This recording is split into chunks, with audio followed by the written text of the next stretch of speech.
All right, let us see if we are live or not yet.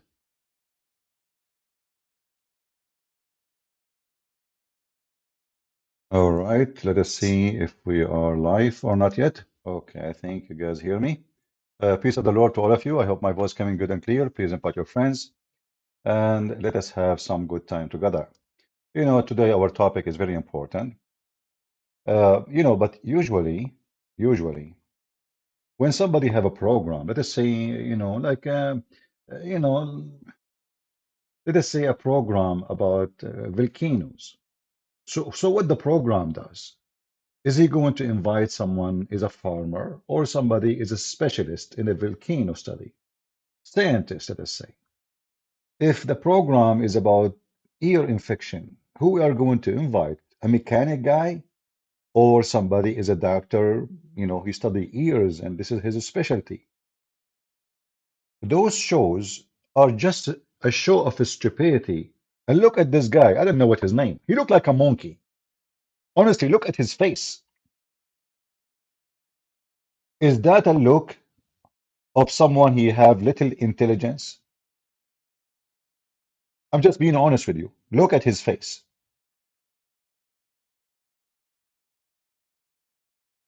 How in the world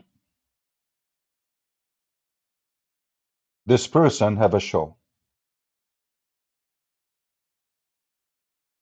What is his education? You see, the second you listen to what will happen now, you will see that they are just a bunch of idiots.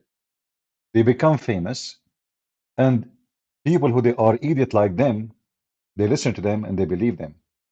And now we have to clean the garbage. Because there is many, they think what happened here is true.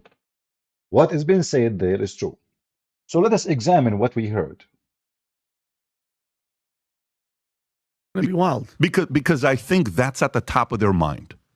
I think that's at the top of their mind. Bassem, what do you think? Well, I want to get it back a little bit because since we're talking about Palestine and Israel, I think the most dangerous thing when you talk about this is you're either called a terrorist or anti-Semitic and whatever, right? And people. The dangerous about this, if you talk about it, they will accuse you to be either a terrorist or anti-Semitic. There's a third solution. So which one is you? We will find out in a few minutes. And I want anyone who listen to this, doesn't matter who you are. I don't care if you support this or that. Everything we will show you is based on evidence, not on speeches and opinion. Those people, they sell words. Here, we give evidence. Right away, he starts saying things which, you know what, the reason we cannot talk much about it, because if we do, we are either terrorists or anti-Semitic. But isn't it Islam is the religion of terrorists? And this guy, he is the one who will say soon that he is a Muslim. And later we will find out what Islam teach. So are you a moderate Muslim with jeans? And then your Quran now wearing jeans like you? Do you have a moderate Quran? Do you have a moderate prophet? Do you Muslim replace your prophet like now he's gone and whatever he says is not there and you don't follow? So what you call yourself Muslim? So soon we will find out how they play games with words and how they try to fool people. So, the problem when you speak about this, you are either a terrorist or anti-Semitic. We will find out in a second. I would see the people who are the very pro-Israel, who really supported Israel in 7th of October, many of them are actually anti-Semitic. The one who support Israel, they support them because they are anti-Semitic. That must be true story. And now we will give you names. And if we check, we will find that they are anti-Semitic. So imagine what he did. He just switched it upside down. The one who support Israel, he hate the Jews. Like, what the heck? How he is anti-Semitic and he is supporting Israel? Explain to us, Dr. Bassem.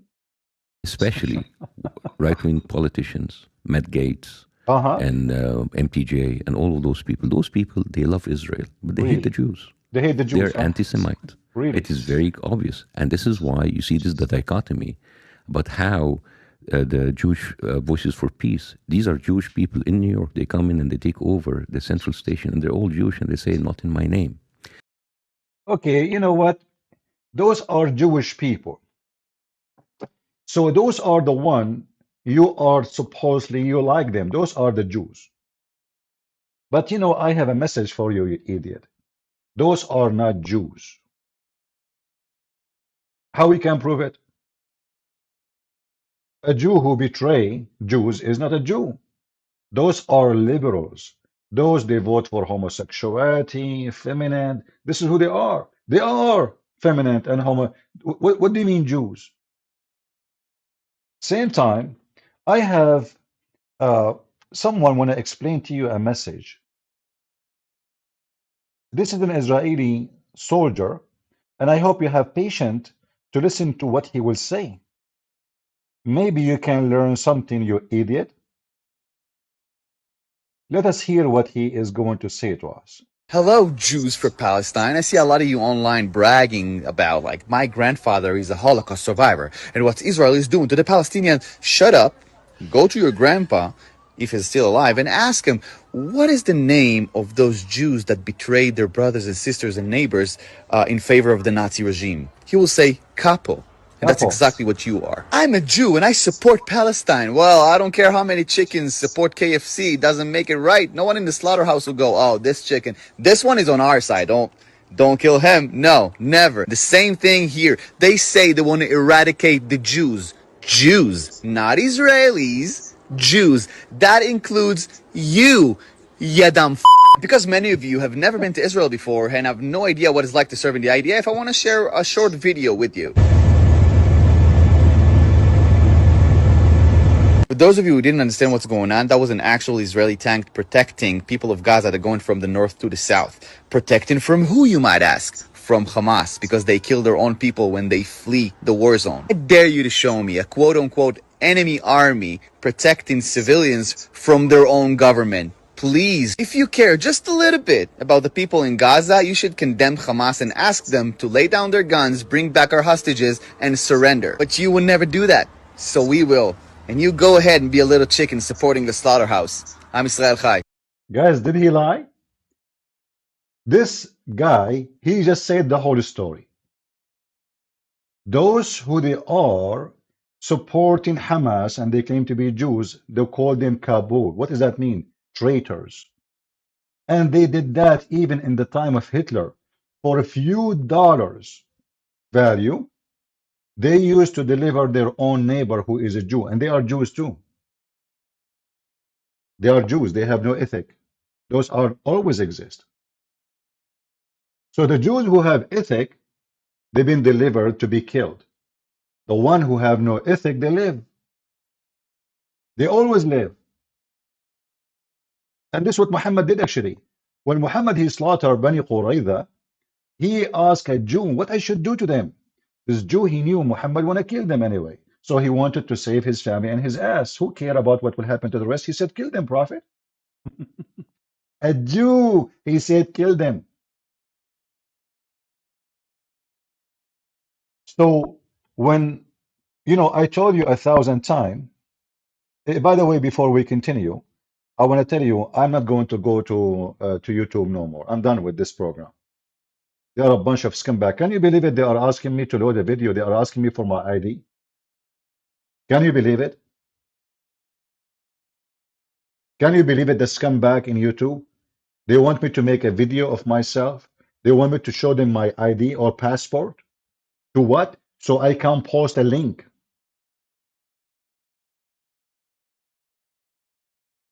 So tell everybody, please, especially those who load my videos in their channels. Tell everybody that Christian Prince can be found here. And in case you do not know how to find me, the easiest way, you know, you can share, you can take a screenshot of this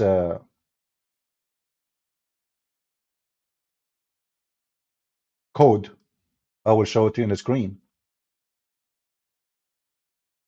You scan it, Let me be sure that the you can have the whole code appearing.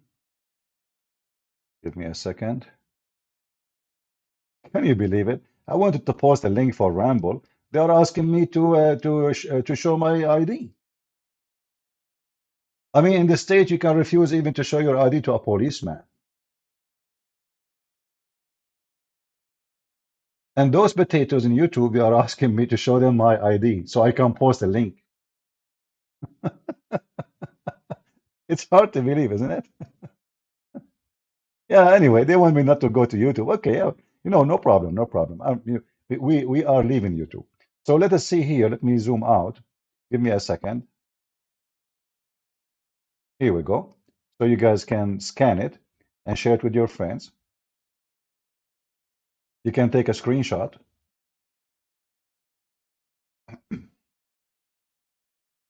And this is the easiest way to find the channel, and you can join us. So please spread this code everywhere you can, wherever you can, and help us to bring people. And here we will build a community. And look, I have here just a few number of subscribers. You believe it or not, I have more view than YouTube. They are hiding my channel. They are reducing my view. There's no way that somebody have 155,000 subscribers.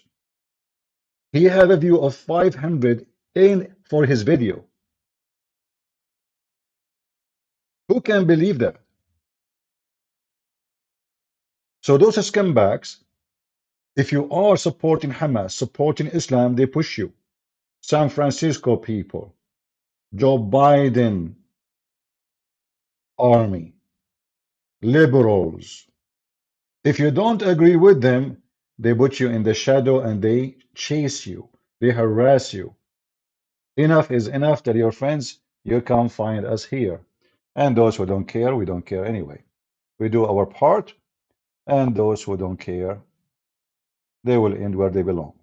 So going back to our topic, when you see a Muhammadan praising someone, he is not a Muslim, that's mean this someone, something wrong with him.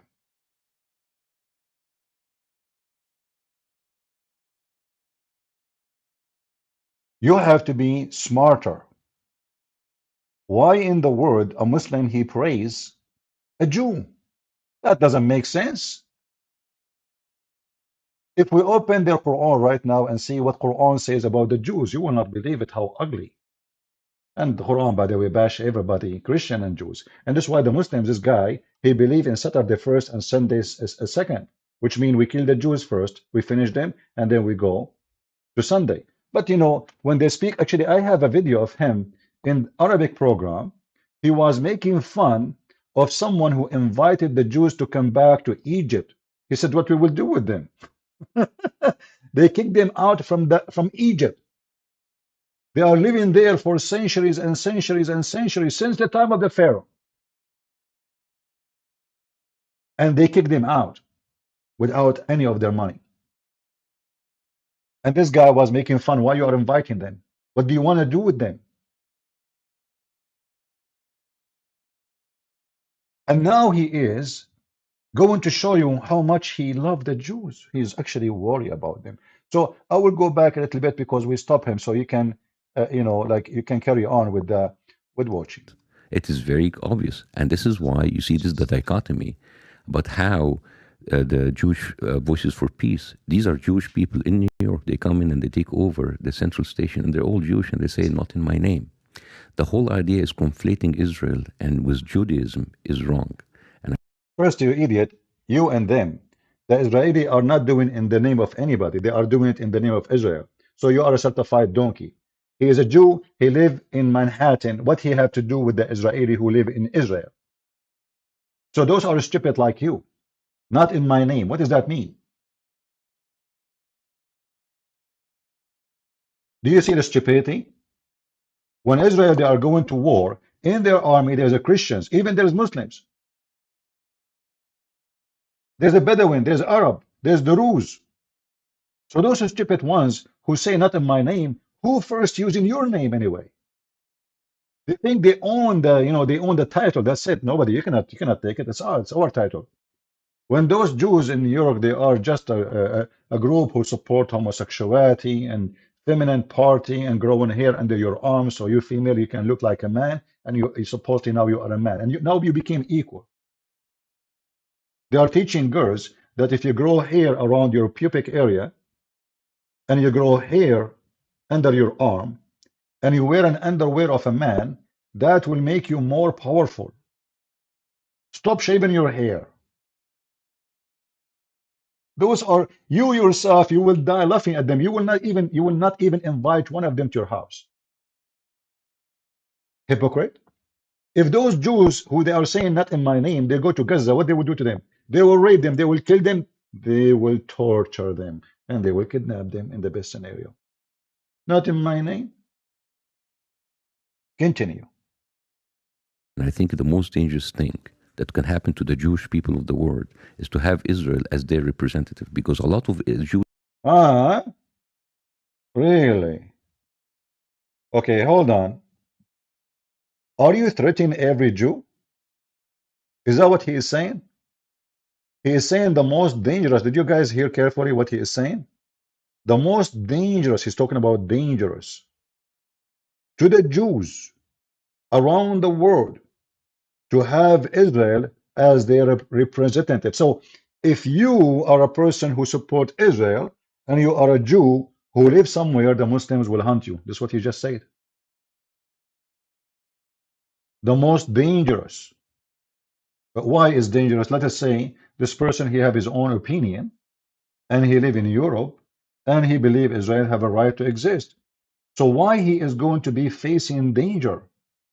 Are you going to kill them, Bassem Youssef? Are you encouraging the Muslim to go after the Jews? In fact, he just threatened the Jews. How come it is not the most dangerous for Muslims to support Hamas around the world? Oh, because nobody will kill them if you support Hamas. Do you see what? Do you see the snake? Do you see how he exposed himself? It is dangerous for you as a Jew if you support Israel and you take Israel as a representative to you. But it's not dangerous for you if you are a Muslim and you say, I support Hamas, and you walk in New York holding a flag and say, kill all the Jews. Did you see it? And the stupid host of the show, he did not get it. He is just as slow like a turtle. Are you with me? The host of the show, he is there like a turtle. You know, he's just a stupid idiot. But he didn't say, like, why hold on? Who's going? What will happen if somebody support the Jews and the Israel and he is a Jew? What you would do to them? He's just sitting there, you know. His mouth is open. He looked like an idiot and he act like one. Imagine if it's me who is the one doing this interview. I will wipe the floor with this guy. Jewish people don't like them to be their representatives, as many Muslims don't like some of those Islamic regimes representing them. This whole idea about Did you hear what he just said? He don't like those Islamic regime to represent them. He made Israel as a regime. But Israel is a state, have millions of people who live in the land, and this is their land. Even his stupid Quran said this is the land of the Jews. What do you mean as Muslims don't like some regime? What about you tell us what your prophet says about the Jews? Actually, I found a video of him. He's doing the same, you know, the same garbage. But I found only the part where he is like it's translated. Sorry, not translated. It's in English. this. But you know, the somebody he did translate to Arabic subtitle. So let me play this for you, and you will see how we will die laughing at this corrupt man. How big he is, stupid. How and this is with the Morgan. You see, guys, why I don't respect those people. Morgan. When Morgan he have interview with this guy, and this guy he said what he said. Did Morgan he says to him everything is absolutely false? Everything you said is absolutely false. Look what he said. Listen carefully. Youssef is placing for us now a map. What this map is about? Like what happened exactly? Well, Youssef he really sad for the Jews. He cannot believe what happened to the Jews. It's really bad. And who did the bad stuff to the Jews? Well, he will tell you. Listen carefully.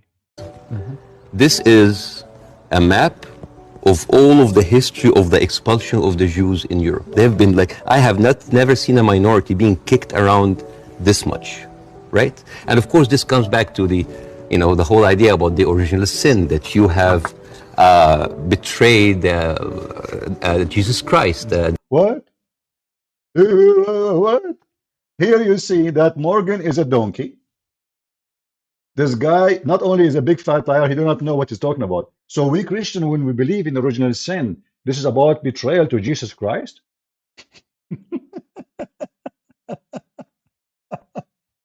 What? What? He's trying now to make you that you are the reason for the Jew. Look how the Jew is displayed everywhere. Look at this map. I never saw a nation, I feel sorry for them. I never saw a nation displayed around the world. And this is all. You have to blame only one thing for it. Why? Because you believe in the original of sin. The Jews killed Jesus. This is what the original sin is. The Jews killed Jesus, you donkey, son of Muta.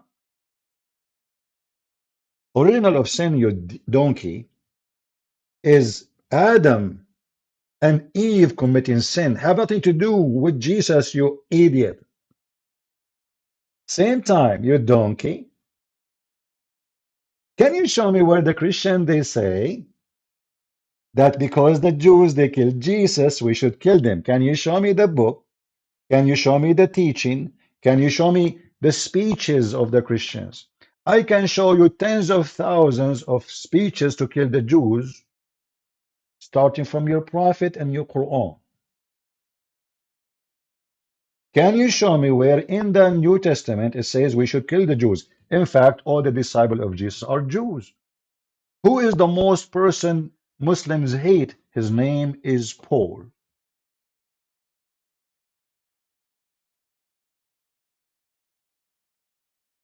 Who was Paul? He is a Jew.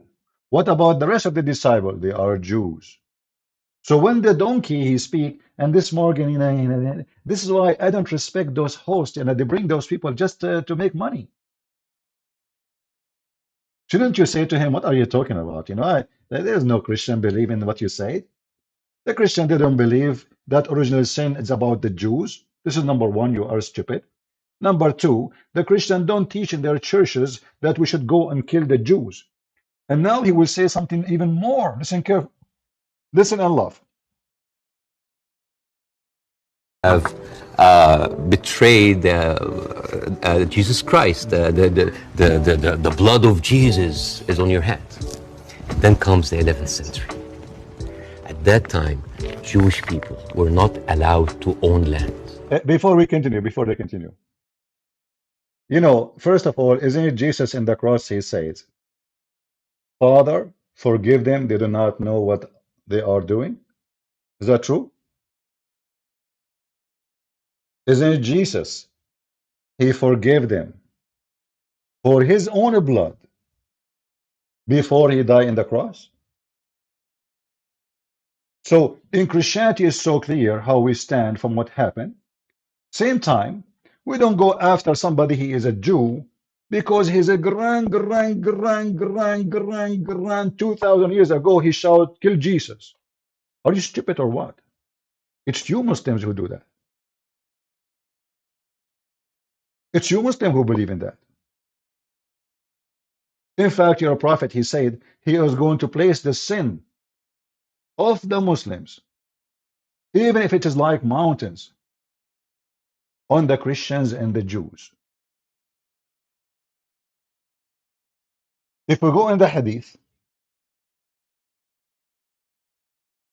you remember we said we don't mention things without proof, right? We don't make speeches here. They make speeches full of lies. Here we give proofs. We don't make speeches. Speeches is not our thing. Let us hope the site is. Here we go. This is your filthy prophet. And now I dare you to say, well, I don't believe my prophet And who, my prophet isn't easy. He's a person of hate. No, this is not the hate I want. Hold on. Let's search for it. Give me a second.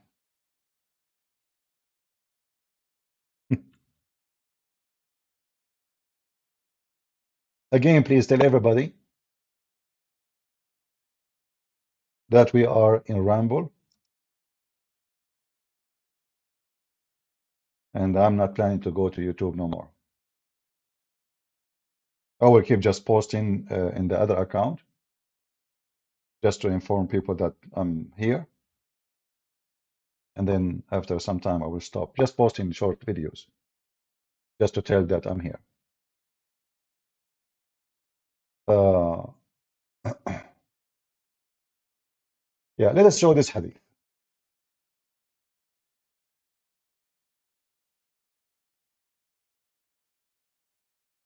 And here we will see that the most hateful religion and justified religion for their action is Islam. Because why Muhammad wanna put the sin of the Muslims on the Christians and the Jews? This is very authentic hadith. Read carefully. This is authentic. This is not a joke. This is what every Muslim believe in. So here it says, let us read together. And let me be sure that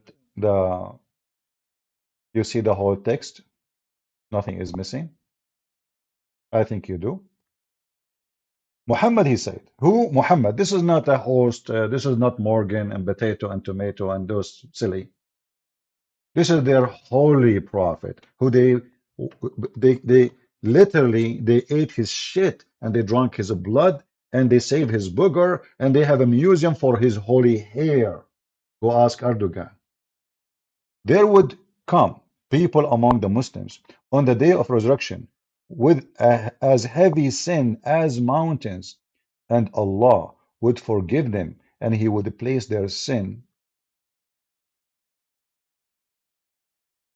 or he placed instead of them the Jews and the Christians. Where? In hellfire. You see how many times the Muslim they say to you, oh, you say Jesus, he died for your sin. Is it fair? Is it fair that somebody else, he died for the sin of somebody else? Is that fair? We Christian, we don't believe it's fair too. It's not fair. It's not fair that Jesus, he died for our sin. Who said it's fair? That is the love of God. This is not about fair. Fair is you go to hell. Fair that you broke command, you commit sin, you don't deserve to be in the house of God. But here, is it fair? Is it fair that you filthy Muslims, you go commit sin and then your God, he will place me instead of you in hell? Is that justice? Yes, this is the justice of Muhammad. And why he is placing the Christian, why he don't mention the Hindus? Muhammad never heard of them, maybe. Why you don't mention I mean, there's a billion religion in the world. Muhammad, his God, never told him about them. Allah do not know about the Hindus. Allah, he never heard about the Buddhists, even though they are very ancient, but he did not tell him. So those are the only one Allah will place the sin of the Muslims on them, and he will send them instead of Muslims to hell. So when those people, they make up a lie, here we get them busted. Let us go back to this interview so we can laugh more. Let me see if we can make the quality higher, because it's really bad quality. Yeah, maximum maybe. Okay. So let us see here. Listen carefully and laugh. So what is what he will say to us? What he's trying to say to us? Listen. They were just peasants. Even some of the professions are not even allowed to participate in. But they were allowed to do one thing, usury, money lending, because it was prohibited by the Catholic Church to engage into that. So what happens when you work in money? You get richer, right? And those Jews lived in ghettos. Now, ghettos was not just like isolated neighborhoods in cities. Sometimes ghettos were outside the cities. This is like how isolated they were. And remember, this is what the Catholic did. This is what the Christian did, not his prophet. He was looking at the map. Actually, it looked like this video does not show everything, And this is not what I want, because I want to show the rest, because he spoke about the crusade. According to this donkey, the crusade, they went all the way to Jerusalem, and they killed only 2,000 Jews, and they came back. Looked like in Jerusalem, it looked like Jerusalem was controlled by the Jews. So the crusade, they came to kill, they killed only, he said, I will find the video. Just give me some time. I will find it. I thought this video have, because it's the same interview. He said there is a pope, his name is Urban II. He is the one who launched the crusade. What they did, they go and killed only Jews, not a single Muslim. It turned to be that the crusade, it was just to go there and kill the Jews, but there's no Jews there. Since when? Isn't it your prophet? He killed all the Jews and he displaced them, and most of them they went to Persia. This is your filthy prophet. I will try to find the video which I'm looking for.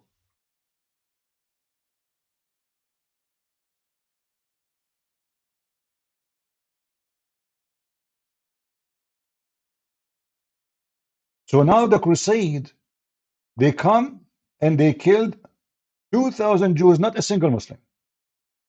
Look how much evil those crusades are. But he will not mention to us, by the way, why even the crusade are a crusade.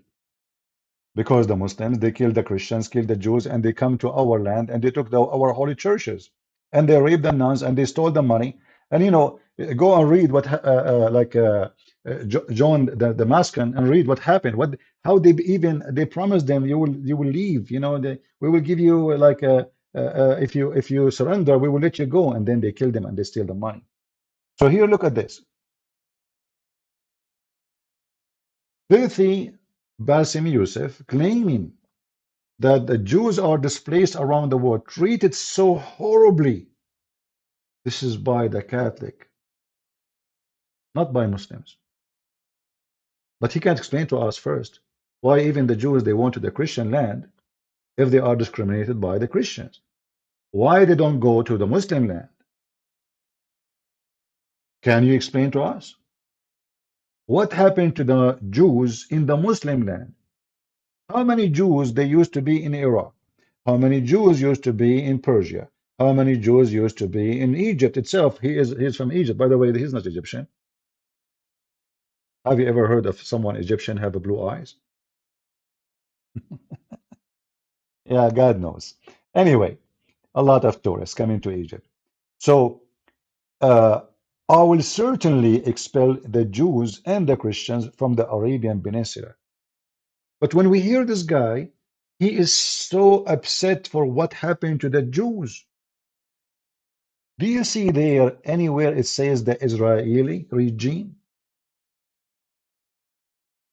Do you see anywhere it says those who establish Israel? It says Jews and Christians, any Jews, any Christian. And this is what Muhammad he did. And now this actor, comedian, by the way, he's the comedian maybe, but the kind who do bully. You know the bully? It's a bully business. It's a profession. Like, you know, there's many American, they call them stand-alone comedians, something. They are bully, you know. They bully everybody. The second you say something about them, they say to you, we will sue you. All their business is about bullying people. Like there's a guy, I forgot his name. Somebody, he said, I am sure his name is in the list of the, you know, this guy, the pimp, Epstein. So he said, I'm going to sue you unless you apologize. This guy, he make lies about everybody. He bully everybody. And now if somebody says something about him, he will sue you. And we know who is this guy. This guy is nothing but a bully. And now he is trying to bully the Christians, claiming that the Jews, they are suffering because of the Christians, not because of Islam. What happened to the city of Yathrib, which was the city of the Jews? Your prophet, he came as a refugee. There's no Christian there taken over. There's no Roman. There's no Roman Empire. There's no Catholic. There's no Orthodox. There's nobody. What Muhammad did to the city of Yathrib? He killed the Jews. He changed the name of the city, and now it's called Medina. But everyone knows that this is a Jews' city. Everybody in the city is a Jew. I want to find, give me a second. I want to try to find the original interview where he mentioned the crusade. I thought this video really have the crusade, but look like it's not. Let me see.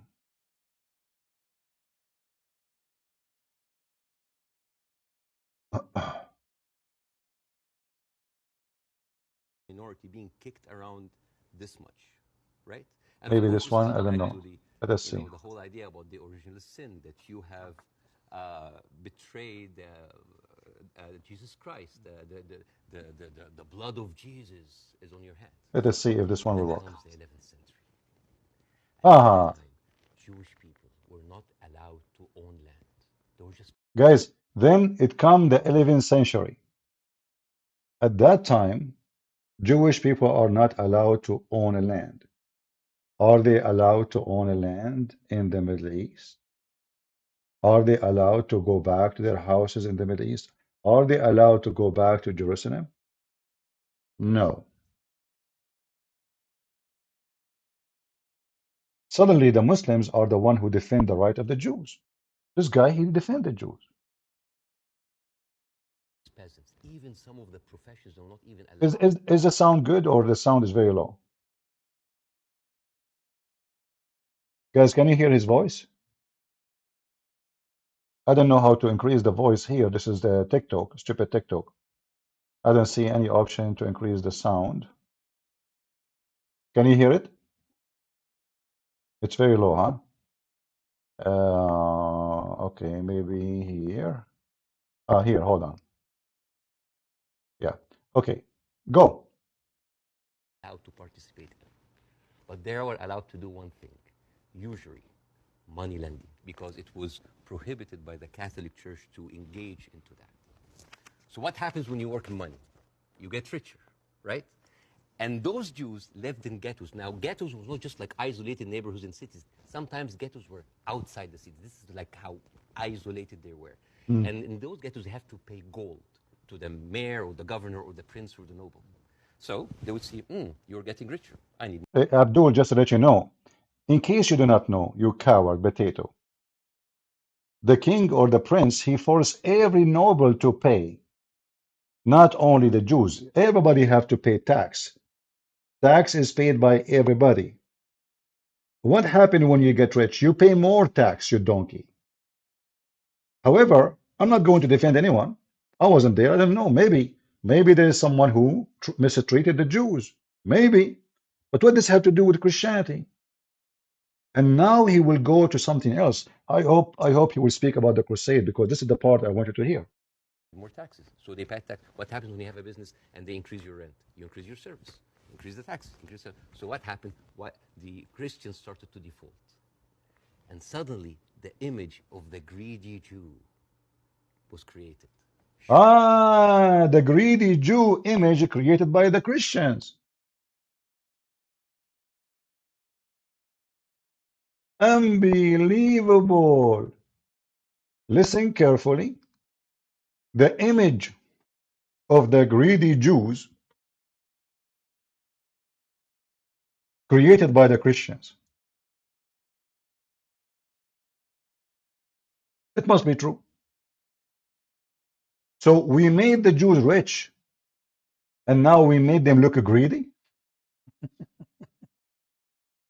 Well, if you are not greedy, nobody will see you greedy anyway, you idiot.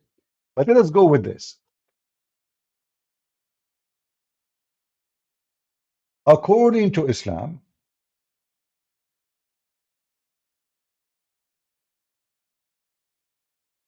and according to Muhammad, the Jews are the most ever greedy.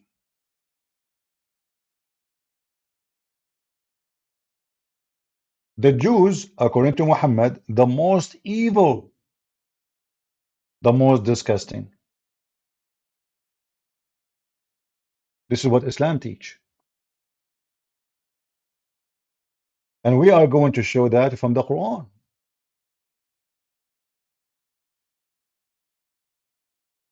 We do not need to show it to you from somewhere else. We can show it to you. And now he is talking about the story of the two cities, about Shiloh, the Jewish guy. Well, he's talking about a Jewish guy, not the Jews. He's a Jewish guy in the story, and because they are the one who people borrow money from them, so the story is about this guy and the other guy, and the first one have no mercy. But isn't it what your prophet he said in the Quran? Let us see what the Quran says about the Jews. Because the Christian, obviously, they are the one who they created the Jews' image. So the Jews now became greedy, and now it is us who is behind the greedy Jews. That's what he's saying. But I will let him continue a little bit so we can show you the reference. Shylock, merchant of Venice. If it will feed nothing else, it will feed my revenge. Like never did I see a creature like I can't remember that. Never did I saw like a creature that looked like a man, so keen and greedy, so confound of a man. English. I messed it up. Anyways, but this was the image, greedy Jew, the greedy Jew. This was created because of their conditions, and it became worse in 1095, when Pope Urban II called for the first crusade to go and save the birth of Jesus from the unbelievers Muslim. And this crusade did not kill a single Muslim. You know how many people? This crusade did not kill a single Muslim. We will go back to all those. Hold on. Don't think I skipped the greedy Jews. We will go back. We will show reference. The crusade did not kill a single Muslim. What? What they did then? They killed 2,000 Jews. They killed 2,000 Jews.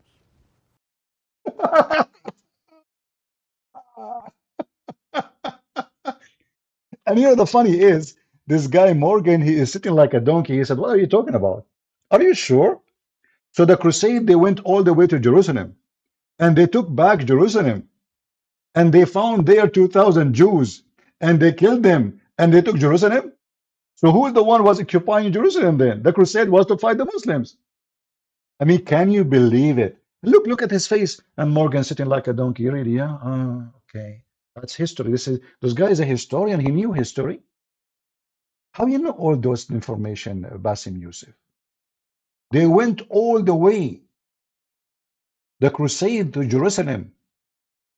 I don't know if his head is showing. Sorry, I'm not. The image is not coming right. It's my fault.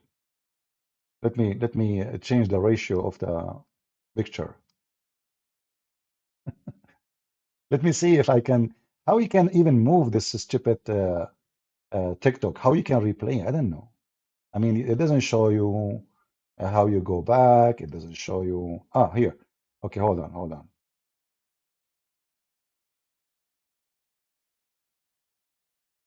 All right. Let us see. Okay, here we go. Let us play again so you can see him better. If we do it this way, is it going to show it? Let's see. I'm trying to see what is best for you to see, because this is a short video, so the image is not the way it is, Okay, let us hope now it's going to work. Listen carefully. How the Muhammadan, they fabricate history. They change history. They are the biggest liars of history. Am I lying? Get me busted. We can go right now and see what the crusade did, but we will do it. Just wait. We will do it. We will go over everything he said, the greedy Jews, we're creating the image of the Jews, how people see the Jews. Who is the one who see the Jews ugly, the Christians or the Muslims? We will see that. We will find out. All right.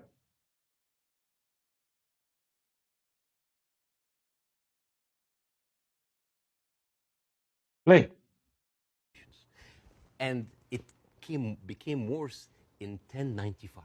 1095. When Pope Urban II called for the first crusade Oh, to go and save the birth of Jesus from the unbelievers Muslim. And you know, this crusade did not kill a single Muslim. You know how many people they killed? 2,000 Jews. True story. You know, so I decide to ask myself, who is going to teach us about what happened? The crusade, they killed 2,000 Jews and they got Jerusalem back. Uh-huh.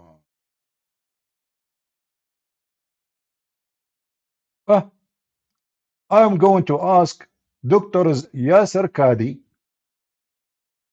He is expert with the crusade. Yasser Qadi, do you agree, Dr. Yasser Qadi? Do you agree with this guy? He said that the crusade, they went all the way to the Muslim land. So they crossed through what is called Turkey now, which is not Turkey. They crossed through Syria all the way to Jerusalem, and there's no Muslim there. What happened? The Muslim, they were in the fridge. Like what happened? The Muslim, they were in vacation when the crusade came. Listen carefully, brothers and sisters.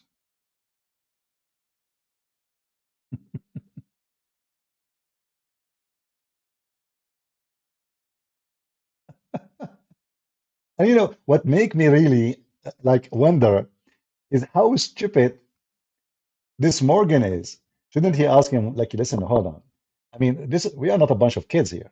What are you talking about? Where do you get this from? So the crusade, when they went, they found no Muslim there. They crossed the land, and there's only Jews in their way, 2,000 only, and they killed them.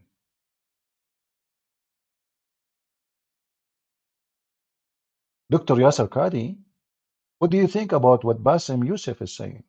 Go ahead, please. Around 1,000 years ago, or 922 to be precise, in August of the year 1099, one of the great senior ulama of the ummah, a judge appointed by the Sultan, by the name of Al-Qadi Abu Sa'd Al-Harawi, he was granted an audience in the palace of the Khalifa, the Abbasid Khalifa in Baghdad. This Khalifa is Al-Mustadhhir Billah. And he entered into this palace. He took off his turban and he was shaved, which is a sign of humility. Nobody appeared in public back then with their hair uncovered in Baghdad, except if you were a pilgrim. He had shaved his hair and he went with a group of people in tattered clothings, with blood still on their garments. They weren't dressed properly, disheveled, tired, clearly not from the people of Baghdad. And he entered into the chamber of the Khalifa. The Khalifa was sitting on his throne, and he began thundering in a loud voice, which is not done in the presence of the Khalifa. And he said, "How dare you be sitting here? How dare you enjoy the comforts of this dunya, eating and drinking and living like this, when your own brethren in Asham have been slaughtered, when Baytul Maqdis has been conquered? How can you be sitting here and doing nothing when our brothers and sisters are inside of the bellies of vultures, and our sisters are being dishonored, and here you are doing nothing?" And he brought forth the people that were with him, and they turned out to be survivors of the massacre of Jerusalem. And he asked them to describe in vivid detail what they had seen.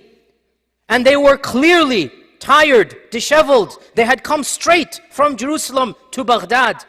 And as the descriptions continued, the Khalifa lowered his head in shame. The entire room became quiet. And at the end of that conversation, the Khalifa promised to do something about the matter. And why would not the Khalifa of the Muslims lower his head in shame? After what happened in July of 1099, barely 2 weeks before the Qadi entered Baghdad, how could not the entire Ummah lower? I'm so glad you lower your head now and you will lower it later, and then just wait. More is coming. You took our land from us, we take it back. You donkey. You thief. You took our land and now you are crying for we took our land. But here you notice, guys, how in the interview with Morgan, that guy, he claimed that the crusade, they went there. Somebody said in the text, Tony Holy, I don't know who's Tony Holy. He said the crusade they went to France and Spain. Who told you that? What are you talking about? The crusade they went to France and Spain? Are you sure? I'm not sure. You know, your history is so good. So listen carefully.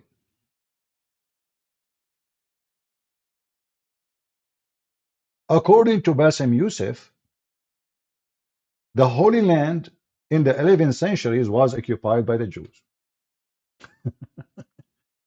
And the crusade went there and they killed not a single Muslim. 2,000 Jews only, and not a single Muslim. I will tell you why. When the crusade came in 1099, all Muslims, they were in vacation in Thailand, in a city called Phuket. Aisha, she was wearing bikini, and the caliphate was doing suntan. So when the crusade came to Jerusalem, there's no Muslims. The only one who was there is the Jews. So what the crusade did? They said, okay, there's no Muslims, so what we will do now? You potato. I mean, do you see why I don't respect those show, Morgan show, potato show? They are just a bunch of, like, okay, how in the world this guy Morgan, he said, what are you talking about? What is the reference of what you are saying? So the crusade, they went all the way and they took Jerusalem and they took Syria and they took all the seaside, the Mediterranean. And there's not a single Muslim was there. So who was living there? So you Muslim, you occupy what exactly?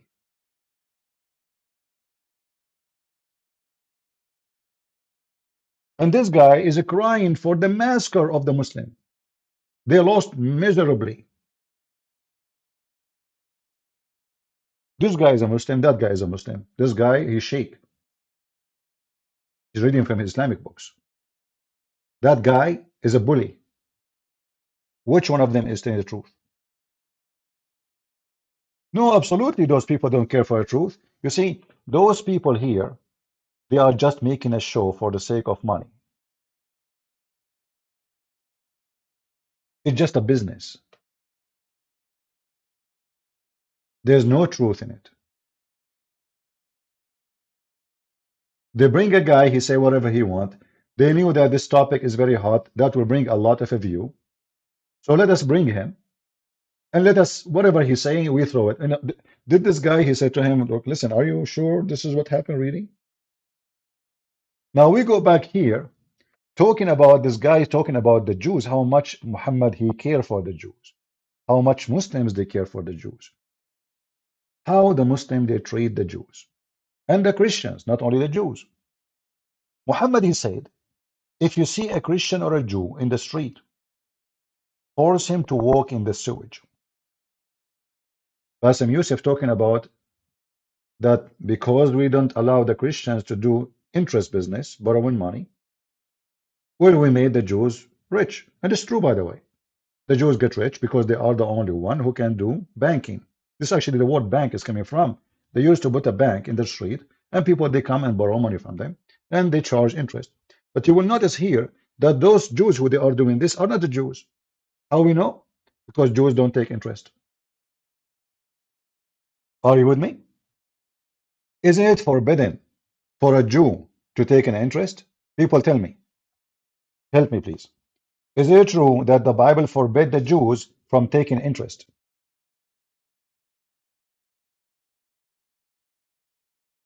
Is that correct?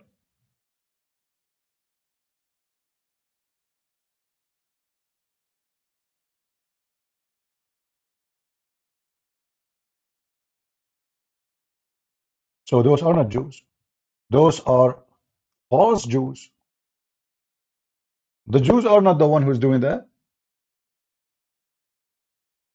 The Jews don't do such a thing. He can wear a hat of a Jew.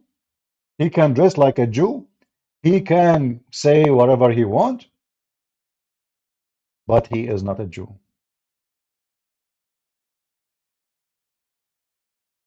And as you see, the Christians in Europe, they are discriminating the Jews to the point they are the one who control the banking and get rich. Do you see how good this discrimination is?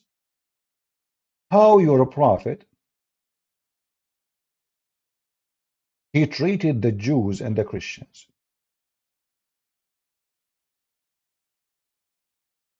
So the Jews, like he mentioned that the Jews, they live in isolated area, but they have their own community. And this is happening everywhere. If you go in America now, you will find that Middle Eastern, like people like me who speak Arabic, they go to church. Everybody is speaking Arabic, which means everybody is the same. But not because the Americans are isolating them. But let us see how Muhammad he treated the Jews and the Christians. Did he allow them to do business and get rich and wealthy? Did he give them freedom? Did he treat them nice? This is how Muhammad treated the Christians and the Jews, and this is very authentic. Don't start the Jews and the Christians with salam. Don't say shalom. Don't say assalamu alaikum. And if you meet any of them in the street, force them to the most narrow alley. What is the north alley? The narrow alley, sorry. In the old days, not like now, we used to have the sewage running in the side of the road. So women, they wash their dishes or whatever laundry behind the door. Under the door, there's like a hole under the door, and the dirty water go through. People cannot see what is happening inside, but they can see water coming out. So the woman, she will be behind the door, doing her laundry or cooking or washing or doing whatever. And then the dirty water go out in that narrow alley. So Muhammad is telling the Muslims, when you see a Christian or a Jew in the street, you need to force him to walk in the sewage. Do you see how Europe treated the Jews? They made them bankers. They made them rich. They became wealthy. And in Islam, Christians and Jews, they walk in the sewage. So you can imagine how they treat them when it's about business. We are just talking about walking in the street. We did not do anything yet. You just go on the street. This is the filthy scumbag Muhammad. And then they say to you, Islam is a mercy. Islam treated the Christians and Jews nice. This is your prophet speaking. And now this potato, he claimed that when the Christians, they went to Jerusalem, and by the way, you cannot go to Jerusalem without going through Syria and all, you know, whatever the Muslims they occupy. Like, did they take an airplane and they went to Jerusalem? All that land was occupied by Muslims, not the Jews. This coward, he claimed that the Christians went there, the crusade, and they killed 2,000 Jews. And by the way, there's many stupid people, they claim that the crusade are bad. In fact, if not the crusade, you will never have a freedom of speech right now. We have a freedom of speech because of the crusade. If not the crusade, the Muslims will be controlling Europe long time ago, and you will become a Abdul, and you cannot even choose what you can eat, what you cannot eat. All of you, you own your freedom to the crusade. This is the truth. But in the school, they teach you the crusade, they were attacking for the sake of money, they are stealing, they are murdering, they are a bunch of murderer, and the Muslim, they were defending their land. This is what they teach you. Because the liberals, they hate Christianity. So they try anything they do, anything they can to frame a Christianity as a people who believe. They claim that they are people of peace, but in fact, they are a bunch of criminals. But remember, we just heard this scumbag Youssef saying in the 11th century. Yasser Qadhi, he was more precise. He said 1099, which means we have hundreds of years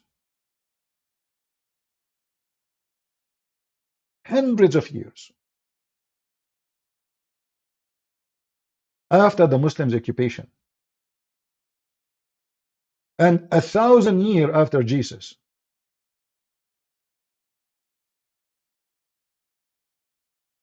Actually, that will be, sorry. Yeah, Muhammad, he came 600 years after Jesus, so the total will be the same. But here we are talking about what? So the Muslims are there occupying the land for more than 400 years. There is no crusade. When the Muslims try and they start abusing the Christians in a massive way, raping nuns, even our church, the church where Jesus, our Lord, was crucified, the church where our Lord, he was buried. Do you know what they call those churches? Kanisatul Qumama. Do you know what Qumama mean? The garbage. What they call it? The church of garbage. The Muslim, they throw garbage at it. Muslim, a Christian cannot use it. In fact, until now, the Muslim, they have the keys of those churches. Until now. If you want to see what the Muslim did to the Christian and the Jews, Christians specifically, because there's no Jews there.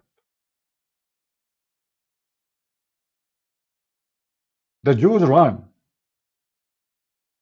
right after the Persian invade Jerusalem.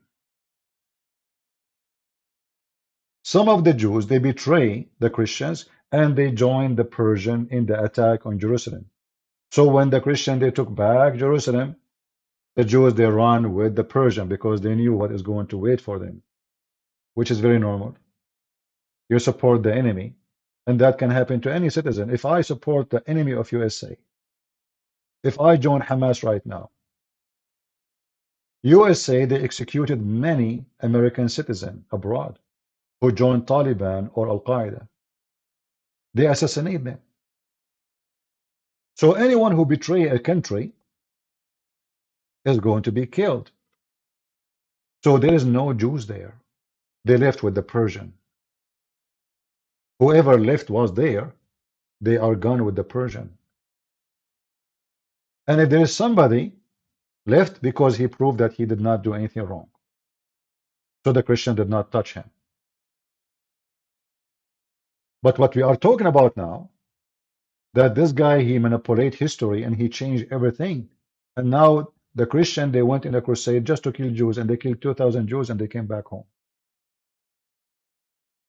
But we have history speaking. And who is the one who speak against the Jews? Do the Muslims speak against Israel? Like this guy, he's talking about Israel. This guy, he keep talking about Israel.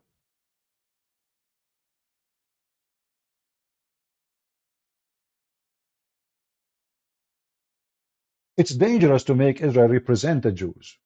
Why?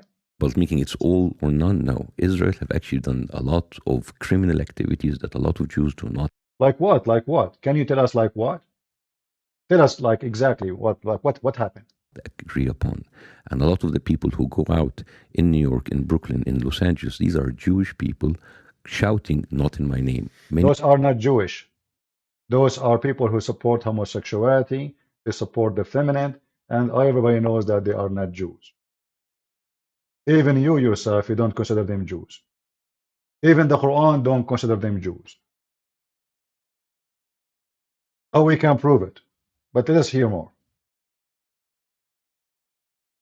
Many of those people are actually Holocaust survivors, like Gabor, who was like a very famous. They are Holocaust survivors. So if you are a Holocaust survivor, now if you say something stupid, the Muslim, they make you as a witness. That's it. Well, you know what? We have a Christian minister. He is a Protestant in Bethlehem. He said, if Jesus is born today, he will be under the rubble. But we Christian, we spit at the guy because simply, if Jesus was born today, Hamas will kidnap him.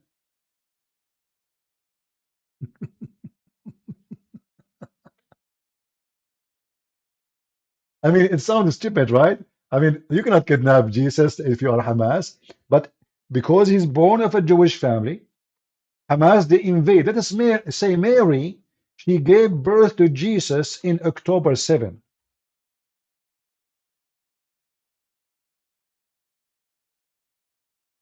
Are you with me, people? If Mary, she gave birth in October 7, what Hamas will do to Mary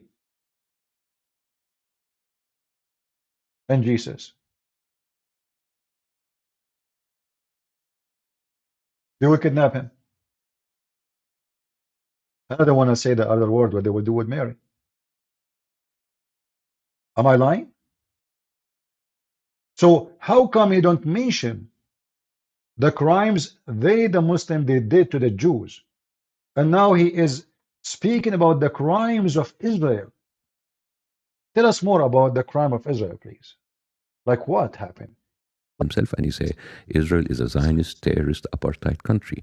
So if you think like I'm saying this because of my Muslim or Arab background, listen to the other Jews. They're saying Oh, he is an.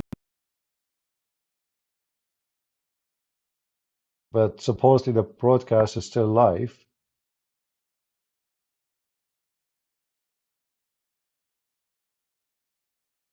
I know, I see the image. I think it's fine. Jews for Palestine. I see a lot of you online bragging about, like, my grandfather is a Holocaust survivor, and what Israel is doing to the Palestinians. Shut up, go to your grandpa, if he's still alive, and ask him, what is the name of those Jews that betrayed their brothers and sisters and neighbors in favor of the Nazi regime? He will say, capo.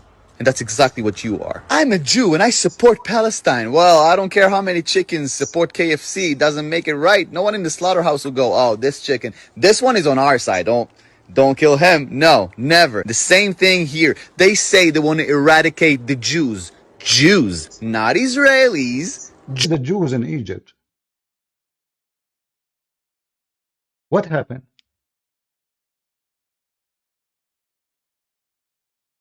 Where is the Jews in Syria? Where is the Jews in Iraq? Where is the Jews in Saudi Arabia? We keep hearing from Muslim, a Jewish guy, he said to the Prophet, a Prophet, he said to the Jew. Not a single Jew he is there. Why? Because the Muslims are very friendly to the Jews and to the Christians.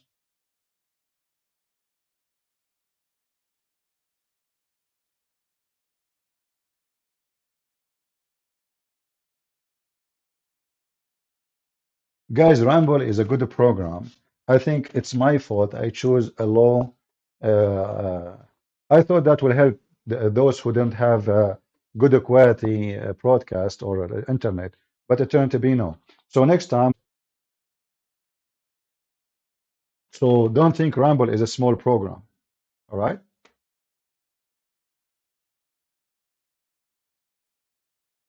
Anyway, if you have a problem, you can leave. What I can do, I will do my part. And if the internet from your side not working, I don't know. Where is the Jews in Europe? They are in Europe. Guys, where is the Jews in Europe? First of all, why the Jews in Europe? Why the Jews went to Europe? Because you Muslims killed them. Europe is the Christian land. Why the Jews did not go to Saudi Arabia, to their city, the city of Medina? Muhammad, he killed all the Jews there.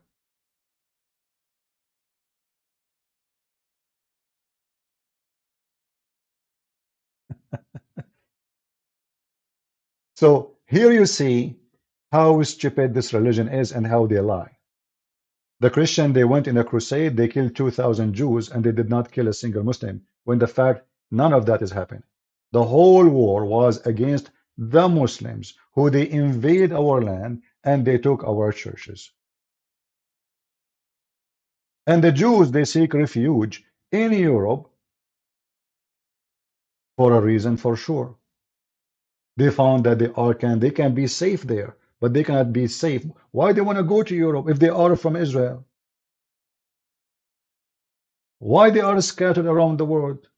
Who is the one who made them scattered? We showed you. Muhammad, he said, if I became victorious, I'm going to expel every single Christian, every single Jew from the Arabian Peninsula. Same time,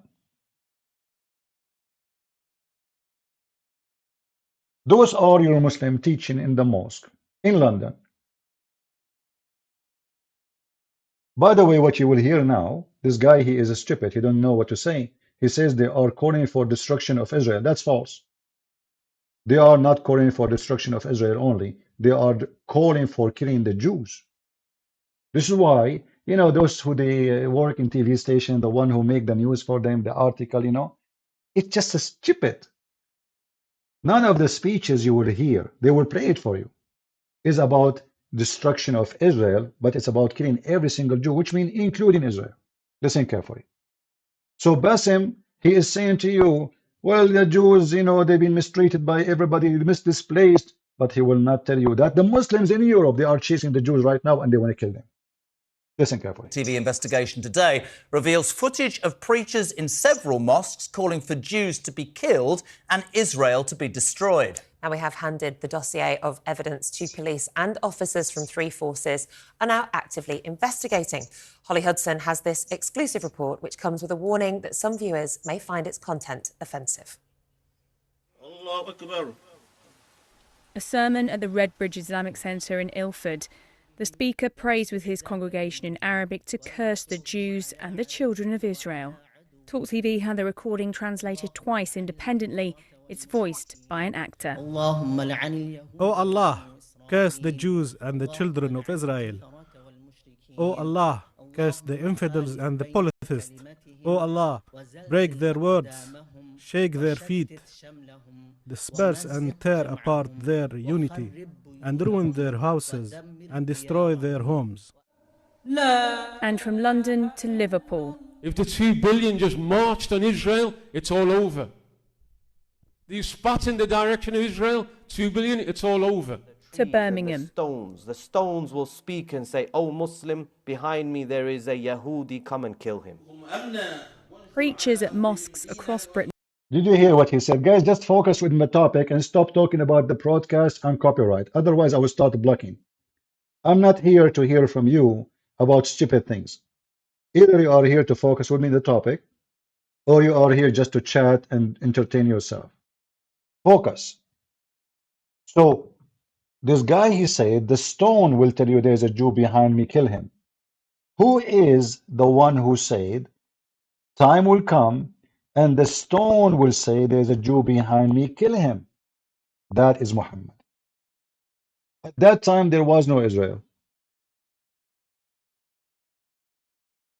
At that time, there's no state of Israel. The Christian, then how they get rich? That's a nice mistreatment. Who wanna mistreat me?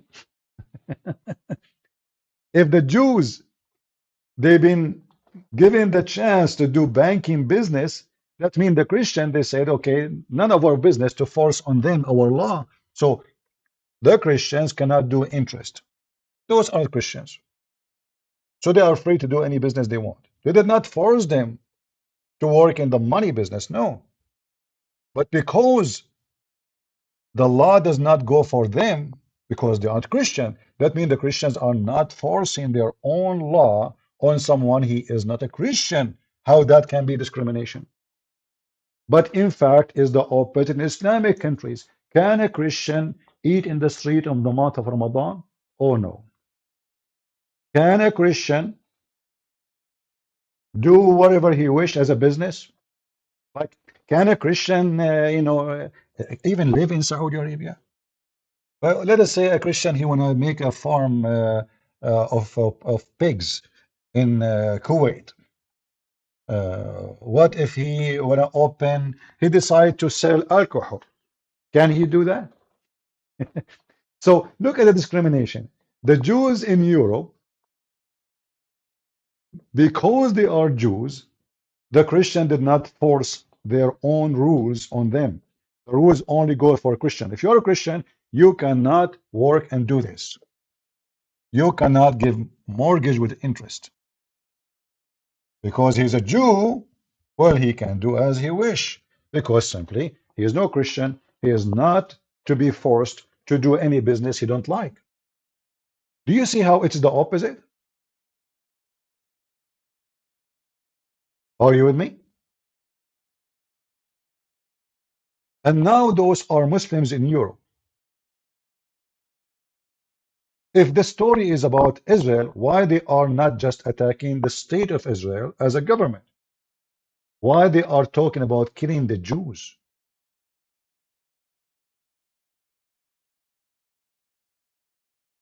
Have been filmed calling for victory for Hamas. O God, heal our hearts regarding the usurping Jews and in every enemy of you and the Please. Muslims. O God, Limit their number, kill them indiscriminately, and do not leave any of them alive. O God, our Lord, disperse them, weaken their strength, shake the ground beneath their feet, and freeze the blood in their veins. Make them captive to the Muslims. And stoking hatred against Jews and Israel with alarming and You know, there's a guy, his name is Kevin, but his real name is Muhammad. He's saying, did you hear the rabbi who want to kill the Christian? You can say whatever you want, but they are not killing Christians. It is you who is killing Christians. It is you who is killing Jews.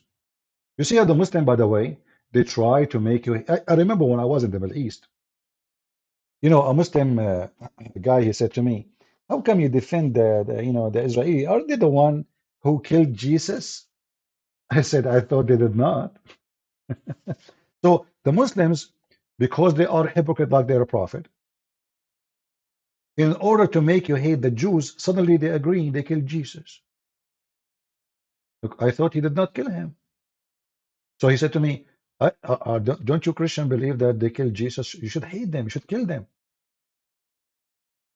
This is how evil they are. He is compromising his faith. He don't believe the Jews killed anyone.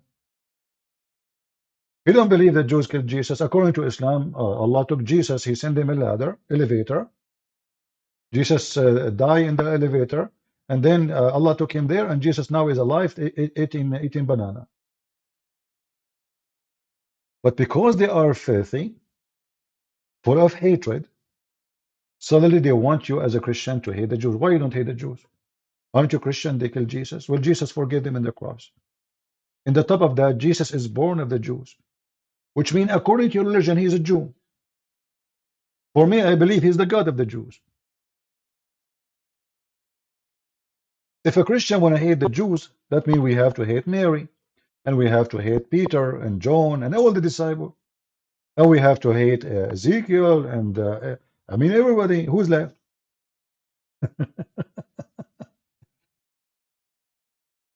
Almost every single name in our book is a name of a Jew. Is that correct, people? Do you agree with me?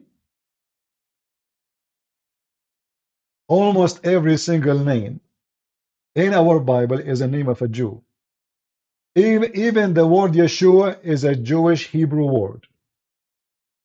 Am I lying? Even the word Messiah, which the Muslim they use, is a Hebrew Jewish word. 47. And it says it clearly, children of Israel. Do you see it?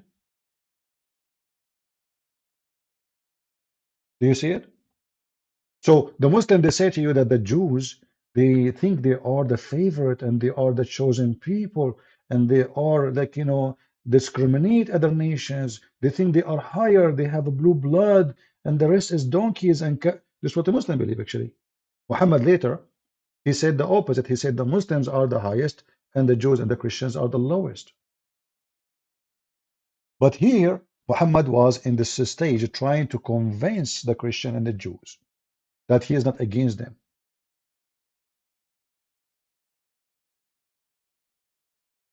So what he said, O children of Israel, remember my favor which I bestowed upon you, and I favored you over all nations. This is in the Quran, chapter 2, verse number 47. And there's tons of those verses.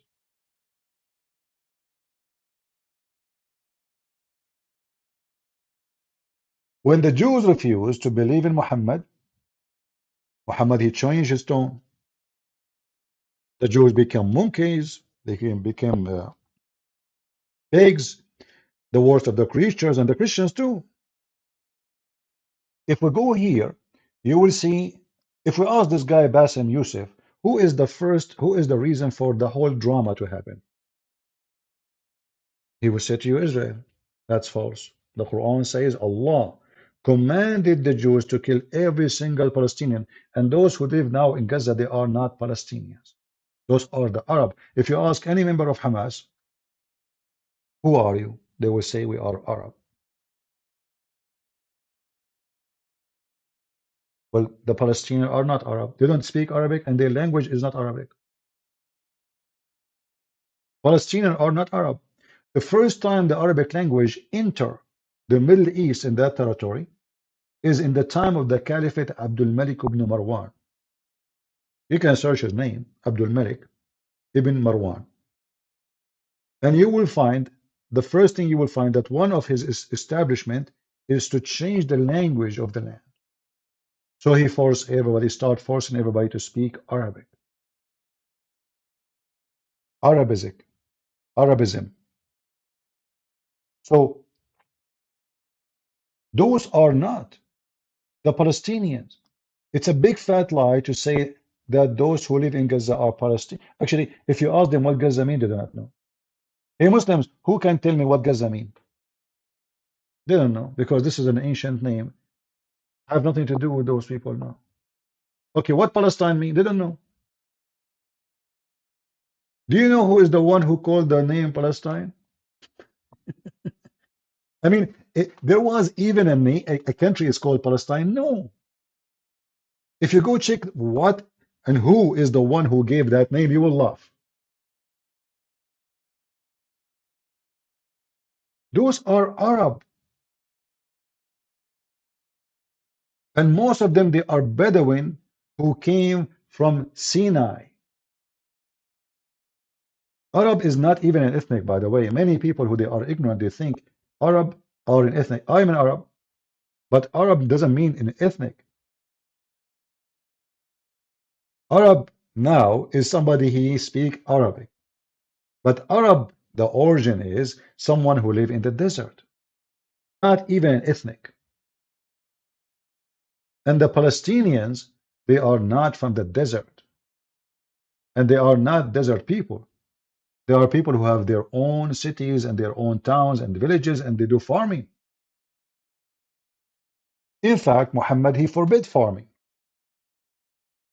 You see, they say to you that the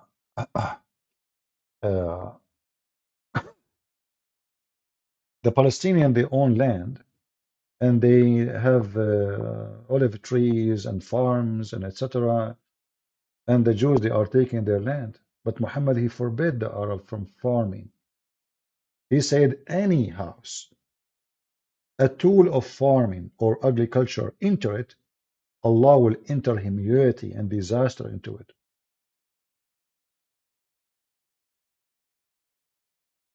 If we go in the hadith, as you know, we don't give speeches here. We prove what we say.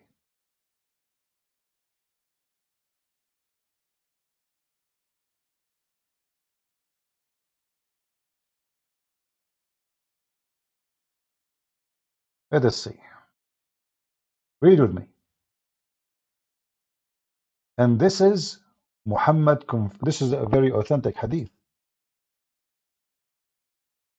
Muhammad, he saw in a house a tool of farming.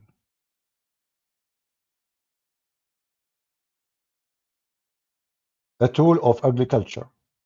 Something we do not know exactly what it is. Depend in the story. And this is from Al-Bukhari, very authentic. Muhammad, he said, any house, those tools of agriculture, enter it, Allah will enter humility and disaster upon them. And ignore, it's in front of you. So what Muslim do for living?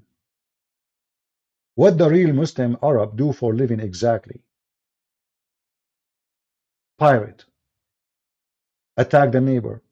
Muhammad, he said to him, attack the Romans so you can get the blondie girls. They don't do farming. They are not even allowed to do farming.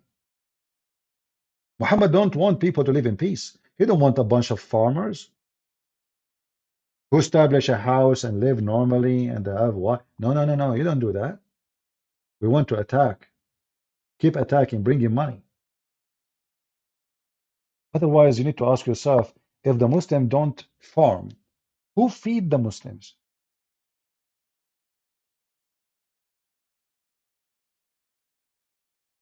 Shouldn't we ask ourselves who is feeding them? If I am a person who don't do farming, okay, that's mean no tomato, no potato, no vegetables, nothing. Who's the one who do farming for me? The slaves. If you go right now and check the massacre of the black people in Basra in Iraq, the Muslims, they brought hundreds of thousands to Iraq of a black African, kidnapped them from Africa. And then the population becomes so big. I'm talking about population of black people in Iraq. And those people, they decide to make a revolution and seek freedom. They said, okay, listen, we became hundreds of thousands. It's time for freedom. So look like a bunch of those guys, they decide to make a revolution against the white Arab man who brought them into slavery, to kill them, to rape them, to torture them, to use them, and to abuse them. If you search right now for revolution of Zinj,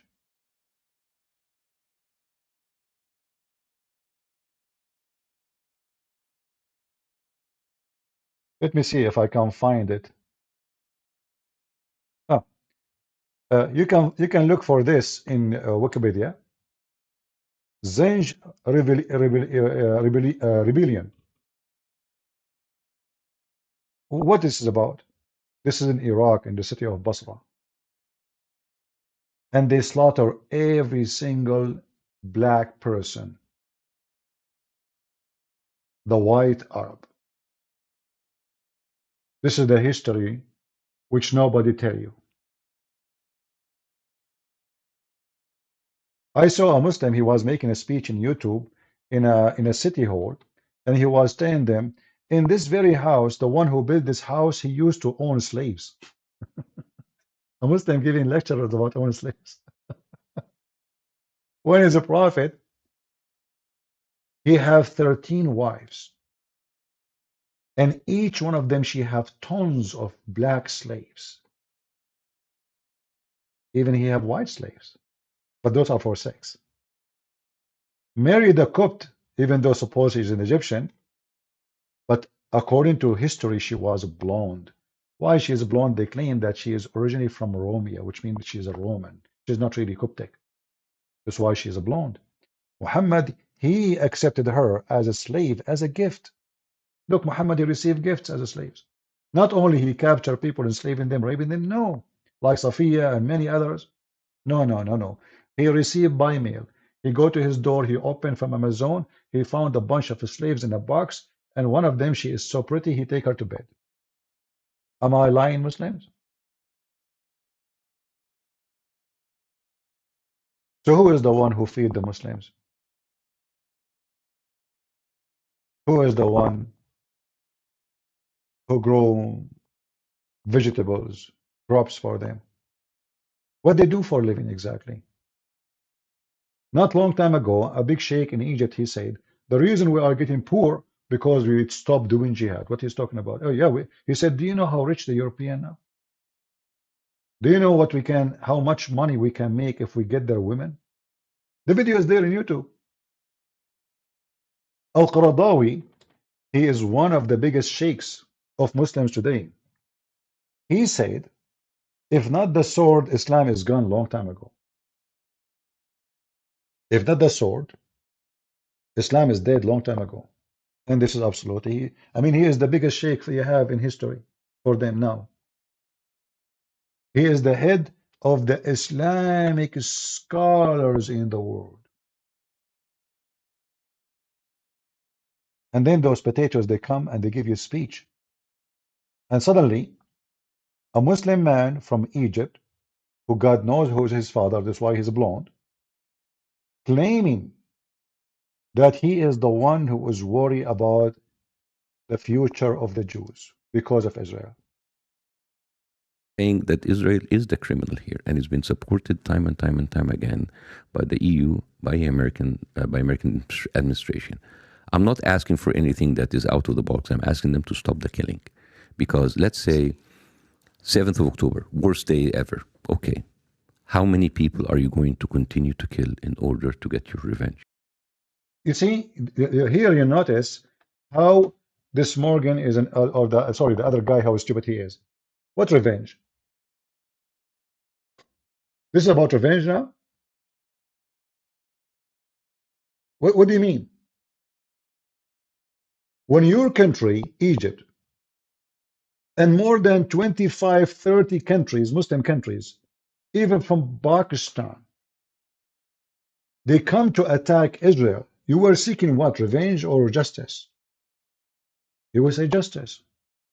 So when they attack you, they say justice. When you attack them, they say revenge. Same time, give them their hostages. Israel, they gave Hamas 3 weeks. They did not attack right away. Release the hostages and surrender. What Hamas they do? Come to us. Well, they have to go and bring their babies. How many people you need to kill? Stop the killing. He said. They are killing Jews for the last 14 centuries. And Christians too. This guy, he live in a country he don't belong to it. This is the land of the Coptic Egyptian. How many Coptic are killed every year?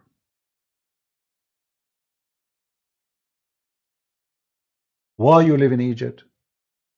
Who gave you the permission? Isn't it this is the land of the Egyptian, and Egyptian are African and they don't speak Arabic and they are not Arab? How far Egypt is from Saudi Arabia? How come Egypt now is called the Arab Republic of Egypt? They hijack the land, they force people to speak the language, and then they change the name of the country, and now they claim it's an Arab land. But all of us, we knew that this is absolutely false. Only stupid people will believe in such a thing. History is there.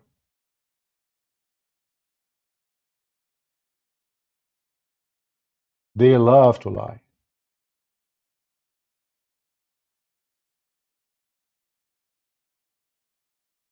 If we go right now and we search in Google, Prophet Google, peace be upon him, the description of the Jews, how Islam view the Jews. Can we do that? So I did, and you can do the same. But you know, always in English, you will find different stories. As we showed you, those scholars here or sheikhs, they don't see the same when they speak English. They are in London. They never speak as they speak in Arabic. In English, they don't say anything of this. In Arabic, they are making a speech to kill the Jews, all the Jews. Anti-Semitic rhetoric. Oh, revenger, revenge from the oppressive aggressor occupying Zionists. Oh Allah, shake the earth beneath them. Oh Allah, limit their number, kill them indiscriminately, and do not leave any of them alive. Rhetoric that in some cases is as violent as that of Abu Hamza, the known hate preacher who delivered sermons at Finsbury Park Mosque. The reason the Muslim, they can say those things as they wish in England, because England, there's no government, there's no police in England. The king is a potato, the government is a scumbag, the police are even worried about their life, and the Muslims are taking over the street. So a tiny minority in the country are in control of the country. Like, look at this now. After all this report with the evidence, did the British government make any arrest? No. Did they deport anybody? No. Did they bring anyone to the state to police station and says, what are you saying? No. So we can ask people to kill the Jews, we can ask people to do genocide to the Jews, and we'll come to London. In London, you can't say that. Why not? The king and the royal family are busy receiving gifts from the Arab. The wife of the king, she is a whore. Even her last boyfriend was a Muslim. They are so desperate for money. Wherever the money comes from, they kiss the ass of the person who have the money. The previous queen, which everybody call her queen, and they say she was a good woman, she used to go every few months to the Middle East. For what? Just to receive gifts, very priceless jewelries. What the Queen of England have to do with the Arab? I mean, what they share? Nothing. Culture, civilization, language, religion, what they share? Why you keep going there? They are a very corrupt family. What about the government? A bunch of scumbag too. They open their land for immigration to the point nobody knows who live in England. I mean, who knows who live in England? Nobody. There's no border. There's nothing. And then not only that, you come to England, they give you free insurance, free school, free housing, free, and those are stupid rich people. They work like donkeys, so they can pay for people they do not even know their name. And then when you ask the Muslims, what do you think of the rich people? They say kuffar, infidel pigs, filthy, disgusting. So they come to your land, they enjoy your food, they take your money,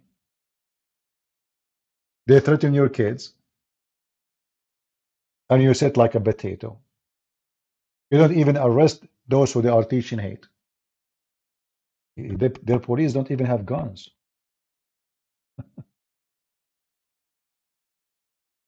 Their police don't even have guns. I mean, what kind of a police, what kind of a country we are talking about?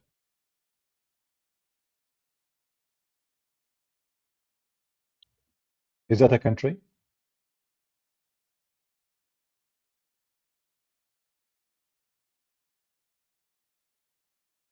Is it really a country? And the rest of Europe is the same, like most of it. They curse you, they call you names, they want to kill you, they spit at you, but they die to come to your country. They cross the sea.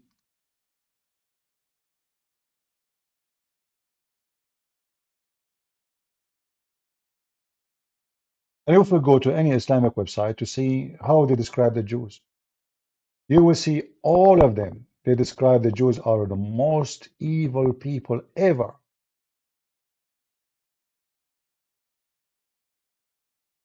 Any Muslim website.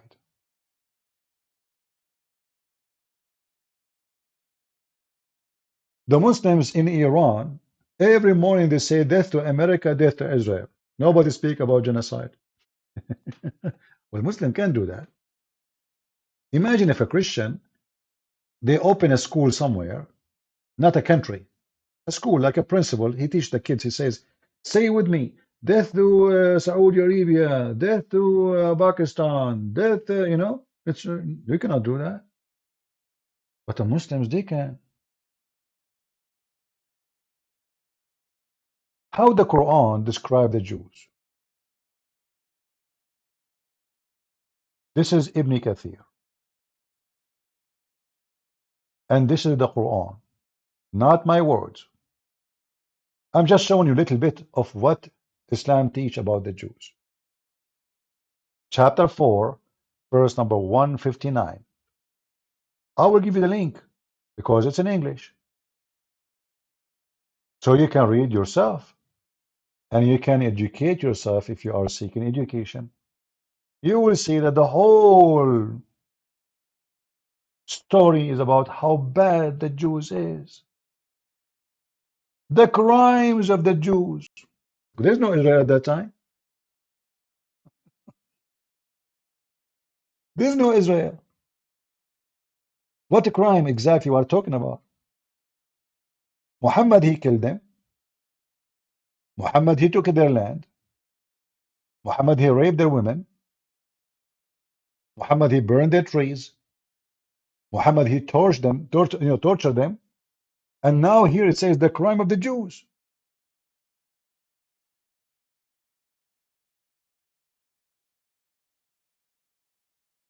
Hey, Kevin, I'm helping them. Don't you know? Like me, myself, when the terrorists, they attack America, I joined the USA Army. Don't you know? Maybe I did not tell you, Kevin. I'm not a potato like you. You are just a Muslim who don't follow Islam. When it's time to defend ourselves, we are the men. You are not. You run. You go like a rat in the tunnel. When you come to women and children, you are a hero and you record yourself. Allahu Akbar. When you meet the real army, you hide like a rat. All of you. When the Israeli army went to Beirut, all the way to Beirut, where is Yasser Arafat? You know, guys, in Lebanon, the Israeli army, they landed in the highway and they captured a big sheikh for Hezbollah. And even the Israeli army, they landed and they have dogs with them. I mean, they are coming for like a hunting trip. And you believe it or not a single terrorist from Hezbollah appeared. They got the guy. They got his bodyguard. They took everybody. They put them in the helicopter. They fly. They walk in the street before that to check around. Then they fly. And then 15 minutes after the Israeli left, Hezbollah fighters, they came in the street and they start shooting at there's nobody. They are gone. The crimes of the Jews. Who's talking? The Quran. The sin mentioned here among many sins that the Jews committed, which caused them to be cursed and removed far away from the right guidance. The Jews broke the promise and vows to Allah took from them, and also reject Allah ayat, meaning his signs and his proofs and his miracle. They are talking about what? Muhammad. You see the crimes? Are you with me? There was no Israel at that time, but they are talking about the crimes of the Jews. And they killed prophets. If you ask Muslims, okay, who is the prophet they killed? They cannot give you a name. Hey, Kevin, you are the only Muslim here, maybe, properly. Can you give me the name of the prophet the Jews killed? I'm not saying according to our book. I'm saying according to your book. Give me the name of the prophet the Jews they killed. Go ahead. What Muhammad is talking about? According to Islam, even Jesus was not killed by them. So they killed who?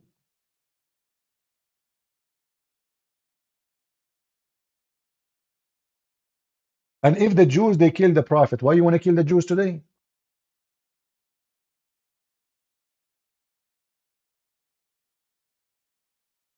Isn't it the Arab? According to Muslim, they tried to kill Muhammad. So should we kill the Arab?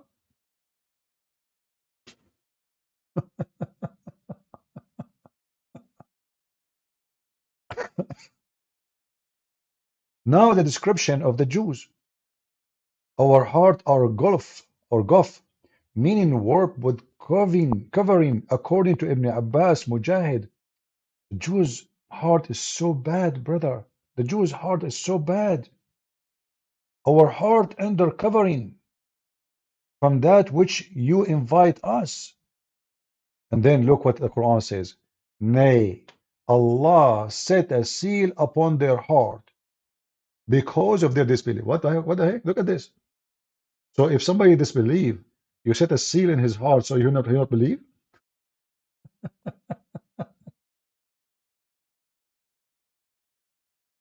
Oh boy. Anyway, I'm not going to keep you longer. I hope we cover, and as you see, this is their books. You can read. The evil accusation of the Jews uttered against Maryam. Suddenly the Muslims, they defend Jesus now. The Muslims, they seek revenge for Jesus. They kill the Christian, they make fun of Jesus, and they spit at Jesus, and now they are the one who want to defend Jesus. The Jews, they say we killed Jesus. They are proud of it. Suddenly Muhammad now defending Jesus. Can you believe it?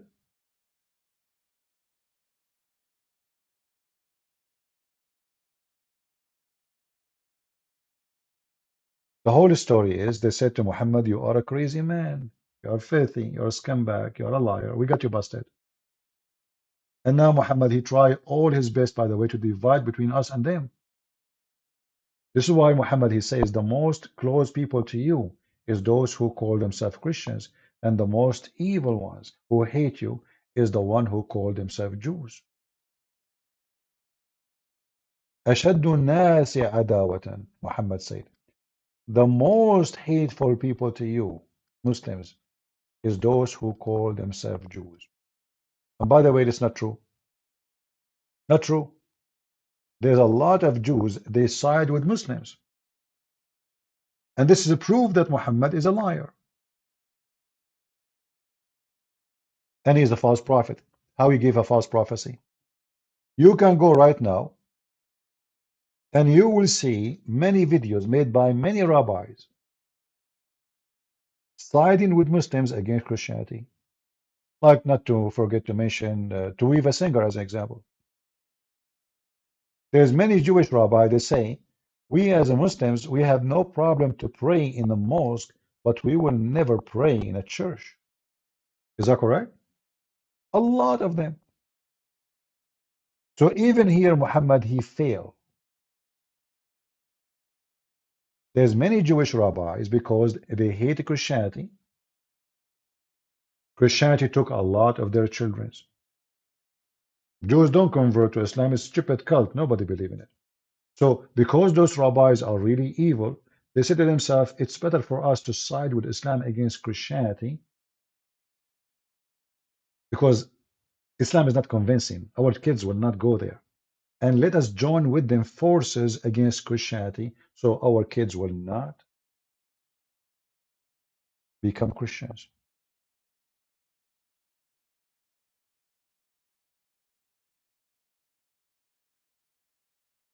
So the Muslims, no.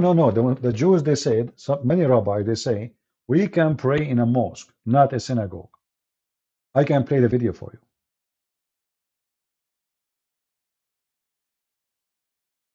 Many Jewish rabbis, they claim that the Muslims' God is the same as their God, which is false because the Muslim God is, his name is not the same. He is not a spirit. And everything about him is different from the God of the Bible, you know? Even heaven, nature, everything. But because of those, rabbis who they have hatred to Christianity, like the enemy of my enemy is my friend. You know what I mean? So because they are foolish, they think if they side with Muslims, they can save themselves. And this is what they did, actually, many of them, in the time of the Spanish, when the Muslims attacked Spain. When the Muslims attacked Spain, some of the Jews, they joined Muslims. In fact, they were working for Muslims during the time of occupation. So when the Spanish, they freed their land, the Jews, they moved to Morocco. This is why if you go to Morocco, you will see that the Jews there, maybe they are the only country, Jews have a better place than other places.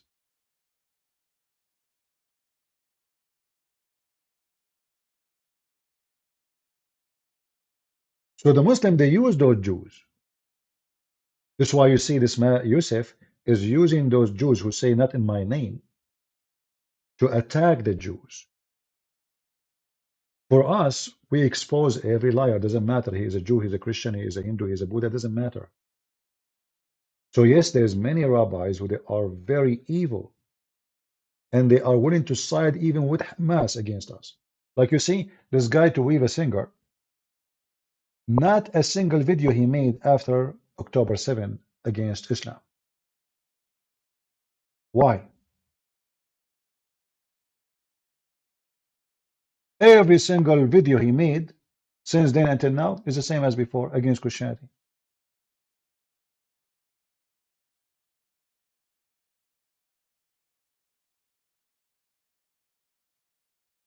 He defend Muhammad.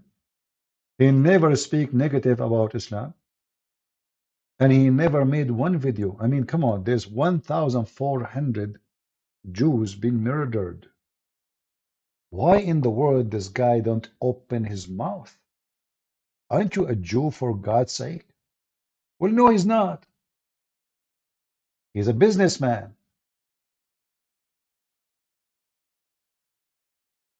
All his videos is about insulting Christianity and defending Islam. Never, not even a single time, he says something negative about Islam. So, my friend, we know those people. There's many false rabbis, but that will not change anything. For us as a Christians, we say things as it is. We will not hate the Jews because there's some filthy rabbis. No. Everyone goes where he belongs. The one who is doing bad, we say he's doing bad. And the one who is doing good, we say he's doing good. It doesn't matter if he's a Christian, he's a Jew, he's a Hindu, he's whatever. In the same time, we as a Christian, we understand very well that the Muslim, they have a strategic plan since the time of Muhammad, divide and conquer. And this is why we see here in these verses that Muhammad, he tried from the beginning to divide between us and the Jews. So he said, the more you will find the people most hostile toward believers are the Jews and the polytheists. And you will find the nearest in affection toward the believers are those who say we are Christians.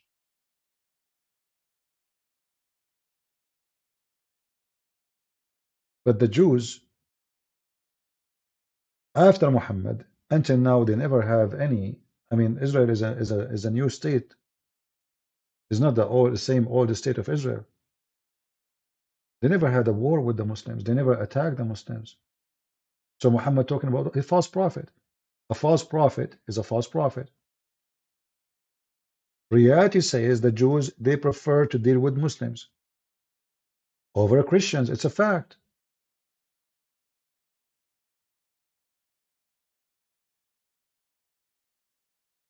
But that will not change the fact too that we as a Christians, we will not hate the Jews. They want to prefer the Muslim, go ahead. They defend Islam against Christianity, no problem. You can say as you wish, you can believe as you wish. We believe that you have the right to believe in whatever you want. However, we as a Christian, we believe that only Jesus can save you. It doesn't matter who you are. You are a Jew, you are a Hindu, even if you are a Christian, if you don't follow Jesus, as he said, you are not saved. This is what Jesus said. You have to be born again.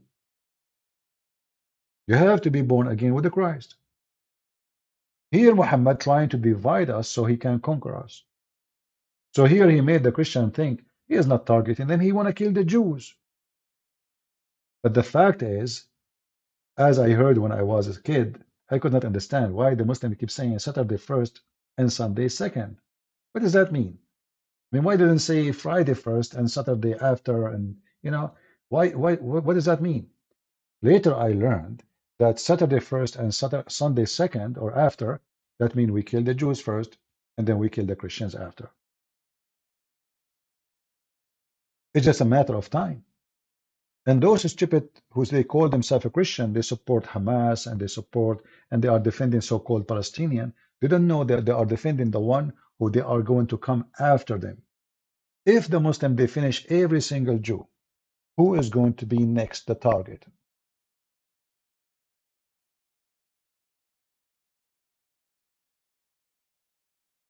You know the answer.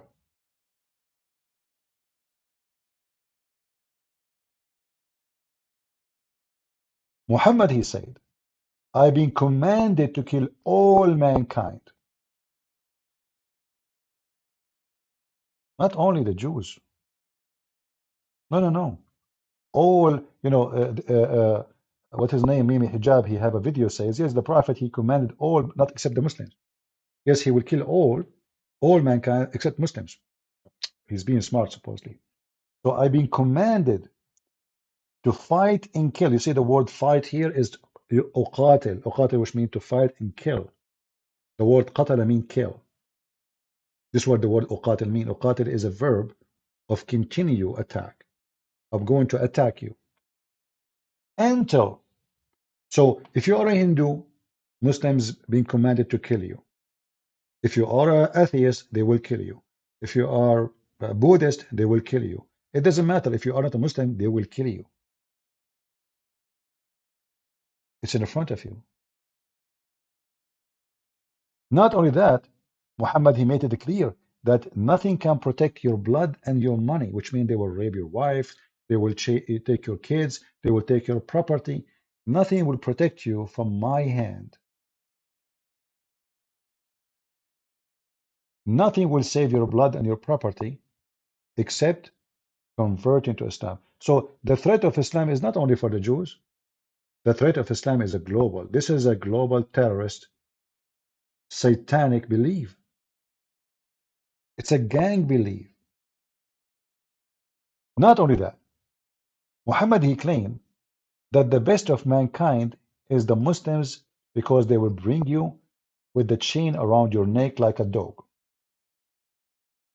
You see, I am not a person who makes speeches. I show whatever I say. They make speeches, I don't. If any one of you can say I'm lying, get me busted, please. Is that your prophet saying that? You are the best of people ever raised for the benefit of mankind. This is the Muslim translation. This is the Muslim website.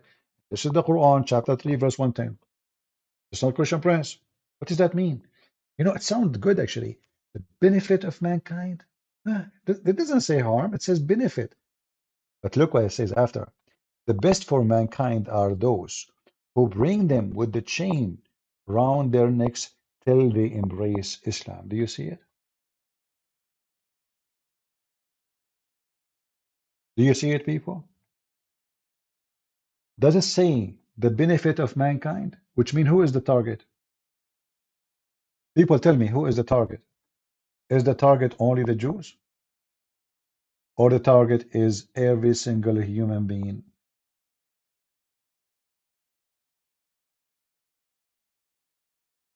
You know who's the target, right? Every single human being. This is not only about the Jews. This is why, if you are a fool who think those Muslims, they are just hateful to the Jews, you are just stupid. Everyone will go by his turn. Islam killed 80 million Hindus. 80. You know what those 80? By now, they should be 8 billions.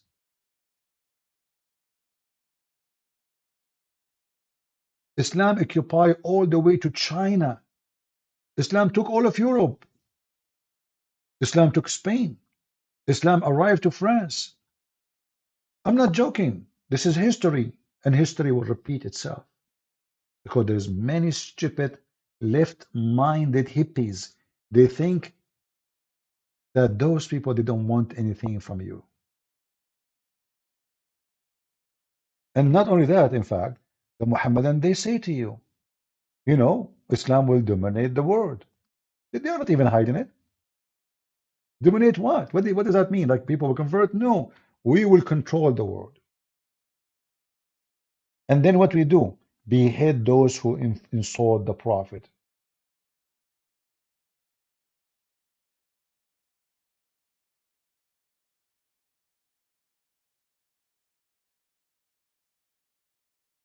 You can go right now and search for images. You will find tons of them. Muslims are not hiding their target.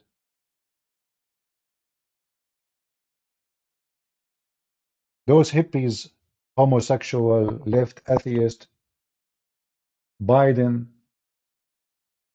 those are mentally ill people. They don't know what they are seeking. They are not hiding it. Kill whoever insult Islam. Behead whoever insult the Prophet, and we are going to dominate the earth.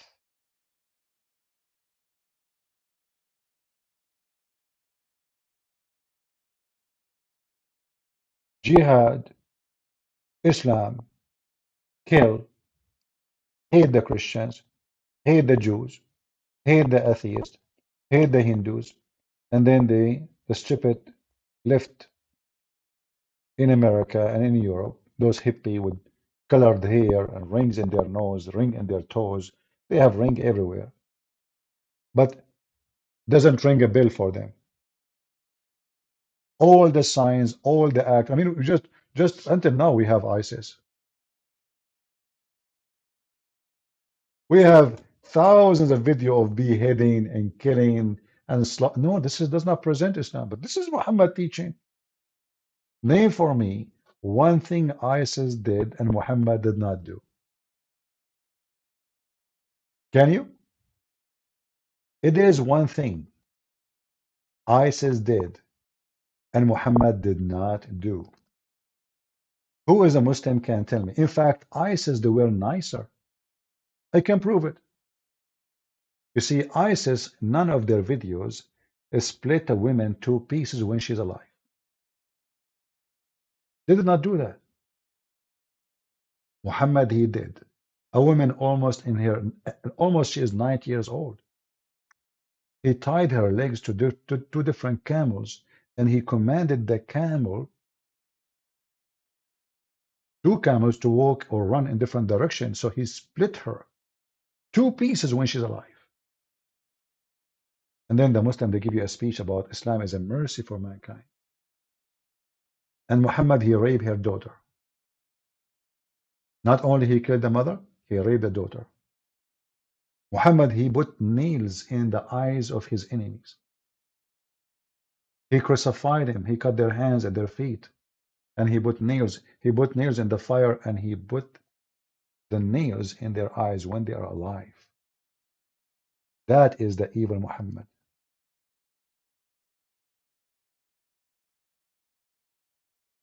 An image nobody wants you to see.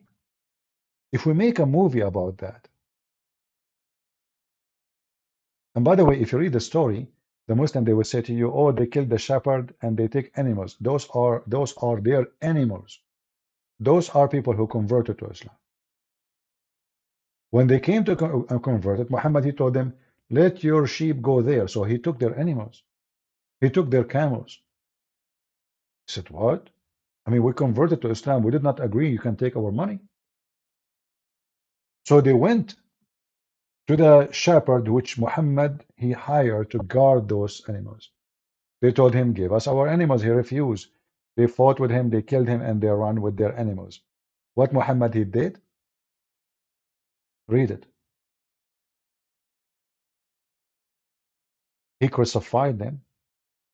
He cut their feet and their hands, which means the right hand, the left hand, the right foot, the left foot, and he put nails in their eyes. It's in front of you.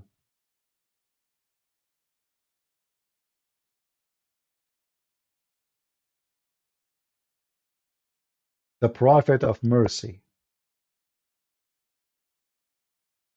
And then the Muhammadan, they try to tell you that they are people who follow a merciful prophet. Islam is a religion of peace, and Islam means peace, which is absolutely false.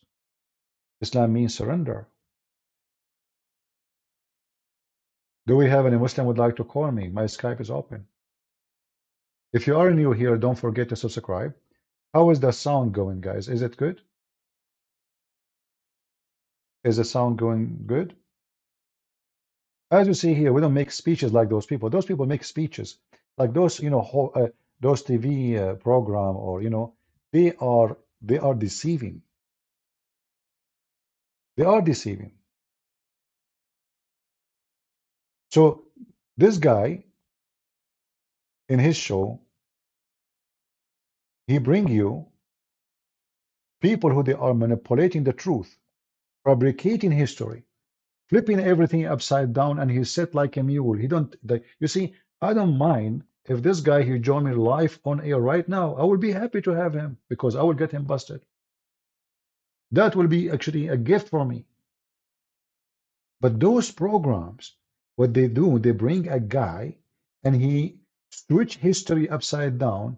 He make the black white and the white black and the yellow is red and the red is blue, and they switch everything. They fabricate everything, and they don't say what. No, hold on. what you said is not true. No, they said they're submissive. They have, I mean, if you go actually in the beginning of the video, the first thing, I do not know this guy. I never saw him before. I'm not talking about the Egyptian Muslim guy, the Arab. He's not Egyptian, actually. He's a Muslim Arab. Look at him. A clear sign of stupidity in his face.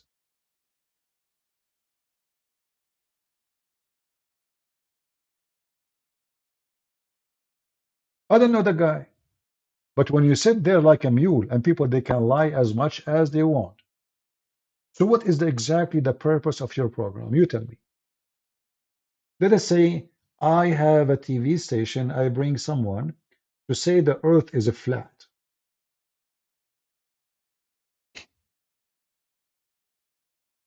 And he is trying his best to convince people that the earth is a flat. So don't you think I'm trying to help him to convince more people that the earth is a flat by having him? Especially if I don't oppose what he's saying?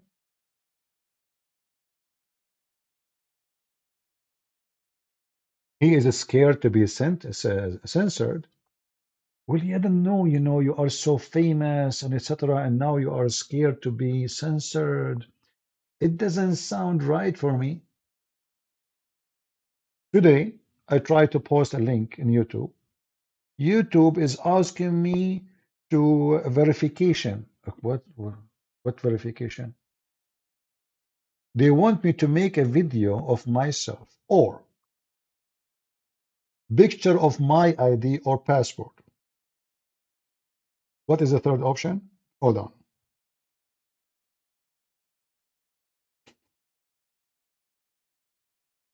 It is really hilarious.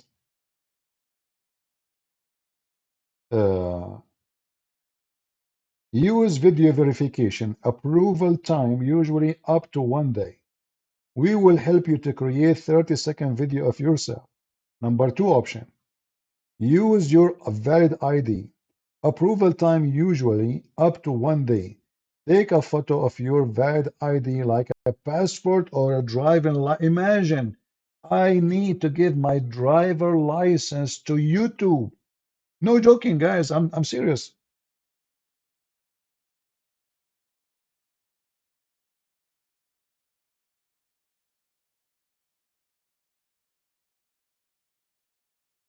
All of this because I want to post a link in my channel, which have more than 156,000.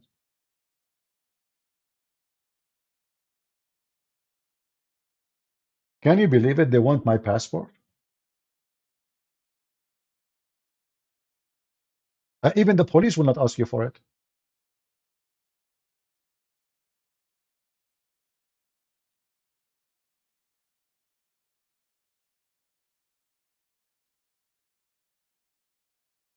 And the funny, yeah, I mean, YouTube, they know who I am. I mean, you see, do you think Google have my emails, Google have my address, Google have my phone, Google have everything.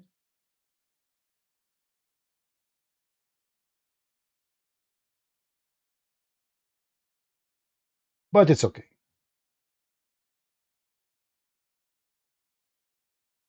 We will get them busted, doesn't matter where. And it's too late to make me nobody. It is too late. My books is all around the world. My videos is everywhere in YouTube. Not a single Muslim in the world did not hear about me. And you think you're stupid YouTube, you can stop me? I can open a channel right now. And I will have many people, they are going to subscribe. I can start from scratch, so what? Who care? But we are here to get you busted anyway.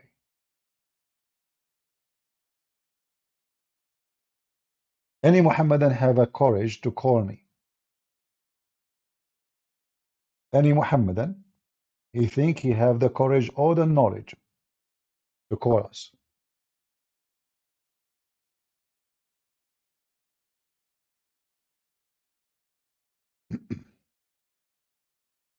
Any Abdul? Who is a person, he is a Muslim, He lied to get me busted about something I said. Maybe I'm lying. Anyone? Don't you think you Muslims, you can get me busted?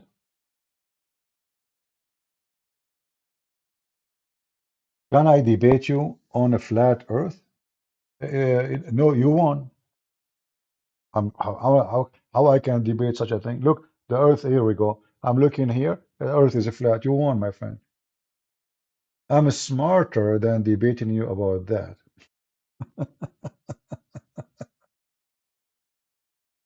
I don't have time for idiots. Do we have any Muhammadan here? I can debate you that your brain is flat. Oh, you are joking, maybe? Okay. Sorry, guys, I don't know if people are joking or not. It's but if you are serious, I can debate you about your proving to you that your brain is must be flat to believe that the earth is a flat. Last time I was flying, not, I mean, essentially ago, I did not see the earth flat. It was curving. It was weird. I think that was an illusion and delusion. Debris. Oh no, the Jews. The Jews, they put black magic on me. Hmm. Yeah. Let us blame the Jews.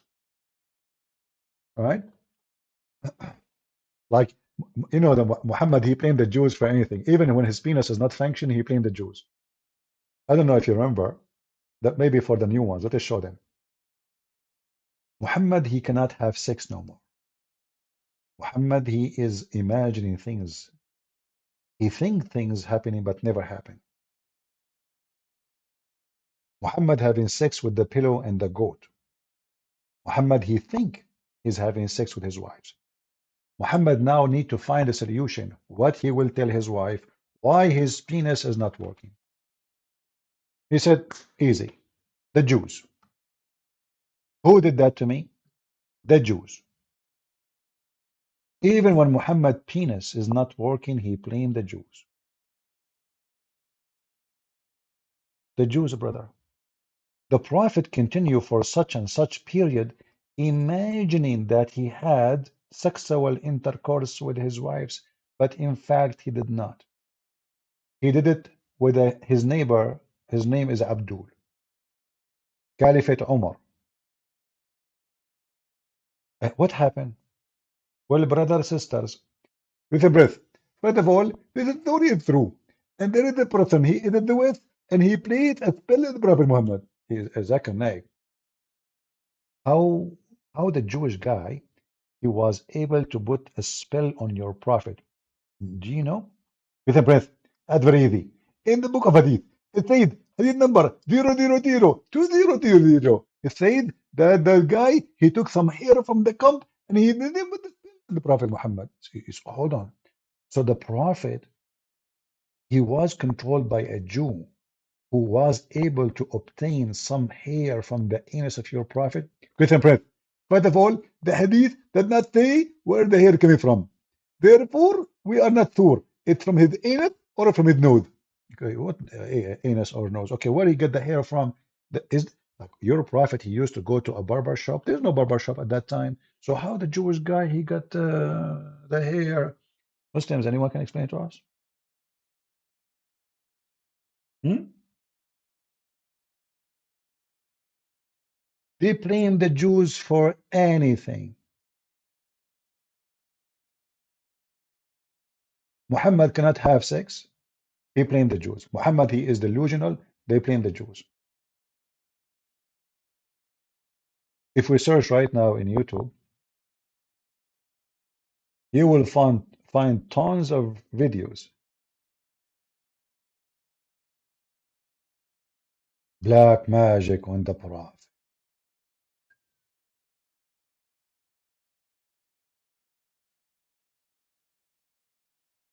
Oh, yeah, brother. True story.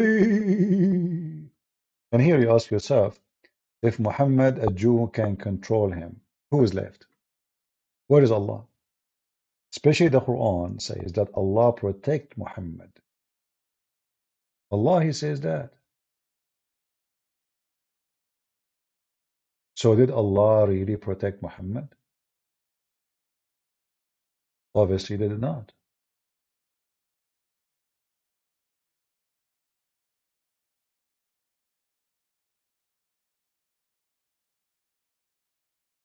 Let's see if we can find you.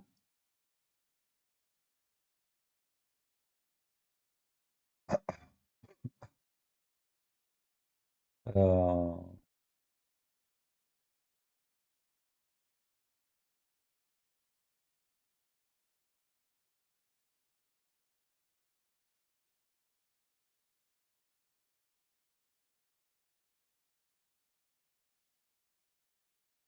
let us see.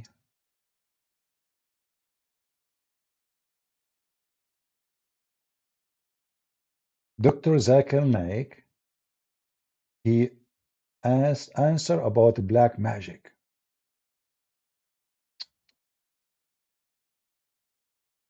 Let us see.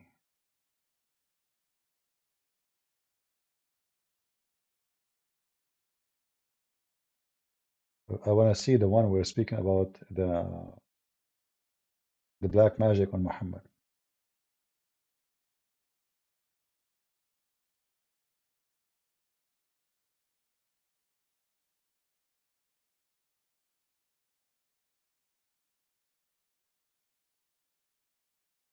Let us see. It look like Zakir Naik don't have a video about it. Let us see a different one. Just for fun, you know, just for a laugh. Because this is what Islam is about. It's a scary cult full of violence, but it's at the same time it's comedy. Don't forget, by the way, to watch the video we did yesterday. Very, very, very funny. Don't miss it. Okay. Did the Prophet Muhammad goes under the black magic? Let's see. We found a video. Let us play it for you. And now there's a commercial teaching us how to pray and how to donate to build a mosque in Norway. All right, let's take this one. But let us see. I don't know why, for some reason, the videos look so big. Okay, hold on. Let us do this. The page look weird. So maybe if we extend here. I'm just trying to fix the video size. For some reason, it look weird. Let's try.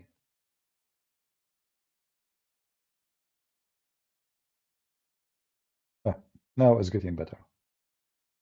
So look at this. Somebody asking about the prophet and the black magic. Listen carefully. That you heard that magic is a fact and the Prophet ﷺ suffered from magic. Is this true? And what happened to him and the Sharia during the Wahy, during the time where he was under the magical spell?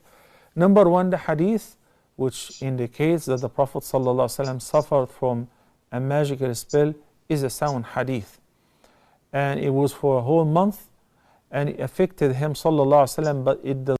By the way, here the numbers is depend in the story, as Muslims they like to tell. So some they say to you 12 months, because the guy he made the 12 knots on Muhammad. Took Allah 12 months to open the 12 knots, which mean 1 month each. Here it's 1 month only. Other stories 6 months. Depend who's, you know, they can change the number as they wish. But it doesn't matter really. If this is what he is saying, 30 days, that means Muhammad is under the control of Satan for 30 days. And he was receiving command from Satan for 3. This is what black magic mean. What black magic mean? Who's the one in control? Does not affect, it did not affect his da'wah and his. Ah, did not affect his da'wah, affect his penis only. Is the wahi that he received. Allah subhanahu wa ta'ala said in the Quran, Wallahu ya'asimuka minan nas. And Allah subhanahu wa ta'ala protects you and guards you from people. But for some reason, Allah subhanahu wa ta'ala allowed this to happen. So Allah promised him protection, but Allah, He allowed it to happen. Do you see the stupidity? How you say Allah, he said that he protect him from people, and then you say, for some reason Allah allowed it. But he promised him not to allow it. And you just mentioned that. So how he allow it and he promised not to allow it. So the Muslim, they could not explain. So what they say, for some reason he allowed it. This is not what happened. Allah promise is false. If God, he promised you something, do you think anyone, guys, can overcome God promise? Hey, Muslims, if your God, Allah, he promised something, can anyone break the promise of your God? Can anyone destroy the promise of your God? Well, if there is a Muslim he want to call, he can call me. Skype is open. Oh, we have somebody trying to contact us. Let us see. My housemate is a Muslim. I am a Christian. Okay, no problem.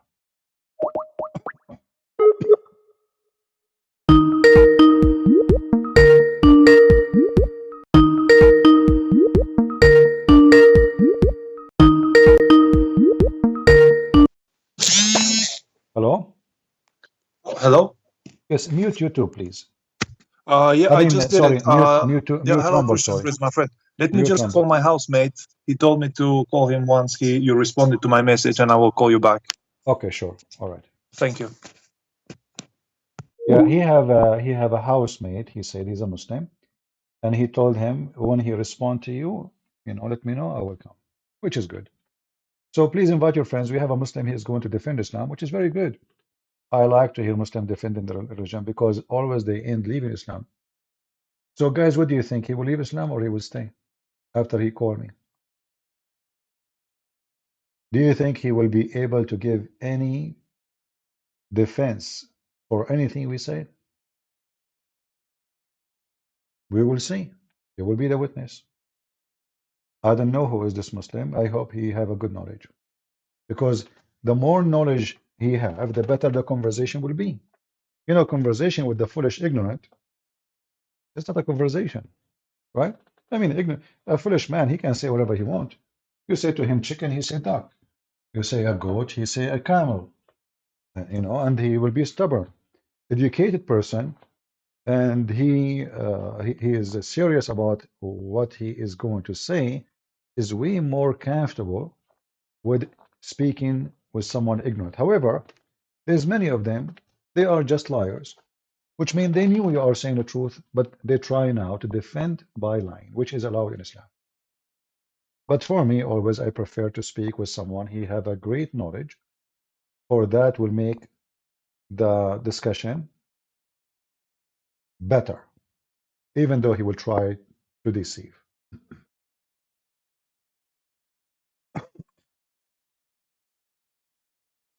We are waiting for them to call us. He is calling his housemate, and we will go from there. Invite your friends. Look like we will have a hot discussion with I am assuming that he have something to say. Otherwise, he will not step in, right? There's no way he do nothing and he is going to debate me or argue with me.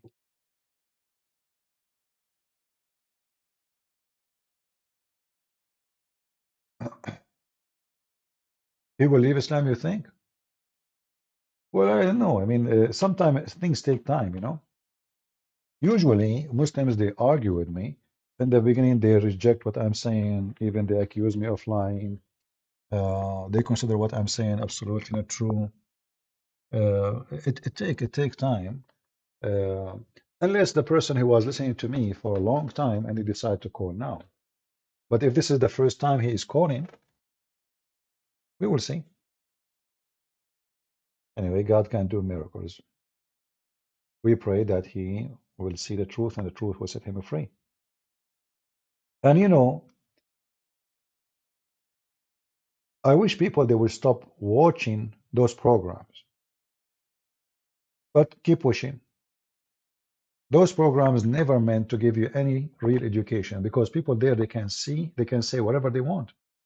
No fact check. And any place there's no fact check of what people say, it's a rubbish.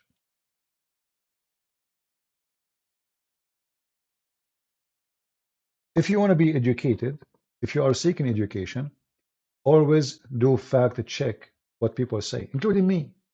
If I say something to you and I cannot prove it, that means this is a speech in the wind. What is do you have a proof? If they cannot provide a statement solid with a proof, this means this is just a statement, it's false usually. And those programs, they are not based in any fact check. It's just to make a show. It's just to bring more viewers. And they are successful. Morgan and all those, And I noticed that even in their program, they invite a Muslim, they make the Muslim happy. They invite the Christian, they try to make the Christian like there's no really challenges in the, it's just to make it a little bit hot, but in the same time to bring them back. Do you remember the ABN TV? The one I used to be invited to do debate Muslims. The reason I stopped going to their TV, they told, like when I was debating, as example, Al-Husseini, or even this guy, Rashad Khalifa, the one who took his position after him. His name is Adib. So before I go live, they told me, please be nice to them. We want them to come back. I said, what hold on. What do you mean? He said, you are so tough, and we don't want you to just to destroy him like this. We want them to come back. I said, so what? So what they want simply is to create a show like those to attract a viewer from Christians and Muslims, but no truth is there. Like you see something, but don't hit in the head. Like you don't have to slaughter the liar. So little. So I said, I can, you invite me, you know who I am. I don't sugarcoat things. I say things as it is. And then I decide after that not to go. I send them a long email saying, I'm not going to be. Don't please even invite me for once. Not even once. Don't think about it. When I debated Al-Husseini, the owner of the TV, he spoke to me. He says, can you please, Christian, can you please speak in a nice way and don't be too much harsh? I said, but me is me. If I don't speak in this way, I will not be me. So don't invite me. Invite somebody else. And and actually, I tried my best, by the way, to be easy, like let us say, not insulting, but in the same time, I cannot be not saying the truth. And you know what happened in the debate. The guy was jumping like a monkey, and he started calling me Zionist. Yeah. I don't know what happened to our friend. Let us see. Is he texting me back? Until now, no. Oh, we have missed call. Hold on. Sorry, he's trying to call me.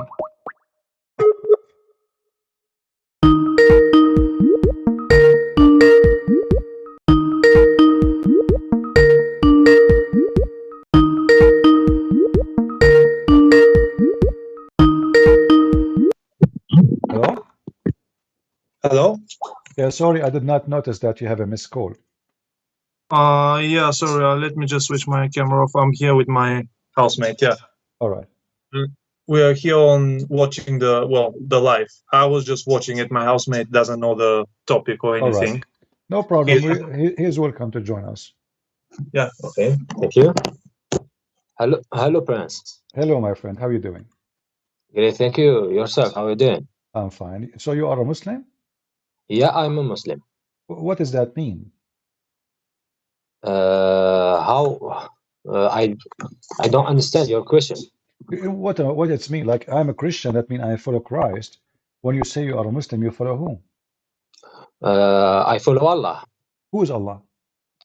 Allah is our creator. How you know? Mhm. How you know he is the creator? Uh, be- I don't know that that is his creator. I can see him, but I know that there is a creator. Yeah, but how you know it's Allah?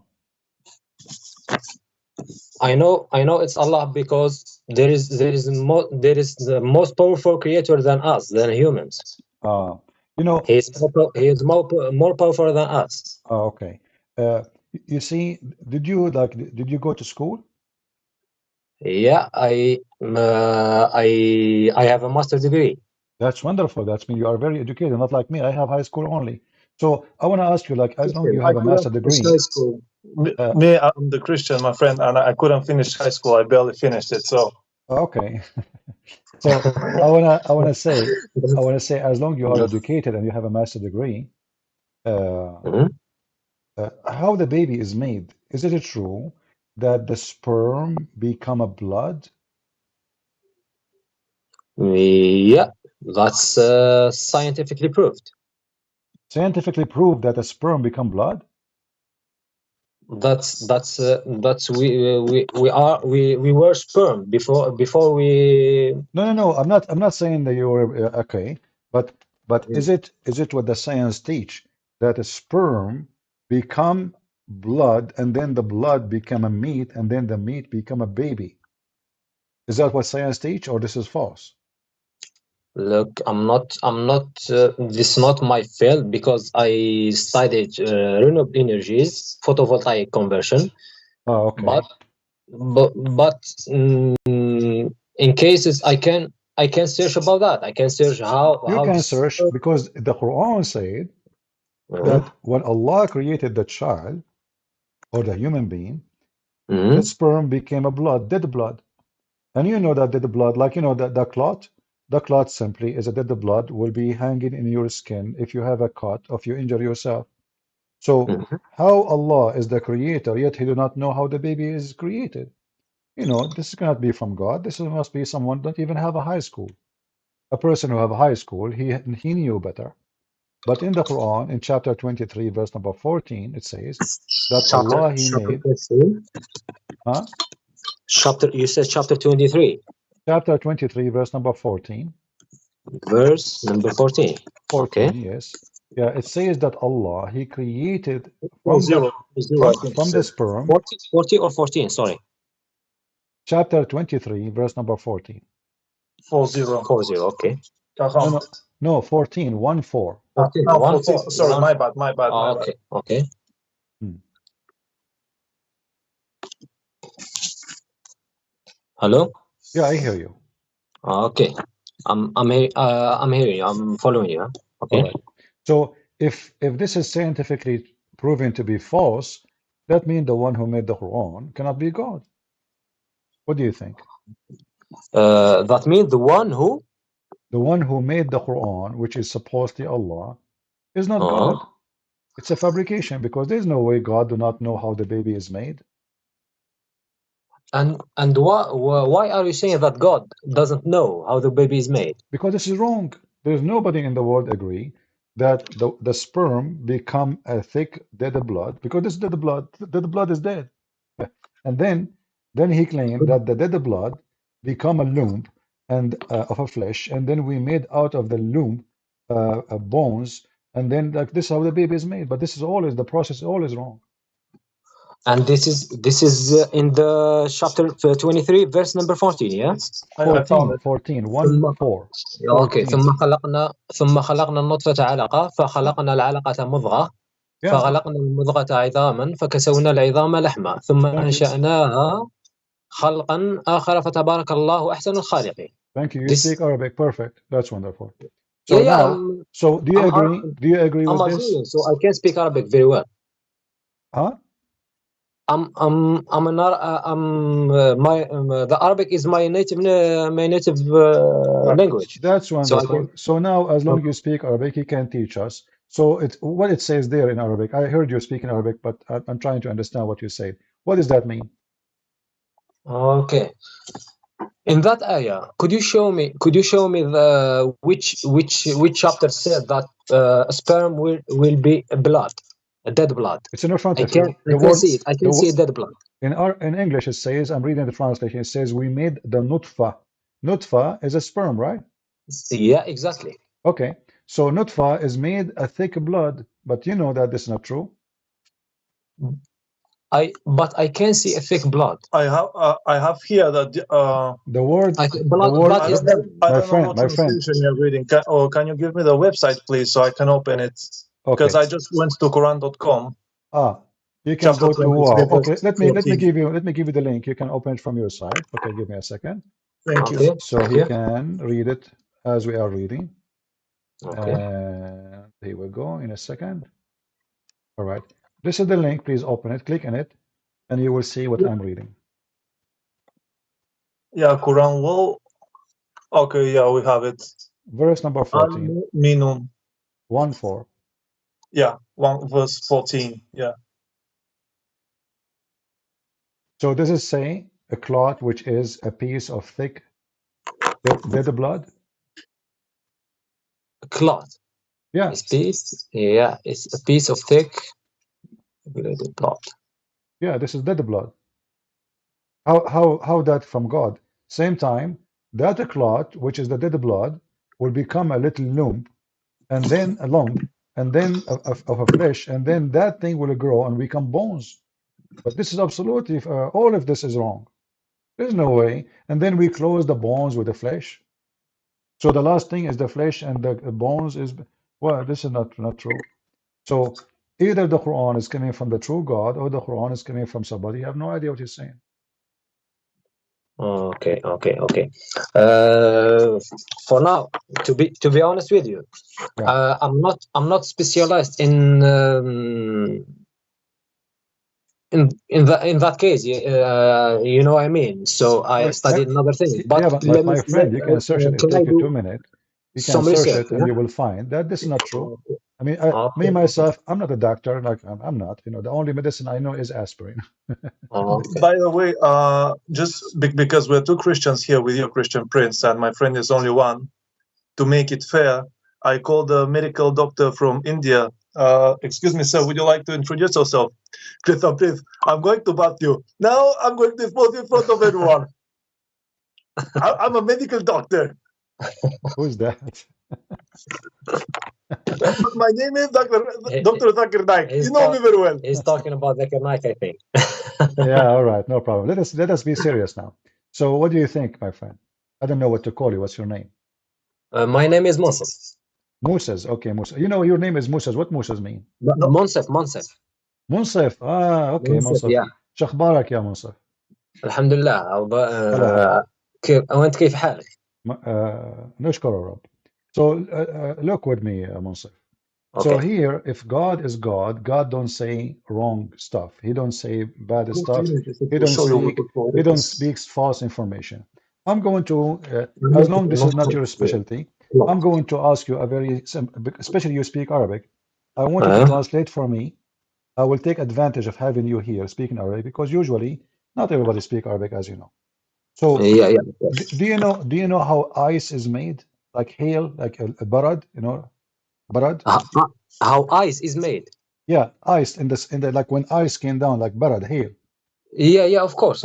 Okay, how it's made? Do you know?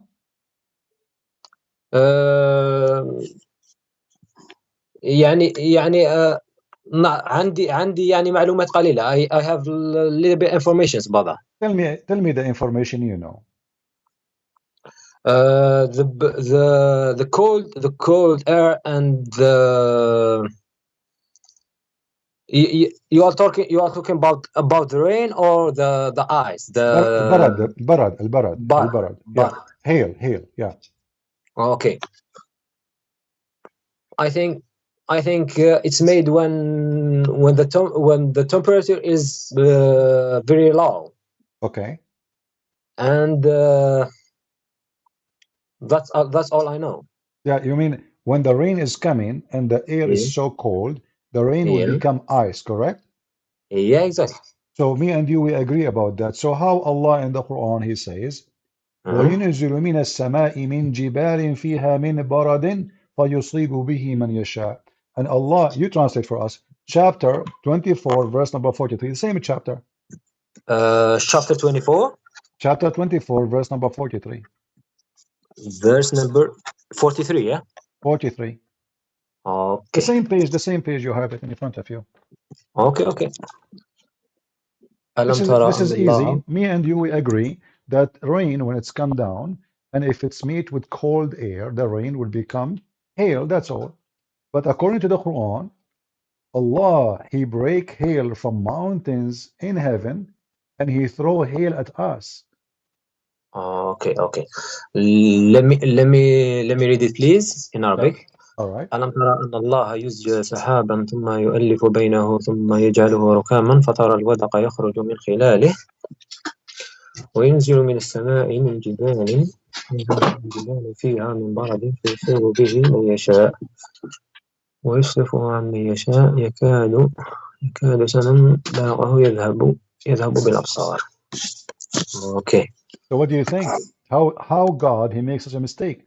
So there is, according to the translation here, you can translate for us. Go ahead, translate. Does it say, وَيُنزِلُ مِنَ السَّمَاءِ مِن جِبَالٍ فِيهَا مِن بَرَدٍ? Translate for us what it says. What does that mean? Look, Prince. So we are both Arab, and we can see that there is a lot of difficult words here, yeah. So if you don't mind, let me search more about. No, my friend, you verse. already agreed with me. Everybody Yeah. heard you saying, when rain go through cold air, the rain became ice. So you and me agree about it already. So how the Quran says that Allah, He sent hail from mountains in it? Does it say that, or I'm lying? Yeah, I see that, but I can't understand what is wadaq. Wadaq. Could you tell me what is wadaq? No. Al-wadaq is the you know, like humidity, rain, you know, water. So wadaq is water, yeah? Yeah, so water is coming, and now, okay, so now, so here in front of us, do you see it says sahab? Right click. When it says sahab. Yeah, sahab, and then rain come, but then he claimed, and after that he continues saying, وَيُنْزِلُ. This is the second part of the sentence. This is not connected right away. وَيُنْزِلُ, and he sent down مِنَ السَّمَاءِ, from the sky, min jibalin, so from mountains in it, barad. So according to the verse, and you speak Arabic very well, Allah, He sent down from mountains in heaven, and you agreed about the translation, correct? Look. I know if you translate it like you said, min sama'in min jibalin, it will be like that. It will be like the ice is coming from the mountains. But I'm not specialist. That's what I'm saying. If you can give me just few moments, like 2 minutes, I will be searching. I will help you. Can we read the tafsir? Yeah, of course. Okay. And tafsir is made by scholars. I'm not going to ask you to read a tafsir made by someone in YouTube, someone he don't know, you know. So we will go to someone. He have you heard of who? Like, did you hear about Jalalain as an example? Tafsir Ibn Kathir. Ibn Kathir. Okay, let's go to Ibn Kathir. Give me a second. So this is the chapter 24, verse number 43. Okay. Okay, give me a second. 24.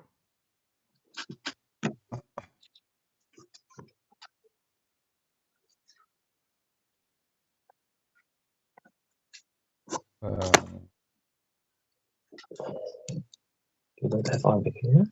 No, I don't have Arabic. I don't speak Arabic. Okay. An-Nur. Where is An-Nur? Here we go. All right.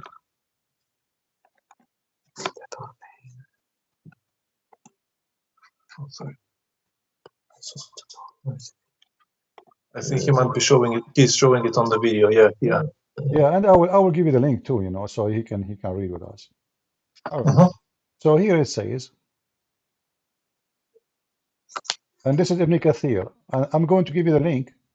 Okay, okay. So you can open it from your side, so you can have a better view, in case, Here we go. This is Ibn Kathir. This is not my website. This is a Muslim website. And you speak Arabic, you can open Ibn Kathir in Arabic. Okay, okay.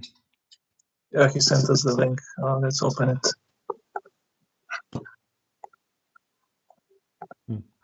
It says here, it's here. that there are mountains of hail in the sky, from which Allah sent down ice. Do you see it? 1 second, please.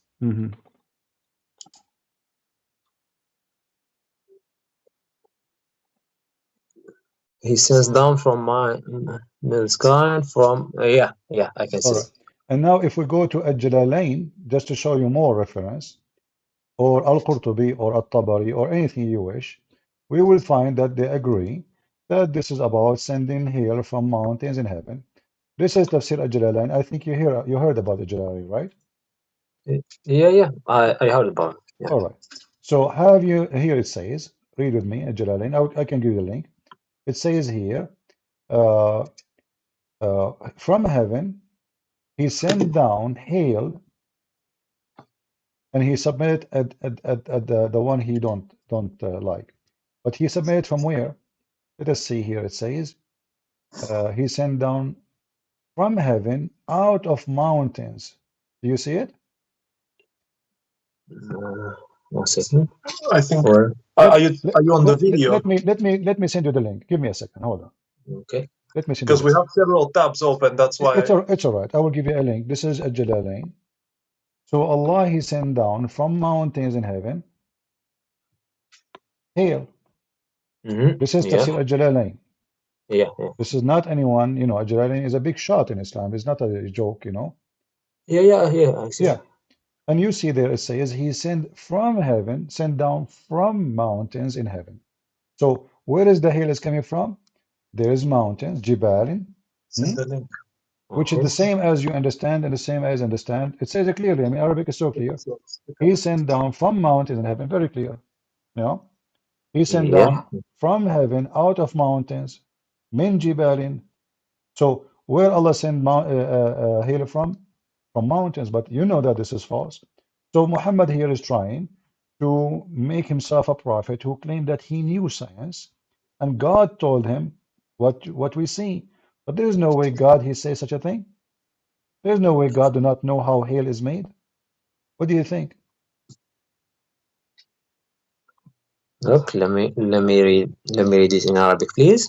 And this is Tafsir Ibn Abbas. Let me show you the other one. This is Ibn Abbas, this is the one Muhammad he prayed, may Allah make him the ink of scholarship, Hibrul Ummah, you know what I'm saying in Arabic. So your prophet he prayed that Ibn Abbas will be the best of scholars for the Muslims. So there is no way Ibn Abbas too don't understand, and Ibn Abbas is the cousin of your prophet. So there is no way he don't speak Arabic too, right? Yeah. I see. Okay. I send you the link, open it. It says here, so he sent down from heaven mountain wherein is hail. He says he sent down hail from mountains in heaven. Do you see it? 1 second. Between clouds. Yeah. Okay. Down. How such a thing can be coming from God? If Allah is God, what is this?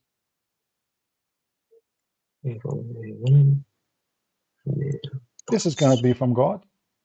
And you agree with me, you yourself, you agree, you translated first time, you did read it yourself, and you said, yes, it says, he sent hail from mountains. You speak Arabic very well, so I'm glad to have you.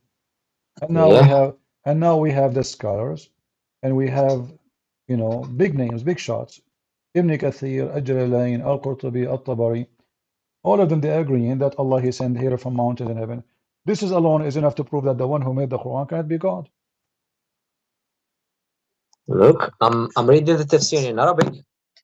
Yeah, You can read it in Arabic. You can read it in any language you want. No problem. Yeah. They said ومعناه أن في السماء جبال برد ينزل منها البرد. Thank you. Yeah. So, Yeah. and translate, please. Yeah. He said that, and there is in the sky mountains that came the rain came from, or the hail came from. Thank you. So how that can be from God? So let me continue, please. And وأما من جعل الجبال ها هنا عبارة عن سحاب. So he said, no. You see, it says here وَيُنْزِلُ مِنَ السَّمَاءِ مِنْ جِبَالٍ فِيهَا. Yeah. What I'm saying. Let me continue, please. Who is the one saying that? هذا أنا نقرأ في تفسير ابن كثير. تفسير ابن كثير وتفسير ابن كثير. Look what Ibn Kathir is saying. As long as you are reading Ibn Kathir, read carefully with me. Okay. This is Ibn Kathir. He's saying. Shall we go to the video? 1 second. Yeah. No, I gave you the link anyway. It says here. Means there are mountains of hail in the sky, from which Allah He sent down ice. Correct? It says that. And then, as for those who say mountains here is used as a metaphor of a cloud, they think that the second men also used to describe the place which is the ice coming. So he is saying they think. So he's saying they are wrong. He's not saying he agree. Let me see, please, because I can't. Yeah, I have it in English in front of me. Here we go. This is a translation, so it's for easy translation, or you can read in Arabic. So he is answering those who they think that this goes back to the cloud. This is not him saying that. This is they think. This is what they think. Do you see it? Yeah. This is what they think. Yeah, exactly. Yeah, he's saying this is not metaphor. They think it's a metaphor, but this is not. As for those who say that mountains here is used as metaphor for a cloud. So he's now answering those people who claim that this is metaphor. Those are wrong. But sorry, let me ask you a question, please. If you are saying that Muhammad said that the rain comes from the mountains. Mountains in heaven, not rain, not rain. Ice.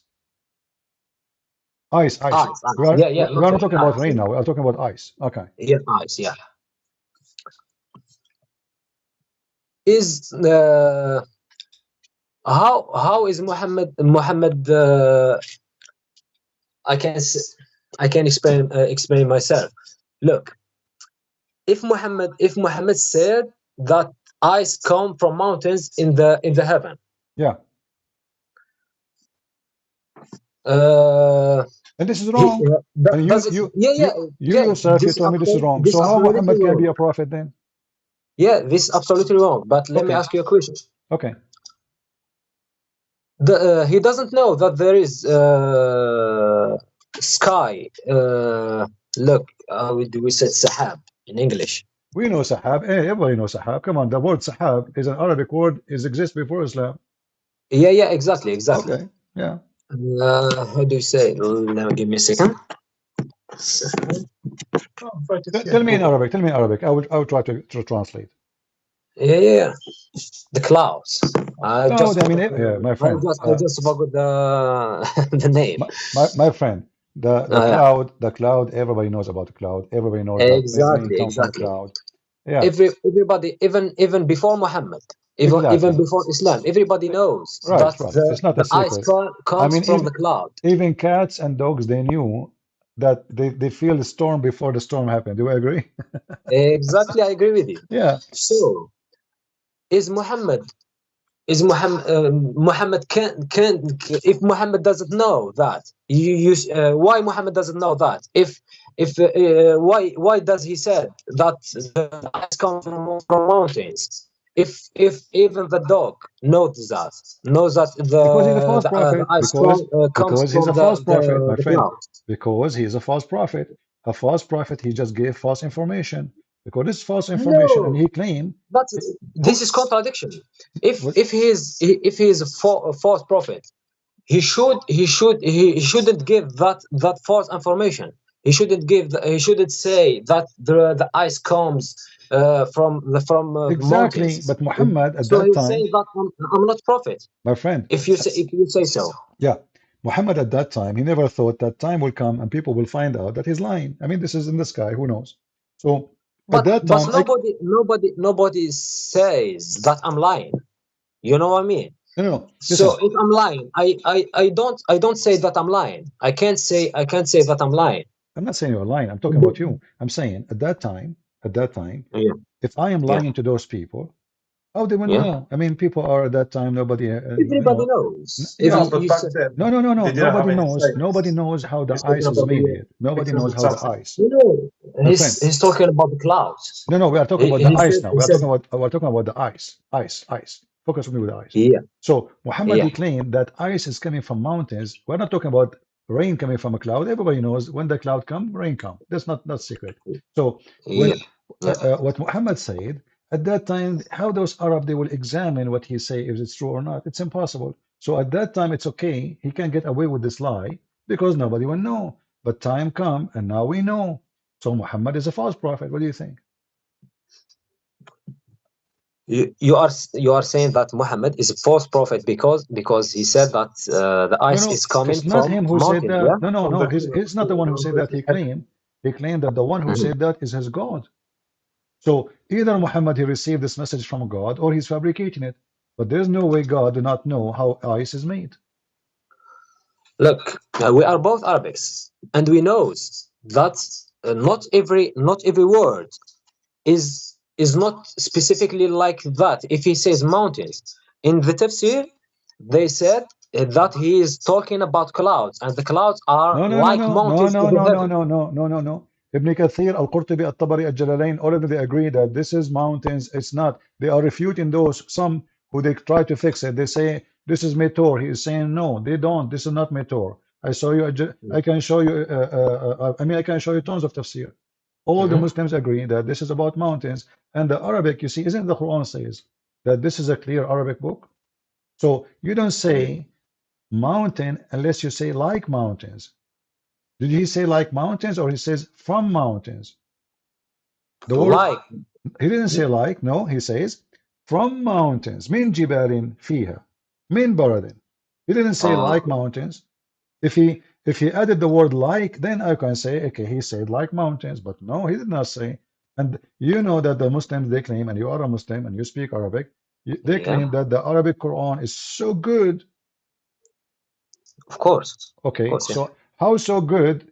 And then it says such a thing. Shouldn't Allah say So that so this you is the are saying that likeness of Arabic. mountains if it's not mountains? Did Allah made a Mhm. mistake? Did Allah drop an important word? No, he didn't make a mistake. You are Arabic, yeah, you are Arabic, Uh-huh.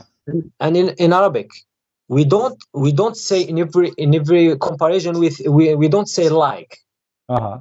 like mountains. Uh-huh. Do you agree with me? No, but you have to now because now this is the second part of a sentence. No, He is, no, he is not saying, my friend, where in the verse says like? mhm. There's the whole verse, there's no like. Do you see the word like? No, I don't see the word like, Okay, but so did Allah forget the word like? If he wanted to say like, he would say like. Who's going to stop no, him? But he no, never he mentioned didn't. it. But now, because we need to fix the problem, so we add words is not there, so we can fix the mistake in the Quran. That's what you are doing. He didn't forget the word like The in Quran, Arabic. so why it is not there? Yeah, he didn't forget it because in Arabic we are not obliged to say like. What do It's you mean? not like No, English. no, It's no, not like English. no. Here we go. You speak Arabic and I speak Arabic, and this is the Quran. We have tons of example about Allah saying the likeness. Kamathali Adam, don't you know? The likeness Yeah. of Adam. So he can use the same word. This is a parable or this is a likeness. So we do not need, to now to say that Arabic is short of words. Arabic language is very huge, and Okay. your God Allah, He keeps saying that the word. مثله كما my friend. Could you give me like 2 minutes to give you an example of sentence without the word like, if you Okay, don't mind. Go ahead. Okay.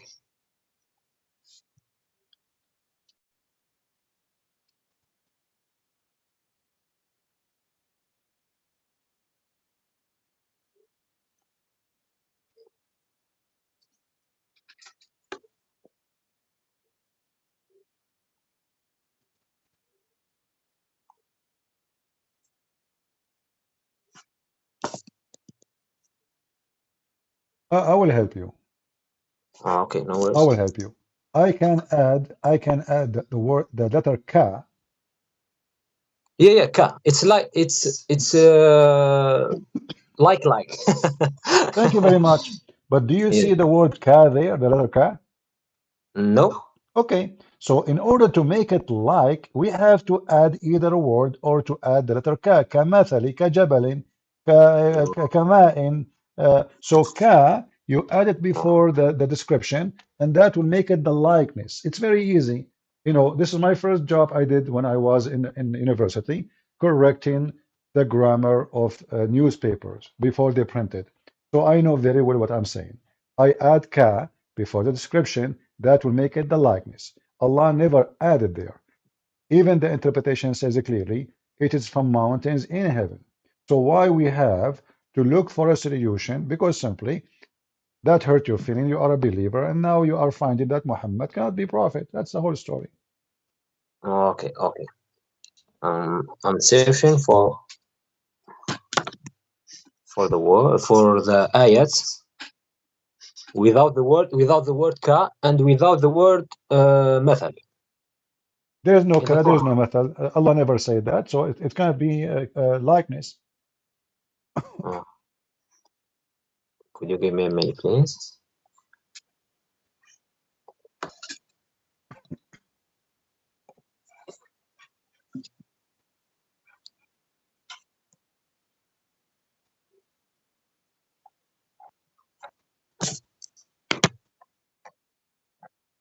The ayah 13 from Surah Al-Fajr.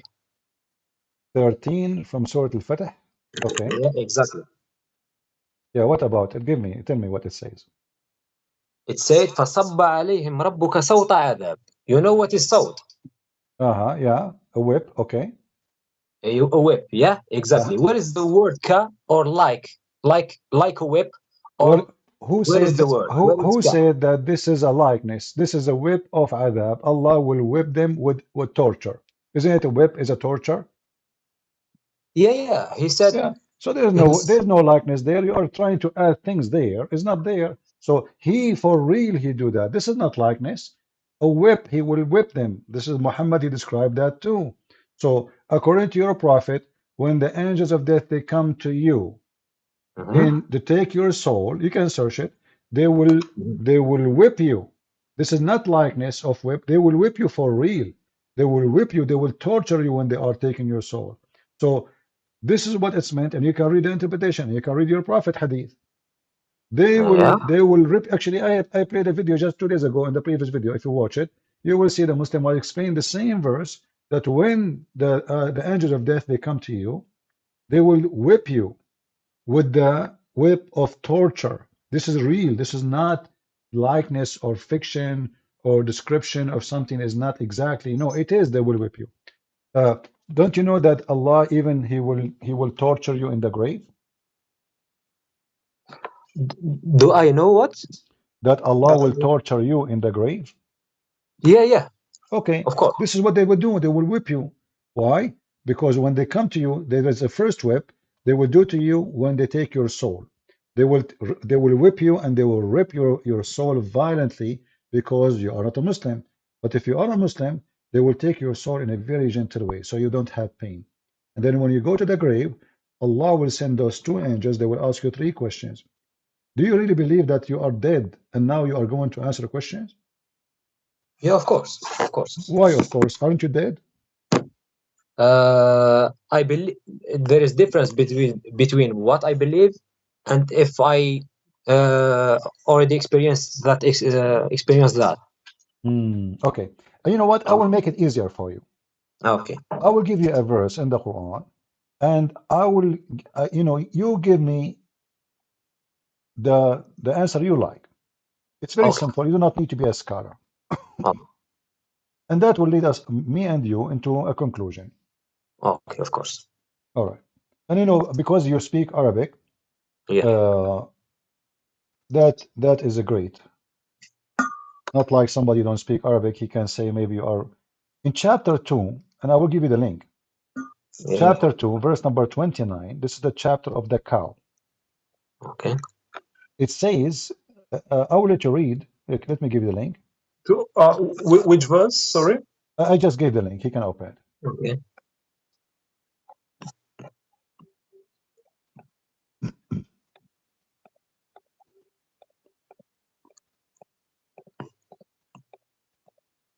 Yeah. Okay. 229. Yeah. Here we are.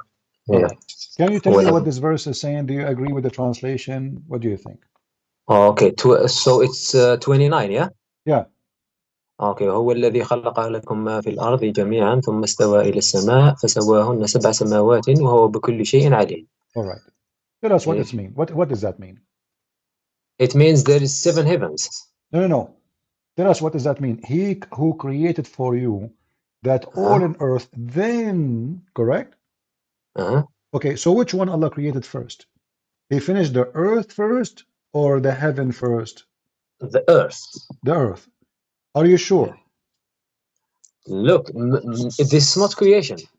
No, I'm asking you. Is the Arabic clear for you or not clear? Is it clear that Allah, He finished first the earth and then He went to heaven? No. This isn't clear because He said that He created for you all that is on the earth. And then He istawa, rose over towards the heaven. But He didn't say created the heaven. No, maybe and then, the heaven I did not say created. was created before my friend, listen carefully. I did not say created. I said, which one Allah, based on this verse, He finished first, the earth or the heaven? Finish. He didn't say the word finish. He said rose over. He said, it is He هو الذي خلق لكم ما في الأرض جميعا. It is He who created for you that all is on the earth. It's finished. Yeah. Okay. And then in Arabic is thumma. Thumma is adat. To tell you about a long distance. There is not right away. There's a long timing. And then thumma, then He went up to heaven, and then He made them 7 heaven. Do you agree? No, I don't agree because let me tell you why I don't agree with you. He didn't say then He created the heavens. He said I'm not talking about creation. I'm talking about finishing.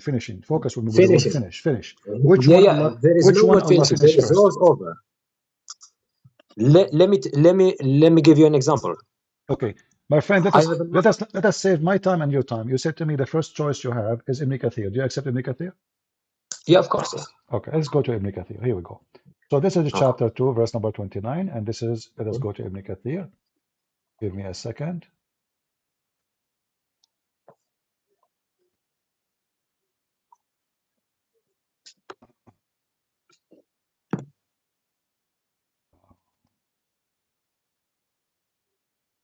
I will give you the link.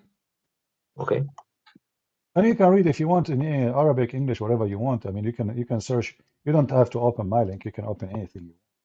Okay. Ibn Kathir is a very well-known person.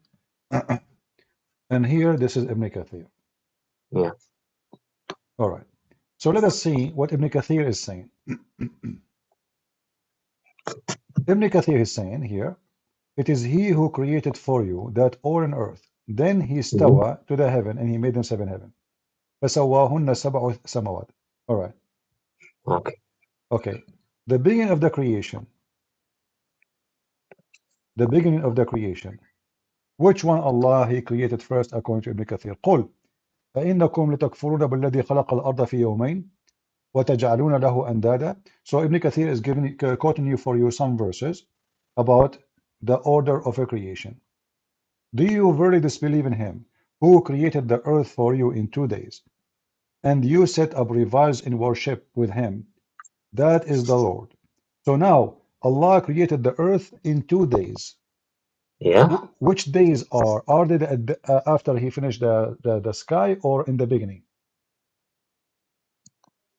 we don't know.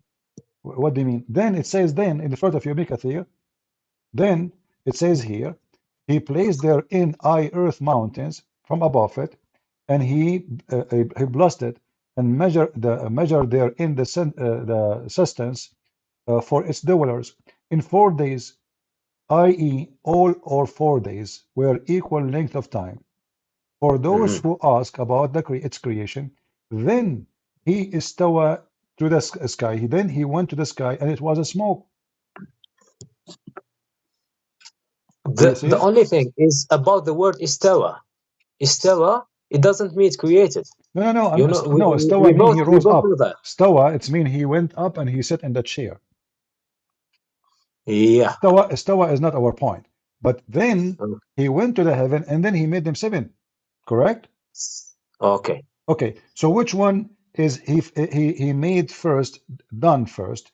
Is it the earth, verse and the verse, or the heaven? The verse is saying, and this Ibn Kathir says, then he finished them as 7. Do you see it? This is Ibn Kathir. Then he finished them as 7. So which one finished first? The earth. Correct? He finished the earth. After that, he made the 7 heavens. Wonderful. Now let us focus together. Is it possible that Allah, you do not know, he don't remember what he said yesterday? So in those verses, as you see, this is a chapter 41, verse number 9, 12, and the other verse, chapter 2, verse number 29, saying that Allah, he created first the earth, finish it, everything in the top of it, and then he start working in the heaven. Now let us go to the chapter number 79. In chapter 79, Allah said the opposite. According to Allah, in that chapter, Allah, he created the stars, the sky first, and then he went to the earth to finish his work. So if Allah, let me show you. In which chapter? Okay, 79. 79. Let me give you the link so you can open just right away. The website of Quran World. Chapter 79, you can read from verse number 27, 28, 27, 28. You can read as many you want. I mean, but because this is where it starts talking about the creation in order. So in chapter 79, verse number 27, it says, أأنتم أشد خلقا أم السماء بناها رفع سمكها فسواها وأعطش ليلها وأخرج ضحاها والأرض بعد ذلك دحاها وأخرج منها ماءها ومرعاها والجبال أرساها. Okay. Now, how in the world this is happening? But we just agreed, me and you, that Allah, he created everything in the earth, correct, in the previous verses, and then he made the heaven 7 heaven. But here is the opposite. Allah, he made the heavens. Allah, he made the day and the night, which means the stars, the sun, everything. And he built the sky, even he raised the sky, and then he made the day and the night. And after that, he started working in the earth. And after that, he made produced the water and pasture for the earth. And after that, he made mountains. So what is the last thing Allah he finished here? Mountains. But this is totally the opposite of what chapter 2, 29, and chapter 41, verse number 9, 10, etc. saying. So how Allah can say the opposite of what Allah he just said? No, it's not the opposite. It is. I'm okay, which one? Okay, hold on. I just went back. Okay, focus with me. He said, focus with me. Okay. Focus with in me. the chapter 29. If you go to chapter 41, chapter 41, which one Allah he created at the end, the last thing. Let us go to chapter 41. If we go here, I will show you. Go to chapter 1, chapter 41, and you can start reading from, if you want, from verse number 9, 10, 11, 12. According to chapter 41, verse number 12, it says, what is the last thing Allah created after He finished the earth? Do we agree? Okay. قل قل قل هل ننبئكم No. قل أئنكم Read it from verse لتكفرون number. بالذي Yeah. خلق الأرض في يومين Okay. وتجعلون له أندادا Okay. ذلك رب العالمين وجعل فيها رواسي من فوقها وبارك فيها وقدر فيها قوتها في 4 أيام سواء للسائلين. ثم استوى إلى And then السماء. what is the second thing He did? Then He made mountains. Do we agree? Yeah. Okay. Then number 11. And then He went to heaven. Do we agree? ثم let me read it please. ثم استوى إلى السماء وهي دخان فقال لها وللأرض آتيا طوعا كرها.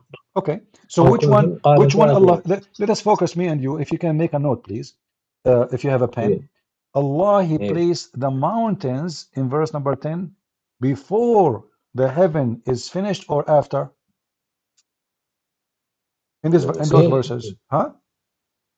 أندادا وجعل فيها قدر 4 سنين ثم the mountains before. Okay, wonderful. So now it's clear, guys. So the mountains finished, made before He finished the sky. But in the other verse is the opposite. If you go to the other chapter we just opened, chapter 79, it says that Allah, He finished the sky, and then after that He spread the earth, make it flat, and after that He created water, and then the last thing He placed mountains. So chapter 79 verse. You can read it from verse number 27, 28, 29, 30, 31.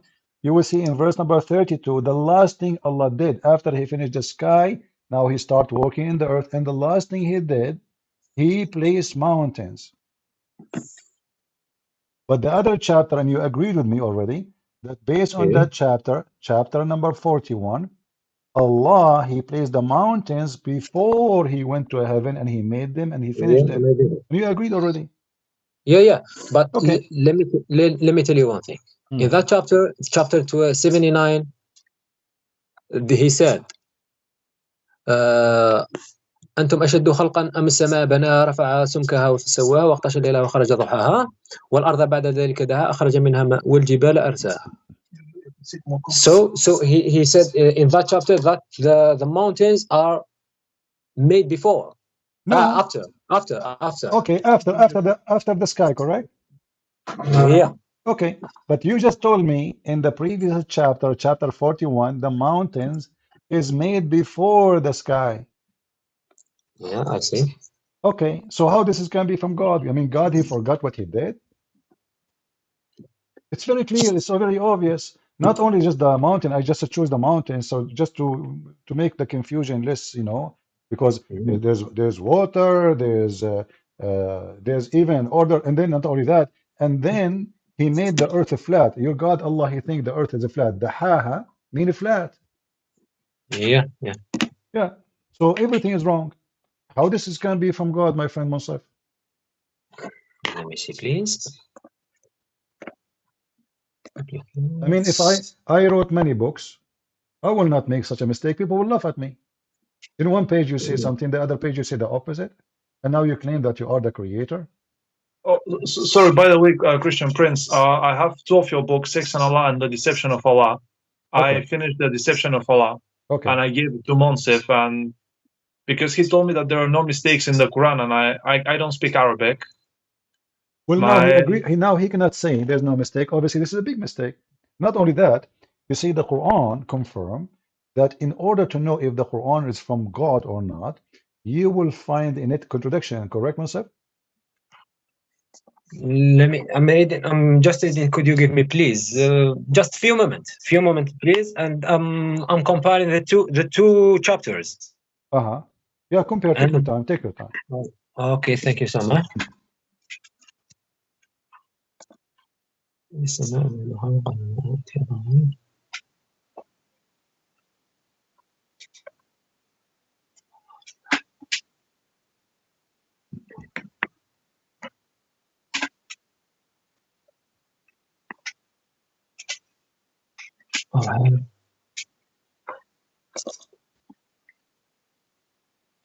Look, in the chapter 79,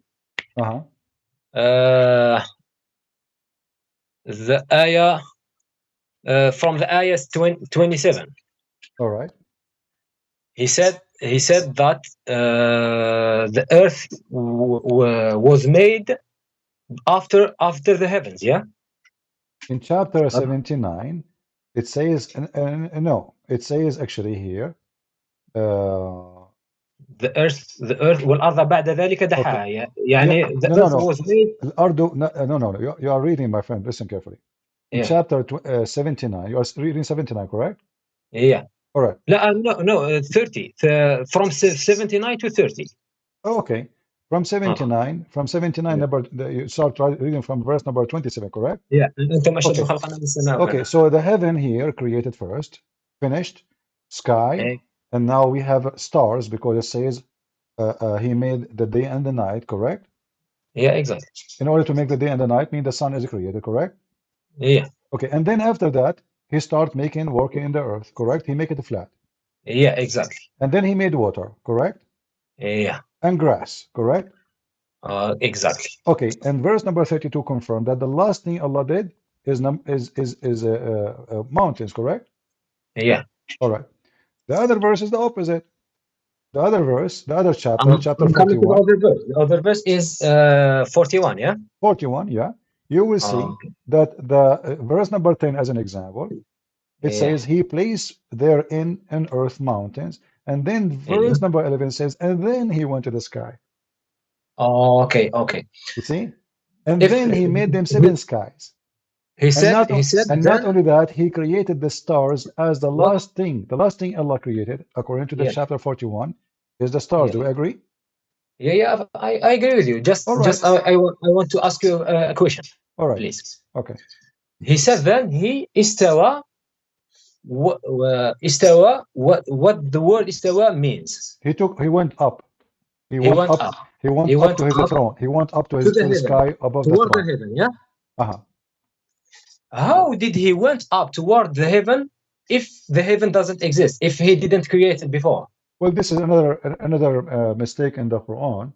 Because this is not a contradiction. Okay, in this ayah, you are the one he who went said to the me, heaven. no problem. So he made the heaven before the earth. Okay, hold on. But this is contradiction. How he made the heaven before, my friend. Okay, but you remember the first question I asked you? It's chapter 2, verse number 29. I said to you, which one based on this verse Allah finished first? You said yes, 79. Go back to 79. Go back to 79. No, not 79. Chapter 2, verse number 29. This is the first verse I showed you. Please, let me focus on just 2 chapters. After that, I will be back on the 3rd chapter, please. We are talking about the contradiction between chapter 79 and 41, yeah? All right, correct. Okay. So chapter 79, he said, are you more difficult to create, or is the heaven that he constructed? He said he raised the height, he raised its height, and he has equally ordered it. And after that, he said, and after that, he spread the earth. Okay. So he began with the heaven, yeah, in that chapter. Exactly. After that, he created the earth. Okay. Okay, are you with me? I'm with you. And this is still a mistake because the other verse. I'm asking you a question. Could you please follow me, Prince, if you don't mind? Following you. Okay, tell me. Okay, what is the conclusion? What is the conclusion now? Give me conclusion. In that chapter 79. Okay, give me conclusion of chapter 79. Yeah, he said that he made the heaven before the earth. All right, this is your conclusion, correct? No, are you? Do you agree with me? Well, based on that chapter, yes, I agree. What were you saying? You said in that chapter. Exactly. He said exactly. That okay. But just to make it simple, does it say in chapter 79 that Allah created the stars before He start working in the earth? I'm not following you. In the same chapter. In chapter 79, yes, verse number 29, You agreed with Yeah. me, he says, and he made the stars, he made the sun and the day and the night, correct? You agreed. Yeah. Okay. So now let us make me and you take a note. So according to chapter 79, the light, the day, the night, the stars is made, the sun Please, made. Prince. Please, Ma Prince, we are. Could you please answer me about the mountains, about the earth and mountains? Okay, what about the mountain? And after Go that, ahead. we go to the night and the day. Could you please answer me that question? Because I'm asking. What is the question again? It's a repeat. Okay, in chapter 79, yeah, verse 30, verse 27 to 30, you said that he made heavens before the earth. So he made heaven first, and after that the earth. Okay. Okay. And you said that there is contradiction in chapter 41, and he said that he made the heaven, he made the earth before the heaven, yeah? Yeah, correct. Okay. In chapter 41, he said he placed rain from mountains. In conclusion, he created the earth, and then he raised up to the heaven. Okay. How did he raise up to the heaven if he didn't create it yet? This is a question you have to answer. My friend. Islam so there is no contradiction. Okay, no problem. Okay, but just hold on. You see, you remember what I told you? We have to connect the dots, not only just 1 and 2. When I said to you, chapter 2, verse number 29, and I said to you the first question, based in the chapter 2, verse number 29, which one Allah created first? You said it's obvious. It is the earth, correct? 1 second, please. Chapter 2, verse 29. الذي خلق لكم ما في الأرض جميعا ثم استوى إلى السماء. Correct. ثم فسواهن سبع. No, he didn't. In that chapter, he didn't say created. He said. You see, I'm not debating about he created or not. I'm asking you, my friend. Listen carefully. I don't care if Allah already created the sky 10,000 years before the earth. We are talking about the order of a creation. Okay. In chapter 41 is totally the opposite of chapter 79. This is why I said to you, based in chapter 41. Let us go back to 0. In chapter 41, when Allah created the mountains, He created the mountains in the beginning or at the end, according to chapter 41. According to chapter 41, yeah? 41, yeah. He said, then he raised up to the heaven. So he created the heaven before the earth. No, hold on, my friend. 41, sorry. Chapter 41. Okay. Yeah. He said then he istawa, focus with me. Rose over or rise up to the heaven. Chapter 41, verse number 10. It says he placed therein in the earth mountains. Do we agree? Yeah. Okay. Verse number 11. Then he went to the heaven, correct? Yeah, he went to the heaven, yeah. And then what he made in heaven? He made the stars, correct? 1 second. And he made 7 skies and he made the stars, correct? Yeah, he made 7 skies, yes. So I want you now to write down, based on chapter 41, which one is made first, mountains or stars? Okay, I will answer you. Could you please follow me? According to chapter 41, he made the earth. After that, he raised up to the heaven and made them 7 heavens, yeah? No. He didn't say he created the heaven. No, focus with me. I'm not talking about creation the heaven, my friend. Focus with me, please. We are talking about the order, yeah? No, my question is, based in chapter 41, forget about creating the heaven. I'm not talking about the creation of the heaven. I'm talking about the order, which one is first. So, according to 41, Allah, He made the mountains first or the stars first? He made the mountains first, but he didn't make the heaven second. He made the heaven, after that made the earth, after that he made the stars, because he raised up to the heaven. What are you talking about? Listen, it says he placed therein mountains, and then ثم استوى إلى السماء, and then he completed them and finished them as 7 skies, and then he made مصابيح. So what is the last thing he did? The last thing he did? Exactly. That's what I'm saying. He completed them. Okay, But no he problem. created Okay, my friend, the I'm not talking heaven about. before the earth. Okay, hold on. He completed the sky. Okay, base in verse number 12. What is the last thing Allah did? Is it is true that He made the stars? Yes or no? Yeah. You agree? That's Yes, the I last agree. thing. Okay, thank you very much. Wonderful. So in chapter 41, the last thing Allah He did, and now the earth is made, correct? Yeah. Everything is made. The last thing He did, He created the stars. Wonderful. Let us go to chapter now. Focus with me and please take a note what you said. Please. One second, please. Take a note. So now we go to chapter 79. In chapter 79, the stars is made before the mountains. One Or second. after the mountain. Read with me 79, yeah? carefully. Which one is made before? Here it says in chapter 79 that Allah, when He's talking about it, Where is the stars? he created the sky, and then He made the sky, and Where then is stars? You are talking he about the lifted up the stars. sky. No, He's talking about, yes, the stars, yeah. And now Yeah, we yeah. arrive to the stars. And then in verse number 29, now He made the stars, correct? Verse number 29. 29. Okay. Do you agree? That then, One second. Verse chapter 71, the 79, now Allah, in verse number 29, now He made the light, make the day, made the night, correct? Made the stars. There is no stars. No, it says وَأَخْرَجَ ضُحَاهَا. There is no way, there's no It's stars. from the sun, My not friend, from no, my friend. the light So is from the sun, not from the star. when the night and the day came, when the stars is made, it says it for you. Listen. No. He dimmed its night الضحى. and He الضحى, brought it's the out. light of the sun. Okay, sun. Thank you. Is the sun Sun, as a yeah, not star? the star. Is the sun as a star or not? Huh? Is the sun is a star or not? Is the sun, the stars are suns. Okay, And so now we have day and night. Why? Because Allah created the stars, correct? Okay, and then He start working in the earth.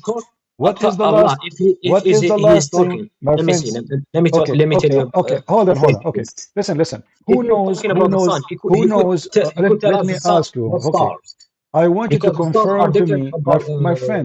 I want you to confirm to me. Just be honest with me. Okay. Did Allah created the earth first or the sky first? The sky first. Okay. Everybody is my witness. Who knows the Quran better than you and me? Isn't it Muhammad? Of course. Okay. Let us see what your prophet says. Okay. But you didn't answer me. I will answer Please. you. Hold on. I will let your prophet answer you. No. I want you to answer me about the 3 verses we are talking about. We are. If there is Listen. Here we go. contradiction or not. This is the After answer. that, This is the answer, my friend. This is the because answer. I will lose my question. My friend. This is the answer. The answer in front of you. This is your prophet explaining how Allah created the earth and the heaven. And now don't tell me your prophet, he is ignorant. He do not understand what he's talking about. Read with me. I send you the link. Okay, send me the link. I send you the link, and this is Sahih, very authentic. Allah, the exalted, the glorious, created the clay on Saturday. He created the mountains on Sunday. He created the trees on Monday. He created things entirely in labor in Tuesday. He created the light on Wednesday. Do you see it?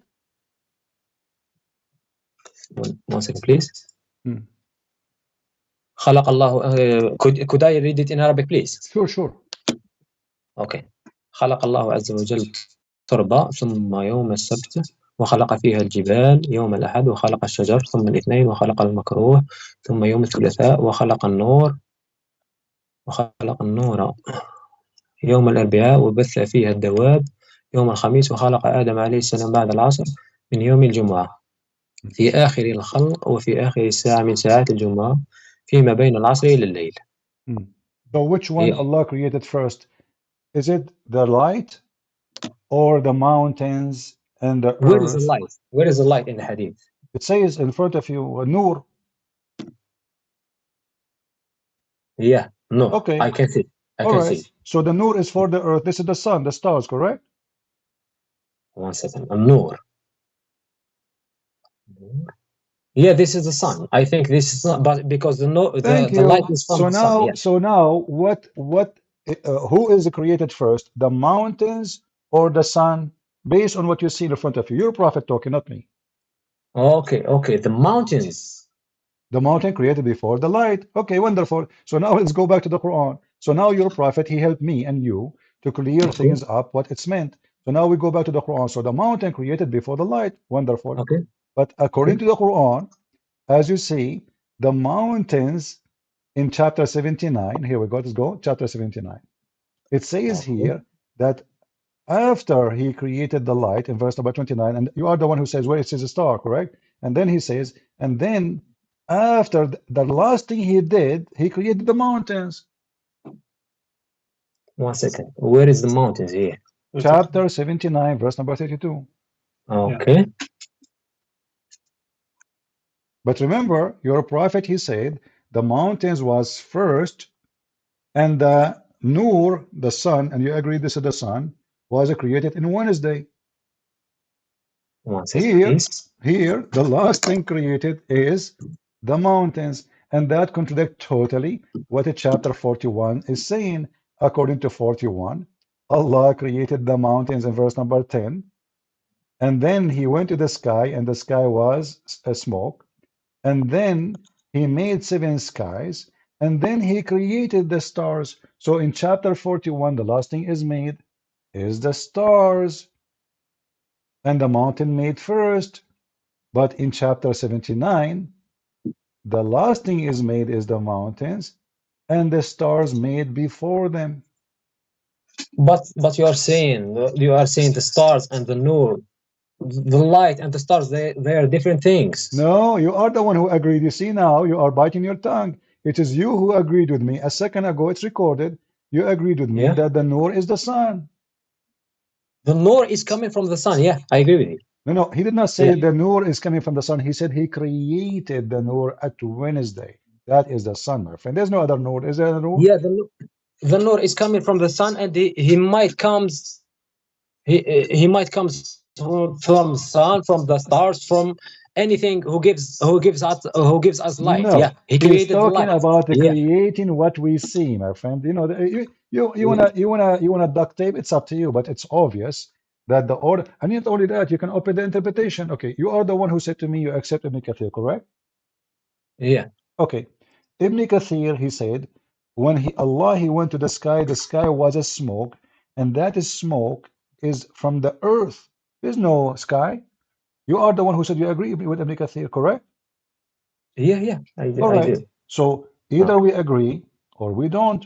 So if we go right now to Ibn Kathir to see what Ibn Kathir is saying, let us go to read together. Let us see here, verse number 11.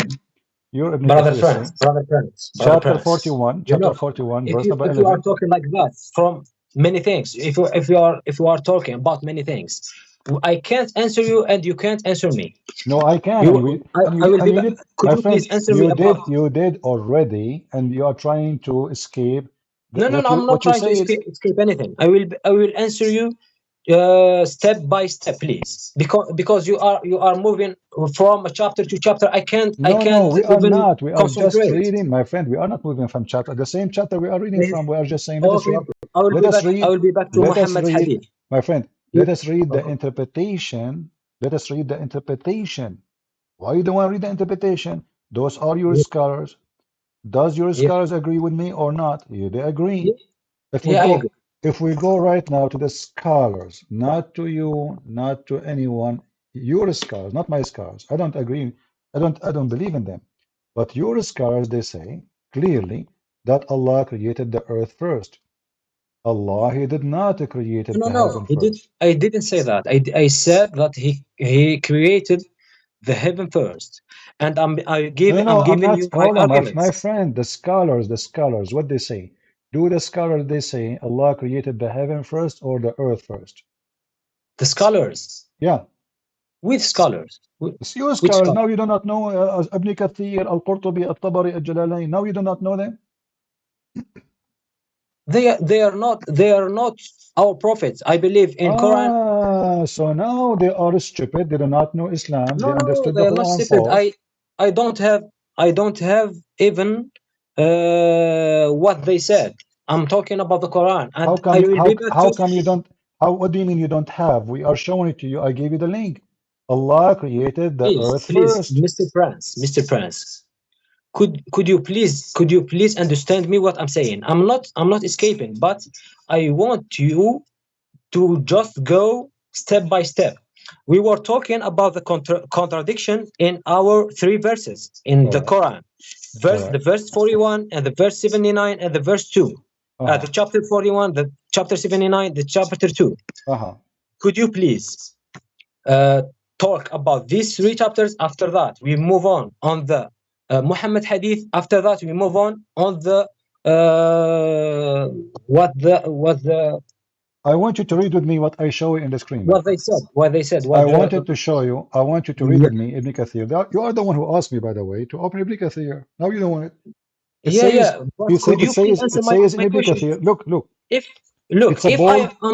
I'm willing to be a It is a Christian, bold, my friend. you need to answer my questions. I am To be a answering your Christian, question. if you need me, if you want me to be a Does it Christian. say in Ibn Kathir the earth was created before the heaven? Yes or no? Or I'm lying? He's showing it here on the Does it video. say in Ibn Kathir the earth was created before the heaven? Yes or no? Let me see. The earth was created before the heaven. This is a title. This is what it says. This is a title. This is what it says. No, this is what it says. It says, and when he read carefully with me, my friend, please, read with me. Allah, listen, read with me. This is the interpretation now. This is not the verse. Allah created the earth before the heaven, and when He created the earth, smoke burst out of it. And this is why Allah He said, ثُمَّ اسْتَوَى إِلَى السَّمَاءِ وَهِيَ دُخَانٌ. And this is why Allah He said He went to the sky and it was heaven. There's no sky. So the sky is a smoke, and the smoke is not a sky. This is a smoke coming from the earth. This is your scholars. Let me see. Could you please send me the link if you don't mind? I did already. You forgot? Here we go. Let me send it to you again. Okay. No problem. Okay. You go down where it says the title you see, which is the earth created before the heaven. Okay. Yeah, that's it.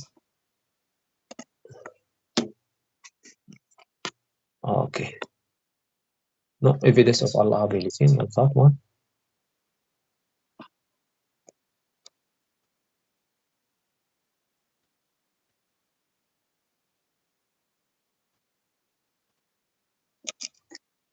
Read for us, please, so we can hear you, all of us. The earth was created before the heaven. Yeah. Okay. This is the verse. It says He created for you all in the earth. He is now the second part between the two bracket. He's explaining here after the bracket. Allah created the earth before the heaven. Correct. This is Ibn Kathir talking now. Oh, let me see. No, he's not. What? No, this is Ibn Kathir talking. Yeah. Just read. It is who created for you all that on earth, and what is it? Allah created the earth before heaven, and when He created the earth, smoke burst out of it. This is why Allah is. This is why Allah said. Okay. Then He istawa ila sama, turned toward the heaven. When it was smoke. So it was created. No, the smoke it does exist. My friend, do you see it says, this is why when it says it's smoke, because the smoke burst out of it. This is not from the sky, this is from the earth. Allah is cooking in the earth. So it's clear. When He created, my friend, connection can you repeat, please? Slowly. When He created the earth, smoke burst out of it. And this is why Allah said, ثم استوى إلى السماء وهي دخان. He استوى إلى السماء and it was a smoke. Sorry, my friends. So where is the smoke is coming from? The smoke is coming from the earth. There is no smoke. No. ثم استوى إلى السماء وهي دخان. السماء هي دخان. The No heaven problem. is smoke. But read, not my the friend, earth. connect. It says, when he created, read with me, when he created the earth, smoke burst out of it. Out of where? Out of the earth. This is why Allah said, ثم استوى إلى السماء وهي دخان. And then he left up to the heavens. So that there's no heaven. This is a smoke coming from the earth.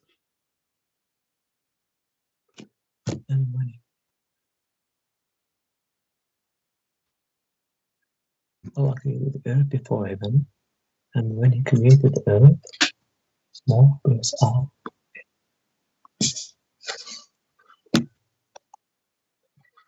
If you go a little bit down to make it more clear, read with me carefully. It says here, ayah testify, read with me carefully, please. This ayah testify to the fact that the earth was created before the heaven. I mean, do you want it more clear? Does it say that? Fact that the earth was created before the heaven. So do you agree now? Ibn Kathir is saying that this verse testify that it's a fact that the earth was created before the heaven. How more we can make it more clear now? This is which chapter? The same chapter, you know. What are you 79, talking yeah? about? I just sent you the link. This is No. I'm just saying about which chapter. It's chapter he is 79. explaining all of them. He is explaining chapter 2, verse 29, and chapter 41, verse number 11, 12, 13, 14. He is explaining all of them. And then the earth created before the heaven. Then he spread the earth and he made them flat. It says here, he spread the earth out after the heaven was created. So the earth was created first. The earth was made flat after he created But the in heaven. the same look in the same page with tafsir. After other title of the earth was created before the heaven. We have the title spreading the earth out after the heavens were created. Where? What? The next title. Yeah, it says it's spreading the earth, not creating the earth. Exactly. Okay, so I asked you from the beginning, which one Allah created first? You said to me, okay, how Allah he created the earth, and then he went to the sky and there's no sky, correct? You said that. Yeah. Okay, I said. it turned to be this is false, because simply the word smoke does not mean a sky. It is the smoke burst from the earth. So there's no sky yet. So now the earth is created and everything in the earth, but then Allah he came back to make it flat. Okay. Yeah. So now the order is still wrong. I'm not scientist. Maybe I was wrong about the order. Maybe I was wrong. No. But It's not you. Yeah, my friend Youssef. I'm not talking about you or about me. Yeah. Allah is wrong. Muhammad is wrong. Obviously, you see, I asked you 1,000 times. Hold on. Which one is created first? Is it the mountains or the stars? And now we go back to zero. Do we need to repeat again? So obviously the order is wrong, because one verse says that the mountain created. I'm talking about the mountain to make it specific so we can understand better. The mountains is first, the stars at the end. The other chapter, the opposite. The stars first, and then the mountains at the end. It cannot be both. One of them have to be wrong. And as long the earth is created first, shouldn't we create a space for the earth before we create the earth? Let me switch, please. This is which chapter? The same chapter, Ibn Kathir in front of us. Shouldn't we create a space for the earth so we can create the earth in? Okay, I created the earth where? If there is no space, you cannot create the earth. So the whole story is stupid, because in order to create something, I want to create a concrete block. But if I don't have a space to put it, then the block is where? So it's wrong, because you have to create the space first, then you create the earth, because the earth is inside the space. Do we agree? Yeah. Okay, but here's the opposite. Here there's no space, and the earth is created first. And then Allah, he created the 7 heavens, and now he is making them in order. And the last thing he did. What? You are talking about. You are comparing our space or creating. I don't know I don't know, creating If there's other food space, if or there's other space, our space, not our space, we're talking about the Earth. The Earth is in a okay. certain space. The Earth Yeah, is in a space. So now the yeah. Earth, okay, if we don't have a space for the Earth, where we created the Earth? Look, It's you you. are you are It's you. asking It's you who said to asking me. me. It's you who You said to are me asking me. how Allah created the Earth if there is no sky. You said that to me, you yourself. It's you. This is your question. I'm repeating your question. You said to Yeah. me how Allah will create the Earth if there's no sky. And now I'm saying the same question to you. As long now we confirm that Allah created the Earth first and then He created the sky. Well, how you can create the Earth and there's no sky? Because where the Earth is created where? There's no space. So first you create the Because we space. don't because our mind can't understand that things. No, You no, are no, my talking friend. Don't about tell me about creating of our the mind. Here earth. we go. Your mind, I will tell you. I will tell you a question. your Do you mind, know? your mind Do you accept know that the Earth. how is the iPhone is built? Listen, listen. We know how it's built. Yeah, we know. So now I'm asking you, isn't it your Do you God? know right now? Do you Isn't know? it your Do you know? God? Okay, hold on. If your God Okay. explain it, why you are talking about our mind? Your God, He explained it. He says this is first, this is second, this is third, this is fourth. If we go and put them next to each other, we will find that each one of them is totally the opposite. Okay, let us make it simple. Which Okay. one? Go with me, go with me. Just to make it more simple for you. I am Okay. assuming that you get confused and you got shocked, but I will go with you. In chapter 41, go back to chapter 41. Okay. All right. I'm in Water, chapter 41. water, water, and trees and those things created first or stars? Forget about the mountains now. Okay. Let me read this. Chapter 41, based on that Uh, chapter, which one created first?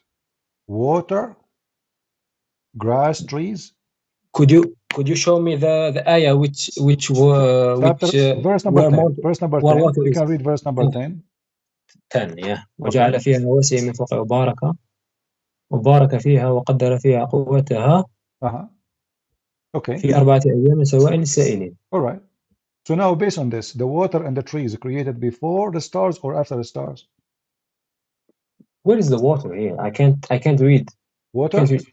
It Yeah. says, okay, it says وقدر فيها أقواتها في 4 أيام. أقواتها is the water, trees, No. substance. أقوات. My friend, what is Food. أقوات الأرض? What is food in The Arabic? food, the food. Food is أقواتها is the food. food, exactly. Okay, what is our food? Water, grass, vegetables, fruits. Water is not food. Water is not food. No, It's water is drink. the food, my friend. Don't you swallow it? No, it's drink. We all know that Okay, water is not okay, guys, food. water is not If, food. Forget about the word food. Okay, so now that Allah created food, forget about the water. Did okay. Allah create food? أقواتها. I will go with أقواتها. Did Allah created food before the stars or after the stars? Let me see. وجعل فيها رواسي وبارك فيها وقدر فيها قوتها ثم استوى إلى السماء. I mean, it's very simple. Come on, which one Allah created first? I'm confused about the word قدر. قدر is mean measured. قدر, no. قدر mean he decide. You know, he made it. Okay, do you want me to go to Ibn Kathir again? We can show you Ibn Kathir, Al-Qurtubi, Al-Tabari, Al-Jalalain. They explain, even they say it is water. You see, you refuse to accept water, even there it says water. Just press right click on it and search in Google. Huh? No, I'm just telling him how to translate it in Google Translate, yeah.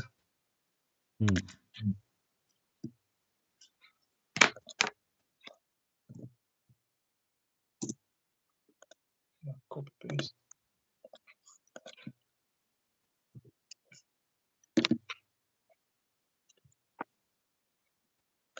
You know, Musaf, you said to me Ibn Abbas is a big scholar, correct? Ibn Abbas? Yeah. I don't know him. I just know Ibn Kathir and... This is the cousin of your prophet. What do you mean? This is the highest, top. I don't know. I'm not saying no or yes. I don't. Okay. I just don't know him because I'm not did that.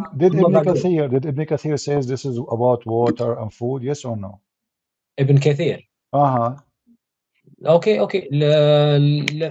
let's go back to ابن كثير تفسير ابن كثير. Okay. So if we go to Ibn Kathir, let us see. Read with me, my friend. Okay. This is the website of Ibn Kathir, the one you have. Does it say there water? Or I'm adding things out? I think we closed it. Let me give it to you again, no problem. I have Okay. patience. I have all the patience in the world, no problem. We are trying to save a Muslim. Thank you so much. You're welcome. Open with me, please. And you can search for the word water in the page. Does it say, and brought forth their form, its water and its pasture, and the mountains he has fixed firmly to be provision for the benefit of you and your cattle? Does it say that? Let me see. Did it say water, or I'm making things up? I'm just... This is the chapter 79. Does it say the word water? 79. Yeah. Does it say the word water? We were in 41. No problem. We are connecting the dot now. Does it say the word water in chapter 79? Let me search about it. Where is 79?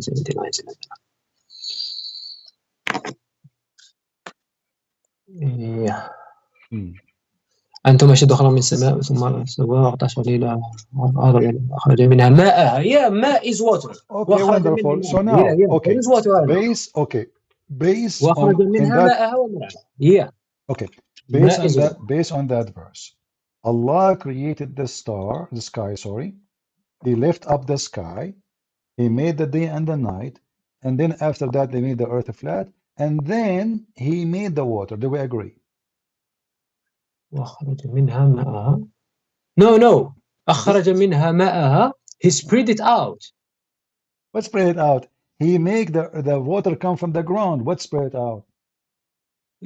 Yeah, he didn't say the word created. He spread it. He made always about creation, the my water friend. go out from the earth. Spread out is spreading the earth. He made the earth flat. There's no spread out. This is false translation. The earth, he made it flat. The word daha, I mean flat, and you agree. He spread it out. The earth. He said he spread it out. There is no spread for the earth. He made it flat. The ha, you agree? Exactly. Spread it out is not creation. Yeah. No. This is not okay. No, he made the earth flat now. This is not the topic. He made the earth flat. After that, he made the water comes out from it. Exactly. So there's no water before, correct? Okay, so that's the meaning. Okay, so the water. He didn't say he created the water. So the water was there out from it, from the earth. So he created the earth, and there was water inside. He did not create the water. Yeah, the water was inside the earth. He made it comes out. Yeah. Okay, so are you saying to me now that the water is created when he created the earth?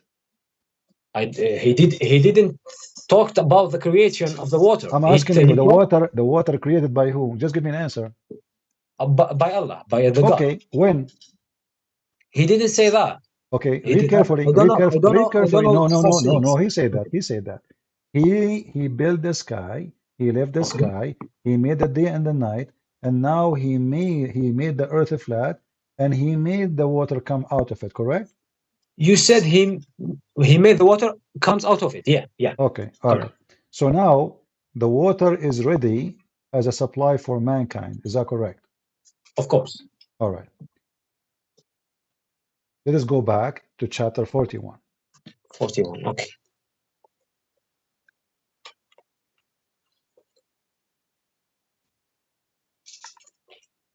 In chapter 41, you said that the word aqwat is not about water, correct? Yeah. Where do you get this from? I'm getting this from the Arabic. Qut is food. Qut. And you agree with me, I no, think. aqwataha is all kind of let us say things to consume, maybe substance, like all what we need, correct? We are talking about language. language. We're talking about language. Do Yes, you we're talking agree about with me language. Okay, that قوت is food? is the word aqwat mean all the substance a human being he need, correct? No, I'm not saying that. I'm What it saying says, another okay, thing. okay. So what aqwataha mean? What I know is food is food. Tell me what aqwataha mean. Huh? Tell me what aqwataha mean. أقواتهم, according to my knowledge, my small knowledge, is food. أقواتهم is their food. Can you have food Yeah. without water? There's water in the food. No. There's no water in the food. No, I don't agree. So meat does not have water inside it. Ah, you mean inside the food? Ah, okay. Ah, So I don't now, know. okay, no, hold on. No, There is some So food without water. trees they are exist, but there's no water. Mm-hmm. Trees, they are exist, but there's no water. Grass are exist, but there's no water. Animals are exist, but there's no water, correct? I don't know. This is What do you mean you don't know? supernatural. This is more than my knowledge. Okay. If you told me what's happening next to you, I don't know. Okay, you know the knowledge, but you are trying to escape. Okay, if we go to Ibn Kathir and we try to see if the water is included, do you agree? The water is included. Uh-huh. Where the water is included? In chapter 41. Okay. What do you think? Can we go there and check if it is exist or not? Yeah, of course. All right. So if we go to Ibn Kathir to see, here we go. Let me open it. Chapter 41. Mm-hmm. And I hope now we will not, play more because, we have to be mature, right? I mean, there's no point of repeating ourselves. If we want to be stubborn, you can be stubborn. It's up to you. So this is Ibn Kathir. I will put it for you. I will give you the link again. Verse number 9, 10. All right, here we go. And let us see what Ibn Kathir he say. All right. This is Ibn Kathir. 41, yeah? Yeah. 41. I will give you the link. You open it from your side, please. Okay. All right. I'm already in the chapter. All right. You open Ibn Kathir on your side? Yeah. 41 verses 9 to 12. All right. So Is that me? in Ibn Kathir, when he speak about verse number 41, he is connecting it to chapter 79. Do we agree? Yeah.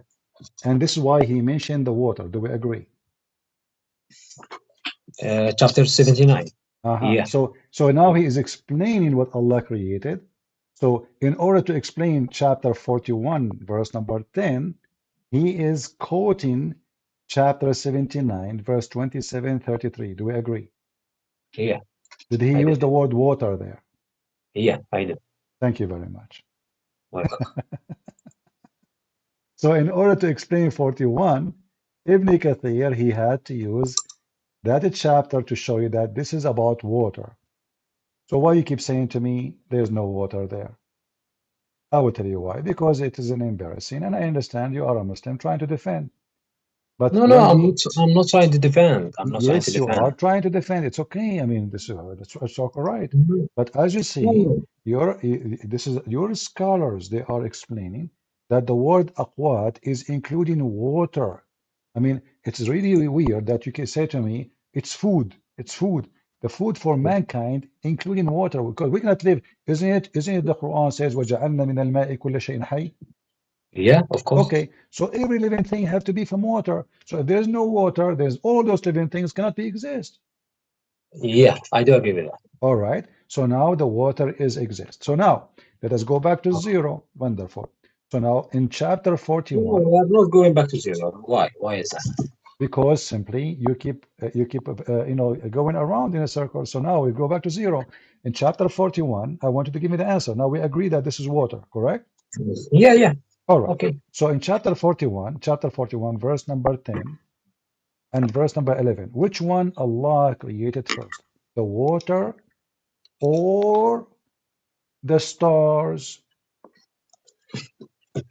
So 41, yeah? This is 41. Yeah, the same. I want to read all the.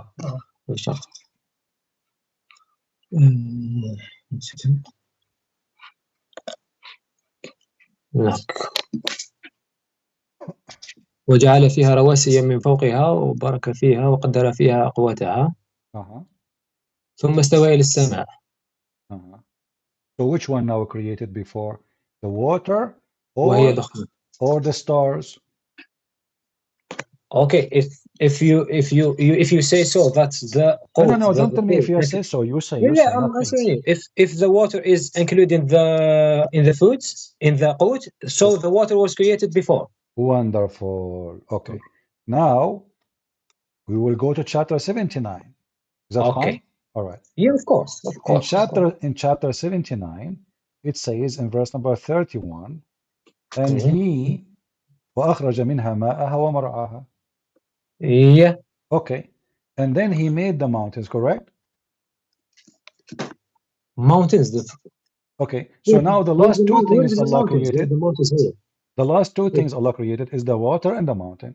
Now, if you go a little bit, you will see in the same chapter that the heaven created first. He built the heaven, he made the day, he made the night, but the other chapter says the opposite. And already you agreed. No, I don't agree.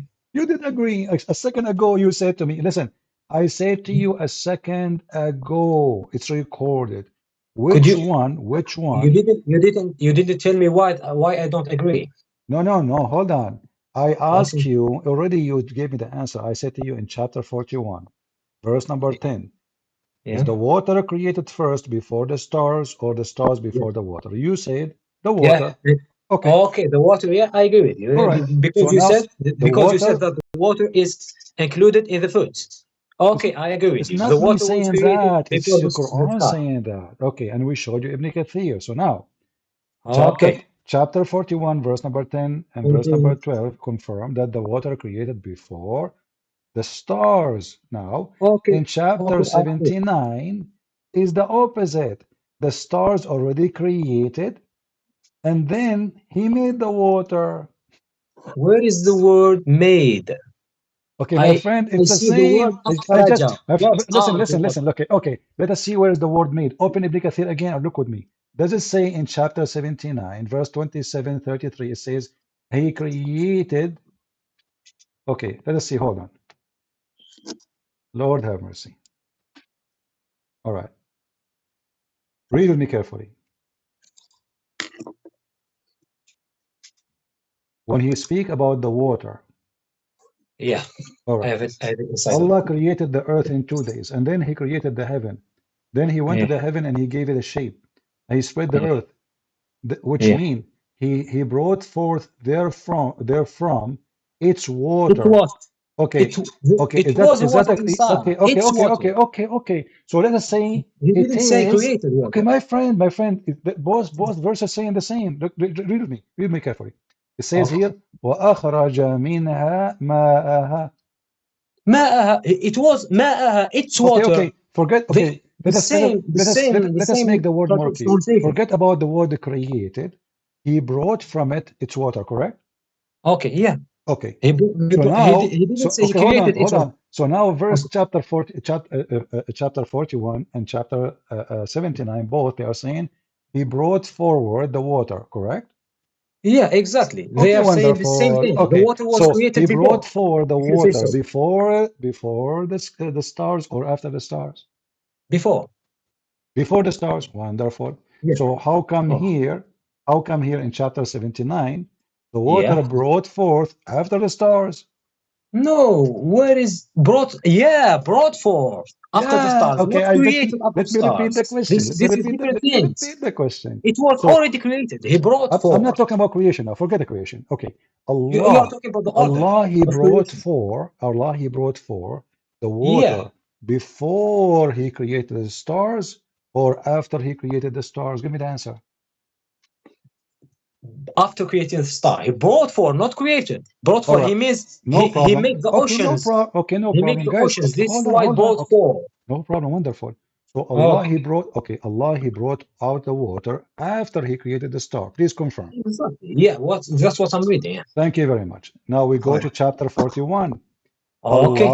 Allah, He, here, read with me carefully.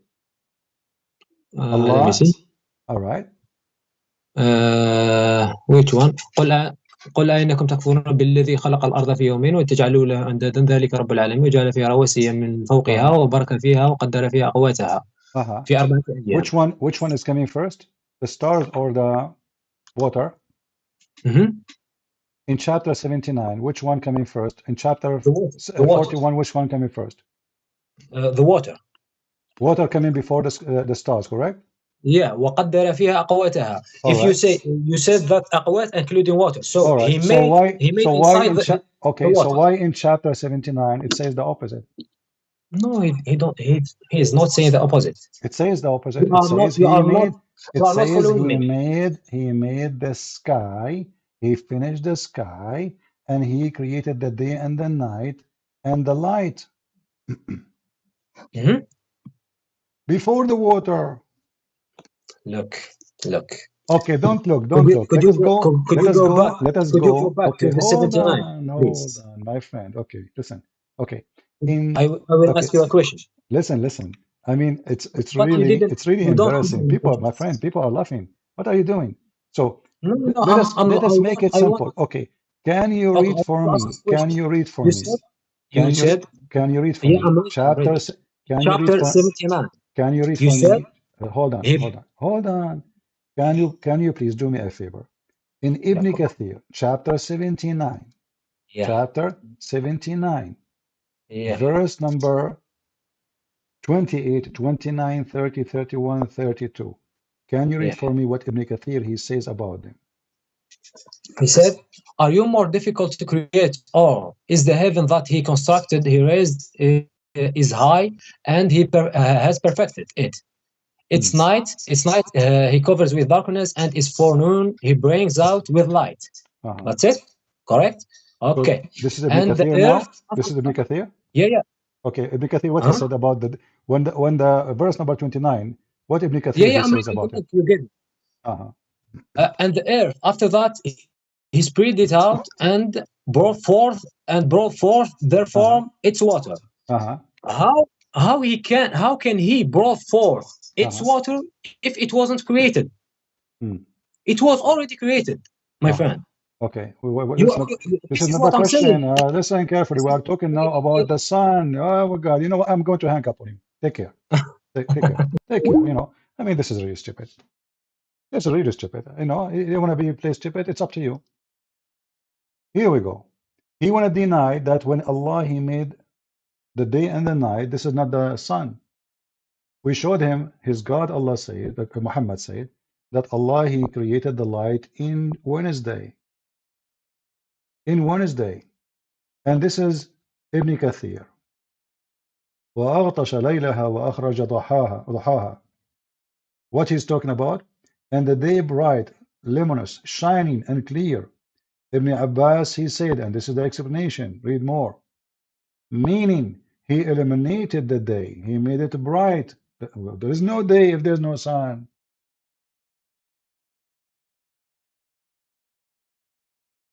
You can have the night without having the sun, but you cannot have a day without having the light.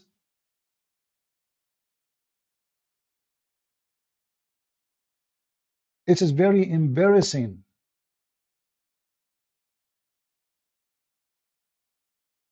He don't want to admit that he's a prophet making a big poo-poo. As simple as that. And this is an example how Muslims, they try to escape the humility. It doesn't matter what you show him. He will never agree because it's an embarrassment. I say to him, Ibn Abbas, he never heard of Ibn Abbas. This is the biggest top guy ever in history. This is the companion of Muhammad. This is the cousin of Muhammad. And Muhammad, he named him, the only one he named him as the scholars of Islam. He don't know his name, Ibn Abbas. He never heard of Ibn Abbas.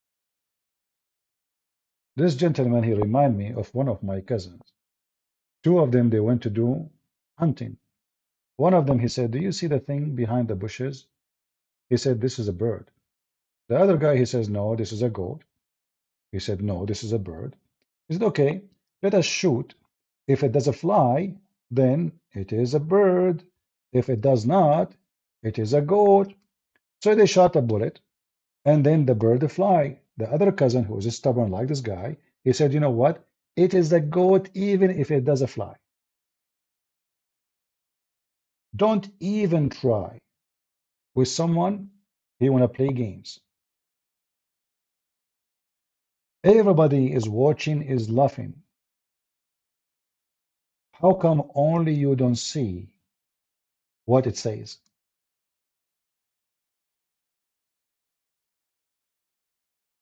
First, he claimed there's no water, but every single Islamic interpretation says water. Chapter 41, chapter 79, both are saying the same. Then he said in chapter 41, it doesn't say star.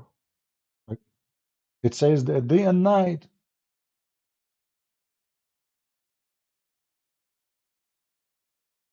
But we cannot have day without having the sun. And your prophet, he confirmed that he created the light in Wednesday. What is the light? That is the star, the sun. So the whole order of the Quran is just so stupid. This God cannot remember which one he created first. If this person, he want to be honest with himself, all what he need to do, print those 2 pages and read carefully, and you will see in front of you what's going on. This is verse number, chapter 41. Let us go to verse number 10. And as you see, I'm not making my own, I'm just reading their own interpretation. But the Muslims don't want to see it. They refuse it. They see what they want. They refuse what they want.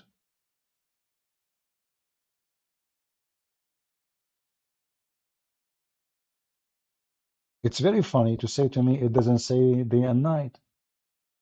What's wrong with people?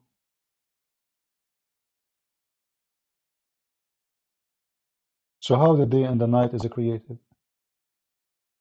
How we can create day without sun? In the Bible, it says God, he said, let be light. And light was. And he called the light day, which means the time of the light.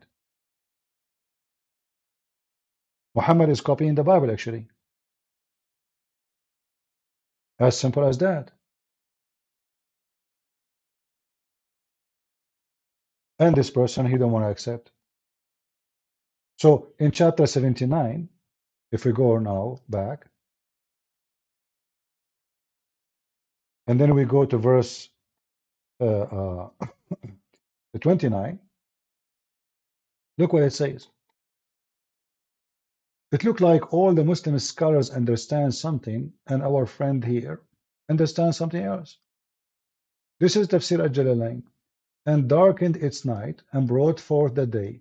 He exposed the light of its sun.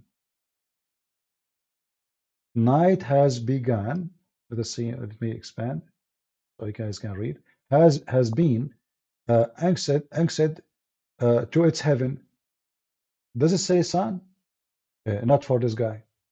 For this guy, there's no sun. It doesn't matter. Don't try. Don't even try it. This is a Jalalain. Let us see different interpretation. Maybe a Jalalain is a donkey. Maybe a Jalalain, he is making things up. Oh, this is Ibn Abbas, the day and the sun. So the sun is clear for every Muslim except this person. So you be the witness who is trying to escape the reality that the Quran is made by a fool. Why the scholars agree with the Christian prince? Do they work for him? I think they do. Obviously, Christian prince, he hired Ibn Kathir You know, Ibn Kathir, he is just a potato. He say whatever Christian Prince he want. Ibn Kathir, hey Ibn Kathir, do you dare even to disagree with Christian Prince? No way. Ibn Kathir immediately he adopt what Christian Prince he says. Very normal. Suddenly Ibn Kathir, Al-Qurtubi, Al-Tabari, Al-Jalalain, or Muslim potato scholars, they agree with me and they are working for me. I don't know what to say. Must be true. So if you are watching, you be the judge. Who is the one trying to play games? And by the way, I'm not blaming him much, except he is not being honest. He is shocked. He is disappointed. And he don't know what to say. But I cannot really stay with you until tomorrow. You want to lie? You can lie. You cannot debate a liar. You cannot. Never think you can debate a liar. Not even a judge in a court can debate a liar. Even though he has the authority to put you in jail. Still he can deny. Even if you get him in camera, if you get him busted, even if you have witnesses, still he will deny it. He's a liar.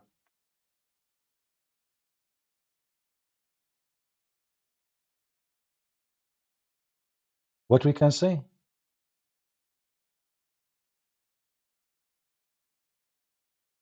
We showed him Ibn Kathir. I mean, how we can have afternoon if we don't have sun?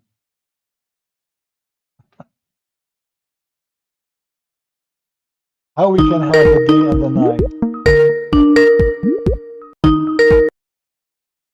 Hello? Hello? We are wasting our time. I mean, you are not listening. I showed you the interpretation. Does it say sun or I'm making up stories? No, this is not about wasting time. We are taking a conversation, and it's my pleasure to take a conversation with you. But what I'm saying that you didn't answer any question from my friend, questions. I'm just the one who is answering. Let us go back to zero. You deny that it says sun. Does it say in Ibn Abbas and Ibn Jalalain and etc.? Does it say the word sun or I'm adding it up? The word sun in which chapter? Chapter 79, you deny it. I said that it says he may أخرج ضحاها. You said it doesn't say it doesn't say sun. So why your scholars say this is the sun? What duha mean? Tell me what duha mean.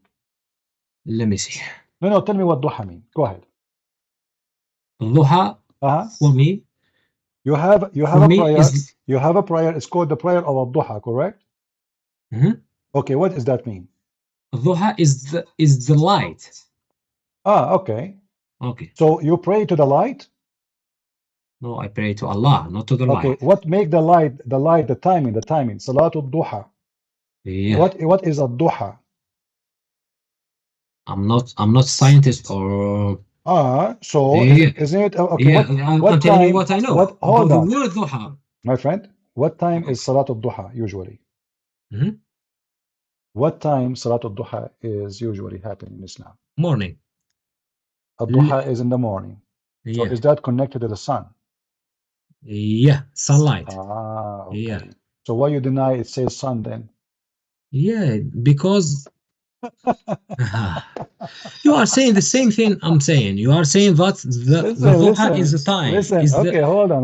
Okay, it's not the duha, it's not the sun. You can use any dictionary. No, you cannot. This is the word duha is coming from the light of the sun, and you the light of the sun. Exactly. Duha okay. is the light of the so sun. now, Yeah. Are you saying to me we have the light of the sun, but we don't have the sun? No. So, do we have the sun? Does the verse mention the sun or not? Yeah. Okay. He didn't mention the sun, but he mentioned duha. Yeah, I agree with you. So the duha is not only the morning; it's when the sun is just coming. Correct? Okay. Right. So it have to be the sun. Okay. All right. So why you deny and why you give me headache all this time to the point I have to hang up on you? No, we were talking about the water. Now we are talking about different things. No, we talk about the last thing where I hang up on you is about the light too. We mentioned, does it say light? Does it say the sun? You said no. So we ask you, listen, the last question was, which one was the water or the stars? The stars is the sun too. Correct? Sun is a star. It's just another star. It's just near. Okay. So now, let me see. Let me follow you. So now focus with me. So if now if we agree that it's chapter 79, verse number 29, meaning Allah created the sun. Do we agree now? Yeah, of course. All right. So now the sun is created in chapter 79, verse number 29. Okay. Wonderful. I agree with you. Wonderful. Okay. So now in chapter 79, I want you to read it again. Does it say? Okay, of course. Okay, in verse number 30, Allah, He made, it says here, verse number 29, sorry. We agree that this is about the sun. But in verse number 31, it says, and He brought forth the water. Do we agree? Which verse? 41 or 79? 31. Chapter 79. Okay. I'm with you. Yeah, okay. I have it. So now, right. based on chapter 79, Allah brought forth the water before He created the sun or after He created the sun? Let me read it again, please. أنتم أشد خلقا أم السماء بناها. He brought forth the water after creating the sun. Thank you very much. Wonderful. Now we go. So guys, take a note, please. Write it in the chat. He created the sun. Yeah. And then He brought forth the water. Please write it down. All right. Yeah. This is the chapter 79. Let's go to chapter 41. Okay. All right. In chapter 41, here it says. Yeah. You remember we showed you from that interpretation that aqwataha mean water, correct? Yeah, correct. Yeah, all right. I agree with you. Okay. Now, in verse number 12, it says, and then He made the stars. 1 second. And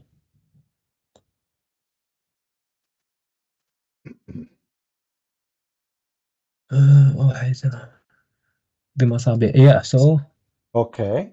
So here is the opposite. Here with the lamps, water yeah, first. with lamps. So masabih is stars, yeah. Okay, so here the water first, the stars next. The other one you just agreed is the opposite. Okay. Now, just now, I'm answering you about two questions. I'm about to answer you. Okay? Could you please? Me already. You answered me already. No. I'm about to answer you. No, my you friend, are you are telling me that there is a contradiction. Already you answered me. You said in chapter 79, everybody, we have it written down in the chat. Yeah. I asked you which one first, the sun or the water brought forth. You said the sun first, the water brought the sun forth before after. the water brought forth. Yeah. Okay. In chapter 79 is the opposite. Allah, He brought forth the water. No, he don't brought forth. Yes, He did. No, in this chapter 41. Yeah. He said. You forgot. I showed you the interpretation. And then you agreed that this is about water. You are not allowing me to talk. Please, can you allow me to talk to answer you? Did you agree? Did you agree with me? Just when I showed you the interpretation that yes, yeah, I agree. Water. I agree. But let me just tell you one thing. In the chapter 41. He said He created the water before the stars, yeah? And in the chapter 79, He said that He created the stars. After that, He brought forth the water, yeah? This is not about, we're talking about brought forth. Yeah. So, how can He brought forth the water if He didn't create it before? The word brought forth. Just take a hike. Just take a hike. Guys, how he's asking me now how he can brought forth if he did not create it. We don't care which one He brought. This is not about creation now. Listen, don't waste my time. Why are you hanging on me? Listen, I asked you in verse number 10 because you are not being honest. I'm being honest. I'm telling you. How can He brought for water, get it out if it wasn't being created before? My friend, for this, I don't want to be rude with you.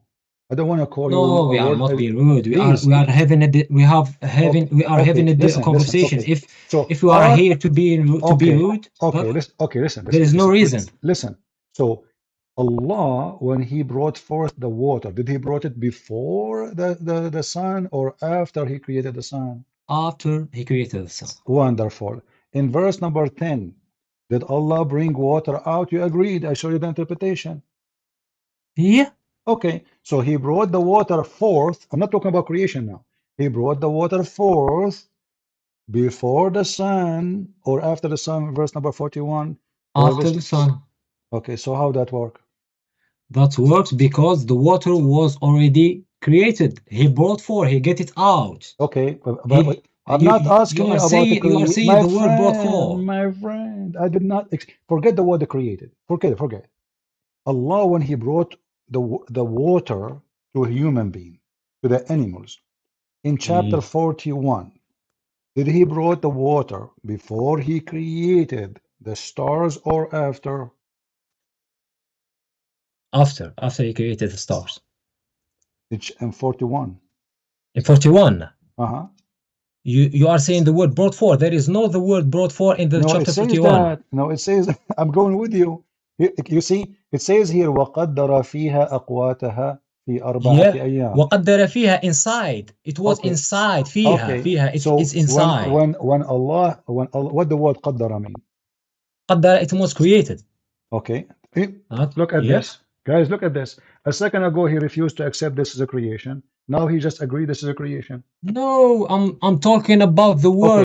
Okay, hold on. So أخرج is brought forth is not creation. Brought forth is not creation. Look what you did. Okay. Okay. When the water came to exist for the dwellers of the earth, before the heaven, the sky, stars, or after? You mean focus. Available. Okay. I'm just going to use different word. When the water became available for those animals, creatures, whatever they are, in the earth, before Allah created the stars or after? You said in the earth, inside, yeah? Available. I don't care where it is. When the water became available, it was available in the earth before. My friend, available for them to drink. No, we don't know that. He didn't say the word drink. Okay, hold on. Let us go to chapter 41, verse number 10, interpretation. Can we do that? Okay. Is that okay? Do you allow me, please? Okay, yeah. Okay, but do you promise me whatever your interpretation says you will agree? Or Of course, absolutely, yeah. Okay, wonderful. So that will solve the problem between you and me. All right. So we go to chapter 41 and we go to verse number 10. And give me a second. Here we go. All right. Let us see what it says. All right. I want you to read for me, please. Okay. He placed therein three mountains. No, hold on. I will show you the interpretation. This is not interpretation yet. All right. Okay. Which interpretation you want me to show you? I'm reading the interpretation in your video. No, that's Quran. All right. Okay. So let us go. Let us go. That's the Quran. That's not the interpretation. You said you never heard. Okay. You see here he created and he talked about vegetation, etc. All right. But let us go. This is Ibn Abbas. But you said you do not know Ibn Abbas much. So let us go to Al-Jalalain. Is that okay? Ibn Kathir or Jalalain? I prefer Ibn Kathir. Ibn Kathir. Guys, he prefer Ibn Kathir. No problem. Or Al-Jalalain. Here we go. In front of us, we have Al-Jalalain. And we can go to Ibn Kathir. No problem. Let's go to Ibn Kathir. No problem. You can go with Jalalain. No worries. All right. So, when we read now, do we agree that he brought forth the water, or we don't agree about it? Yeah, I do. All right.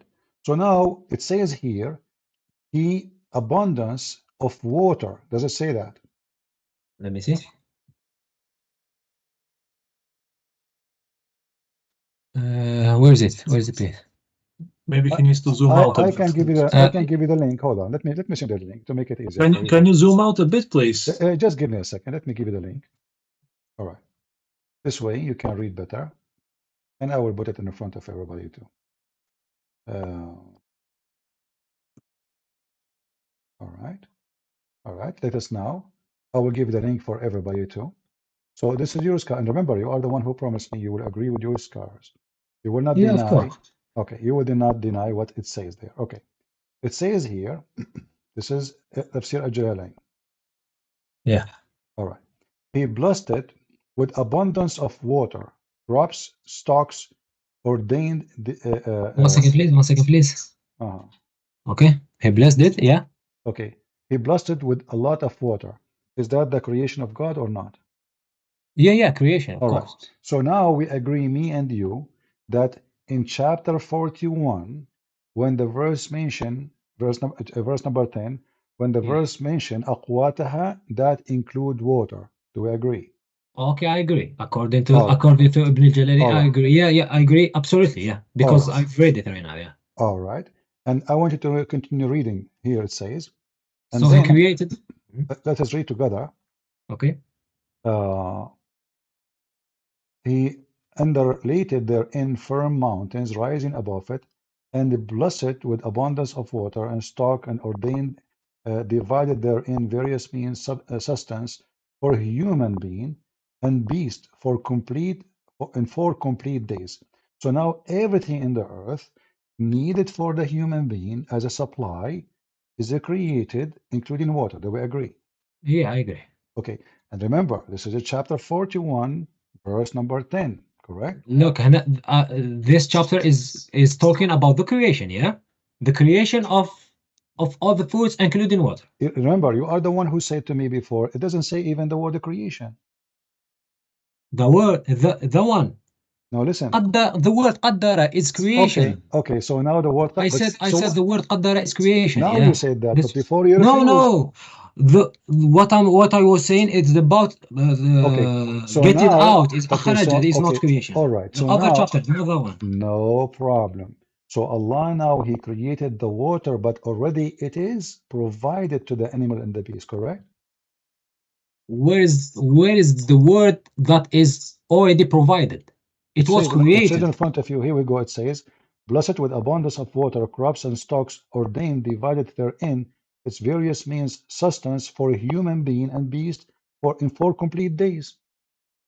Yeah, it was created. That's what I'm saying. Okay, no, hold on. It says available right now, correct? Where is the word available in? Okay, it says abundance of water for a human being and beast. Yeah. Okay. Yeah. So is it available or not? Blessed it with an abundance of water. There is water in the earth inside. We all know that again. Don't call me again. Don't call me again. That's it. What a cheater you are. So now the water is created for the beast, but there's no beast. Where it says created? Where it says it says they're brought forth. Do you see? Okay, we go back to the mountain. Okay, which one first? Which one? There's mountains there too. I mean, stupidity is amazing. Which one we take? It doesn't matter what you take, you don't see it. We ask him which one first, the mountains or the stars? He play games. In the verse it says mountains. Okay, is the mountains first and the stars second? You need a patient of an angel to speak to those Abdul liars. He's a Moroccan guy, obviously. He have to lie. We showed him the verse saying that the earth created, everything in the earth created before the heaven. Even Ibn Kathir agreed. He said, how the earth can be created if there is no space? I agree. This is the stupid Muhammad. How you can create an earth if there is no space for the earth? But the verses is so clear. Allah created everything in the earth. And then he went to the sky. Everything. Do you know what everything means? Everything. How more we now he will say to me, it doesn't say that. Everything, including water.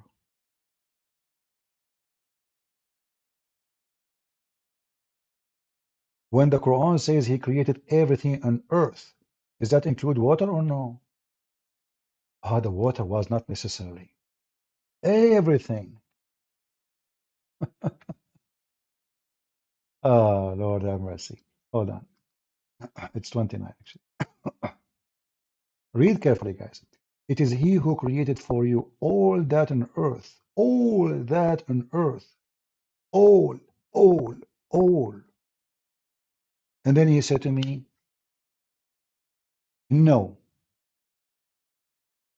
So chapter 2, verse 29 make it so clear that when there was nothing in heaven, everything in the earth is created.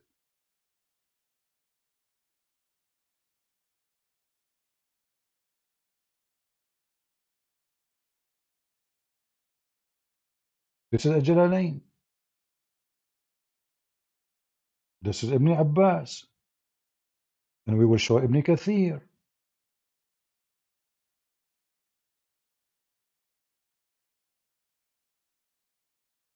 All that on earth of beast, plants, and other things blessing from him. If there's a beast, there's no water. The beast himself made from water. You yourself, your body made it from water. I mean, if you take the water out of your body, you are not even 1 kilo. When somebody they burn his body, what is going to be left? Like what? A few ounces of dust? All your body is water. Everything on you is water.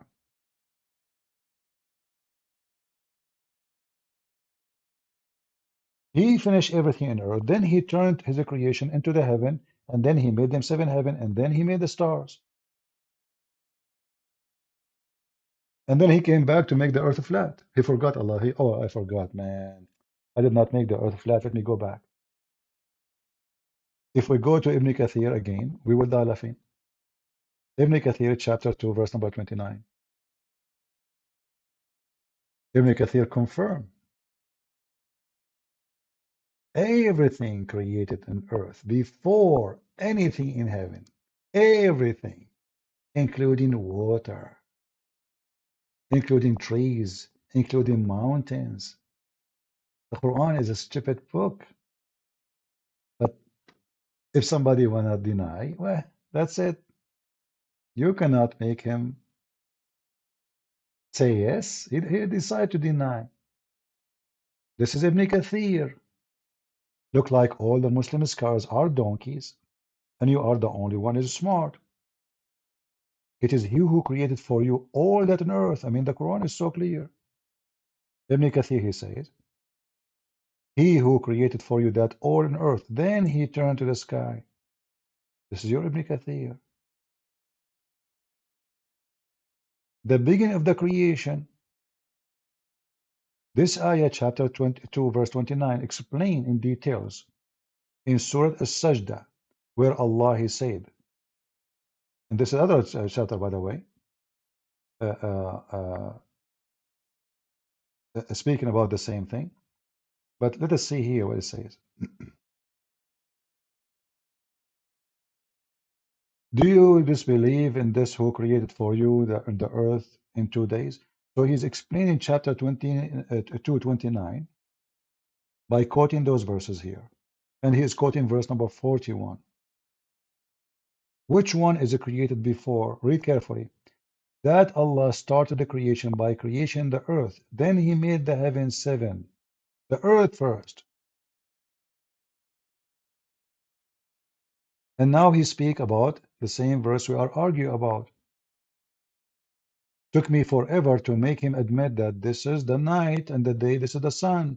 I asked him what the word duha mean. Duha. He says, I said the prayer of the duha. He tried to play with it too. Said the prayer of duha is when the sun comes. This is the first light of the sun. So which one first?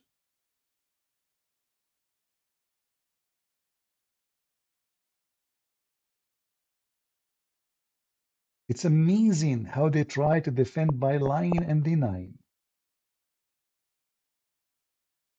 And here Ibn Kathir continue. Allah created the earth before the heaven. And when he created the earth, smoke burst off it. We showed him that already, didn't we? Before the heaven. And the verse says, all that on earth. Do you see the word all? Oh no, he doesn't see it. He's blind.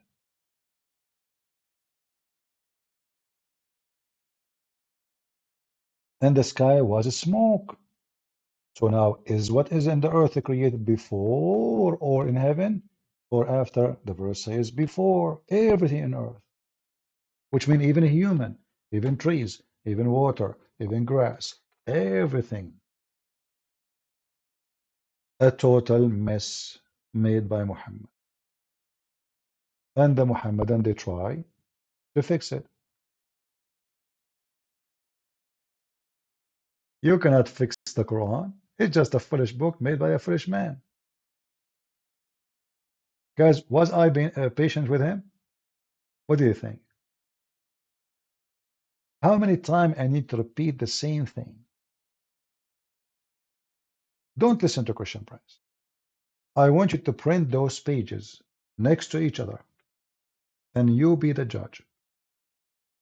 Which one made first, mountains or stars?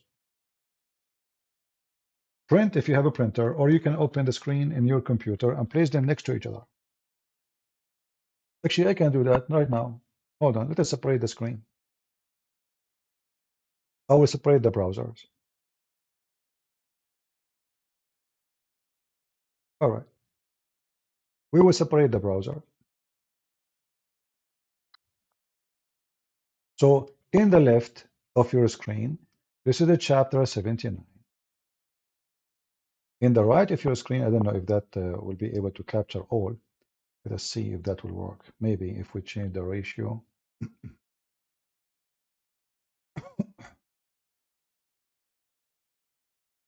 So read with me. Chapter 79, Allah created the sky. Okay. We go here.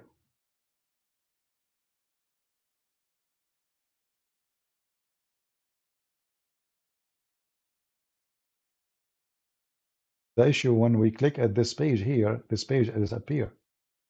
You know what I mean? I think the only way, if I take a screenshot, let us see. Yeah, I think this is the only way. Give me a second. I need to take a screenshot so I can open it. This way they will not move. But let us make them level. Give me a second.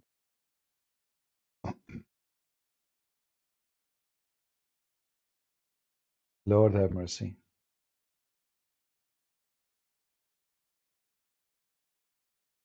Oh, that not a good screenshot. Hold on. Bring it down a little bit.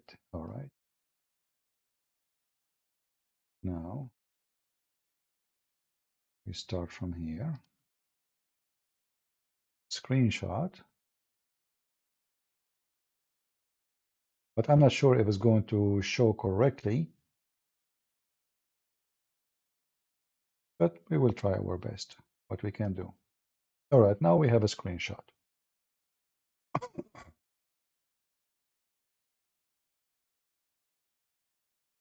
This way we can have both. Oh, this is the first one. Where is the correct one? Here we go. I think this one here. Read with me. Here we go. We have now the two chapters next to each other. And let me hope that you will be able to see both. Let me zoom. All right. Guys, still you can read the text? Can you still read the text, or it is hard to read the text? However, you can take a screenshot right now. You can take a screenshot. The one in the left is a chapter 79. The one in the right is a chapter 41. And you just highlight them in order. Too small? Well, if you take a screenshot, you can zoom in. Let us see now. Maybe that will work.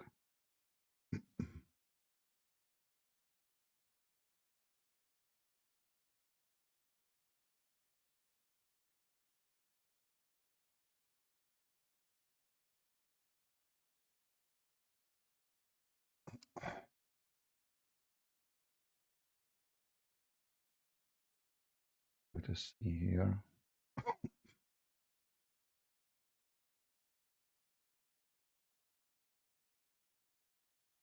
I refresh my video, and now it's playing for me commercial.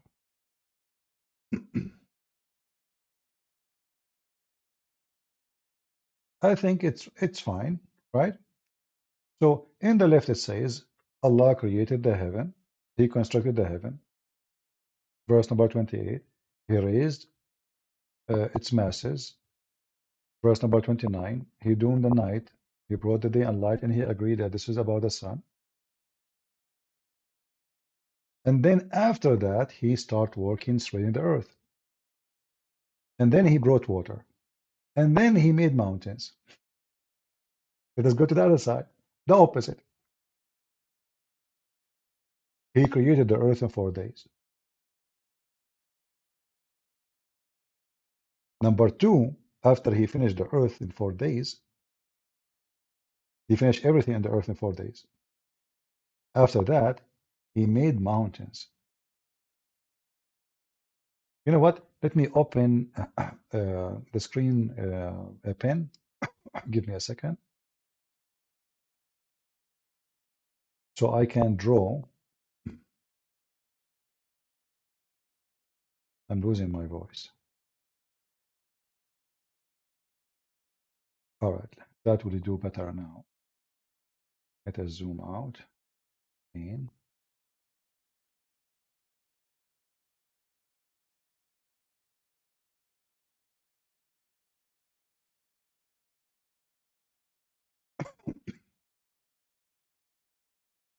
So here you will see. Sorry.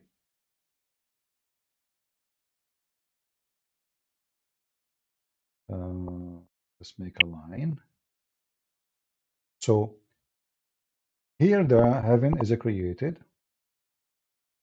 Verse number 29. The night, this is chapter 79, verse number 29. Allah, He made the light, the stars, the sun. Wonderful. So when He created the heaven, the order is the night, the day, which means the sun. And then after that, He started working in the earth. And then after that, after He made the water and the pasture, He provided it. And then He put the mountains. So the last thing here He did is the mountains. The sky is finished. The sky is completed. We have stars. We have 7 heavens. The last thing in chapter 79 is the mountains. We go to chapter 41. He created the earth in 4 days. He completed everything in the top of the earth in 4 days, as you see in verse number 9. Let us use red color.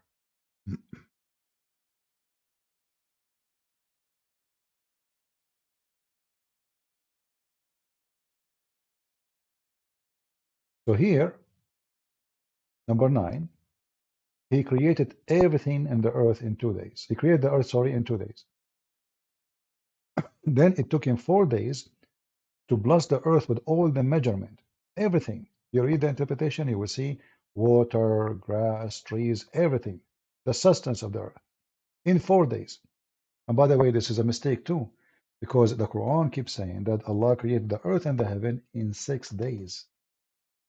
Already we have 6 days. 2 days to create the earth, 2 days to create everything in the top of the earth. The Muslims, they try to fix it. They say, oh no, the fourth, including the first 2, doesn't make sense, because why He mentioned the first 2 if it's included? Muhammad made a poo-poo. And then He went to the sky. So when He went to go to work in the sky, after He created everything in the earth, after He made mountains, so He went to the sky, as you see here, and He finished them as 7 heavens, and He created the lamps. If you go here, it says lamps, and He will use it as missiles to shoot the shaitan in his ass. Lamps. I don't know if you can see it. Let me go down. You see lamps. Now we go to the other side. When the lamps is created before the mountains or after the mountains? Obviously before the mountain. When the water is created, which one finished first? It's totally the opposite. Here, the sky is made up, ready. He made the day, he made the night, etc. And then he placed the mountains. And then he made the water before the mountains. And then he made the earth flat. So based on the verses in the left side, chapter 79,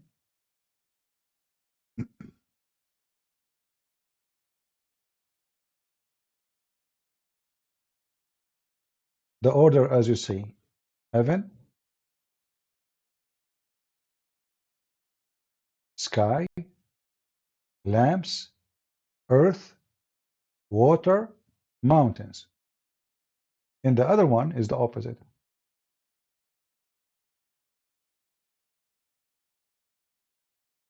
Lamps, the last thing is created. Mountains is the second thing is created. How this is can be from God?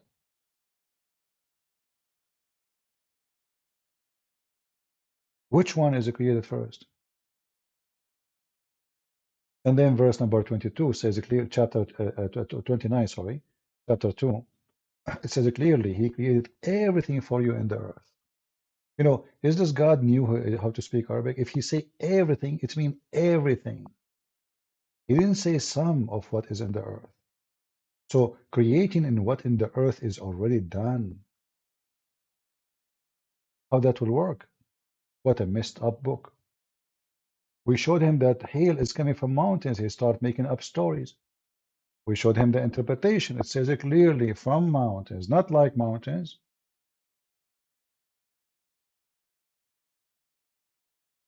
You cannot debate someone who don't want to be honest.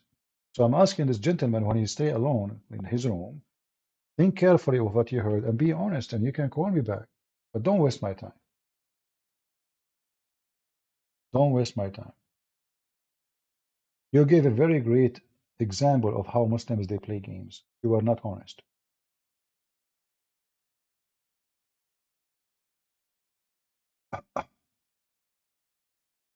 We ask him about the sperm. Suddenly he do not know. Do the sperm become a dead blood? Suddenly he have no idea. He's not expert. Yeah, you can search in Google in 2 seconds. You do not need to be genius to find out. Again, guys, don't forget to inform everybody that Christian Prince, from now on, he will be in Rumble. YouTube is playing very dirty games with me, and I am not interested on them no more. It doesn't matter how big the channel you have, they can delete you in 2 seconds. In 2 seconds. So it's waste of time. Here we can build a better community. It might be confusing a little bit, like because different from YouTube. The chat is different, everything is different. But at least here, my video will stay. And the image is clear. Sometimes we lose voice, no problem. You know, I mean, if that happened a few seconds after of 6 hours talking, not an issue. So tell your friends that if you want to watch Christian Prince live, share the link. Tell everybody in your Skype, in Facebook, Twitter. Tell everybody so we can get more people. And you know, at the end of the day, I'm glad that we are in Rumble. I'm not going to delete my videos no more. Those videos will stay. Isn't it time? I mean, I cannot keep one video in my channel. I have empty channel after all those years. Why? Because I cannot keep a video. YouTube will give me a strike. They target me because I heard Islam bad. Do you think they target me because I'm nobody? Do you think they target me because I'm just Christian Prince? They don't like him? No.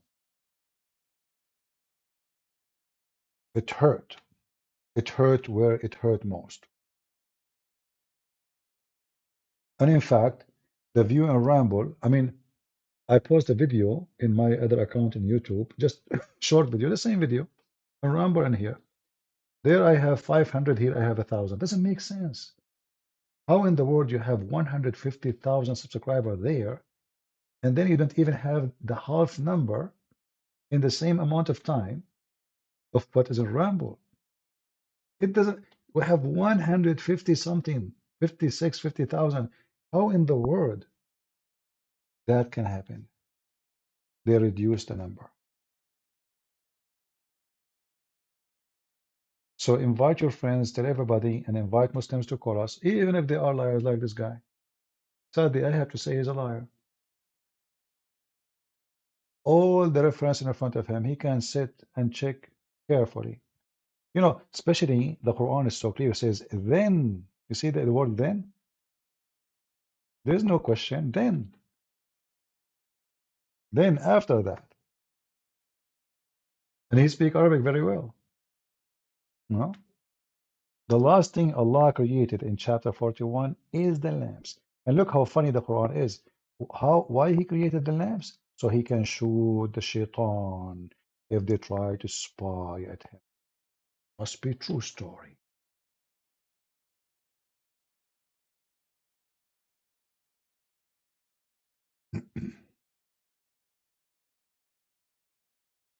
Yeah, actually, I have my account in Rumble for a while, even though here I can receive donation, but I wasn't coming here because this is not our intention. In YouTube, I can receive 0 donation. Still, I was going in YouTube every day. There's many people, if you stop them from receiving donation, they will stop coming to YouTube because this is the motivation for them, money. I will go live. I receive donation. I don't receive donation. People support. Even if there is one person when I listen, I will come online. As long I'm healthy, I'm able to talk. As long my back can support me to stay for many hours, I will come online and I will teach. YouTube took all, let us say, the privilege anyone can have in YouTube. So if you have 2,000 people, you can monetize your channel. I have 156,000. And then they offer me, by the way, they offer me to activate the monetization in my YouTube. I reject, I don't want it. Because the second you are doing that, you will be afraid of their strike. And then what you do?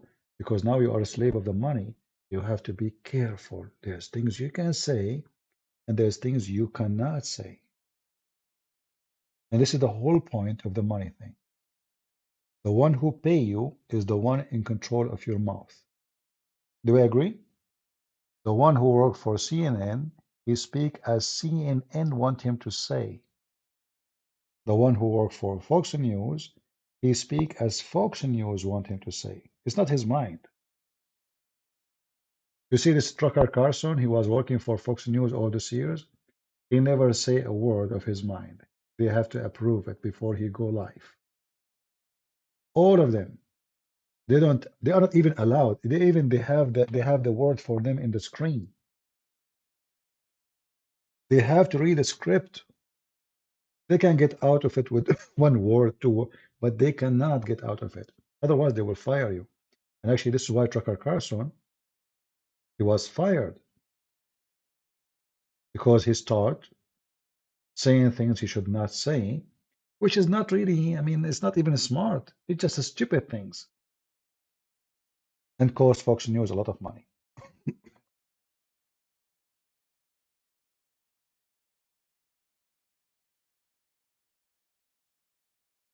No, no problem. Tell him to be honest. Tell him before he read my books first, let him read those chapters I showed him and be honest. That's all. He speak Arabic, he have no excuse. And not only that, he can print all the interpretation in Arabic. It's a shame to go in denial in something is so clear. You know, I don't hate Muslims and I will never hate anyone. But there's no question that Islam is evil and stupid. And the second you believe in this garbage cult, you act stupid too.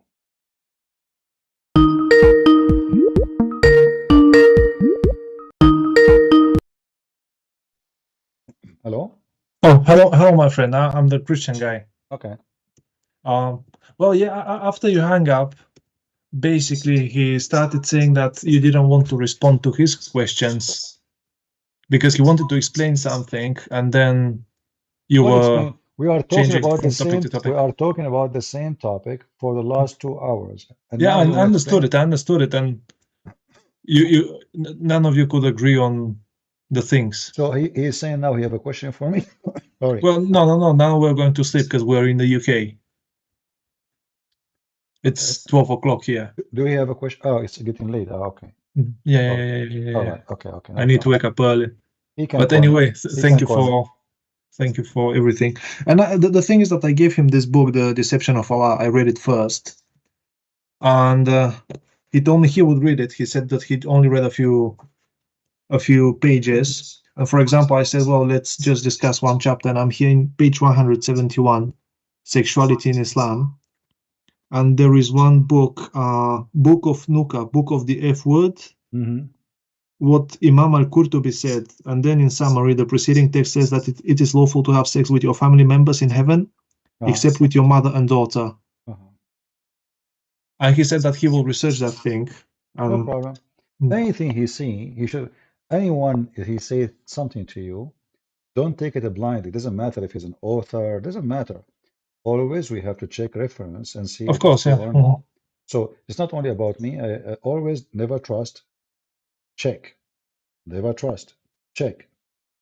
This is the problem of all mankind. You know, risk can happen to us when we trust. We trust without a check. Like, you know, you trust a person to be the cable guy. He go inside your house. He's a thief. He tell you, I'm a cable guy. He's wearing a uniform. You have an ID. I'm the cable guy. But, oh, my cable is working fine. Oh, no, we are from the company. They send me to do this. You trust the uniform. Now he is inside your bedroom. And God knows what he will take. You trust without verifying. So never trust before verifying. You verify first.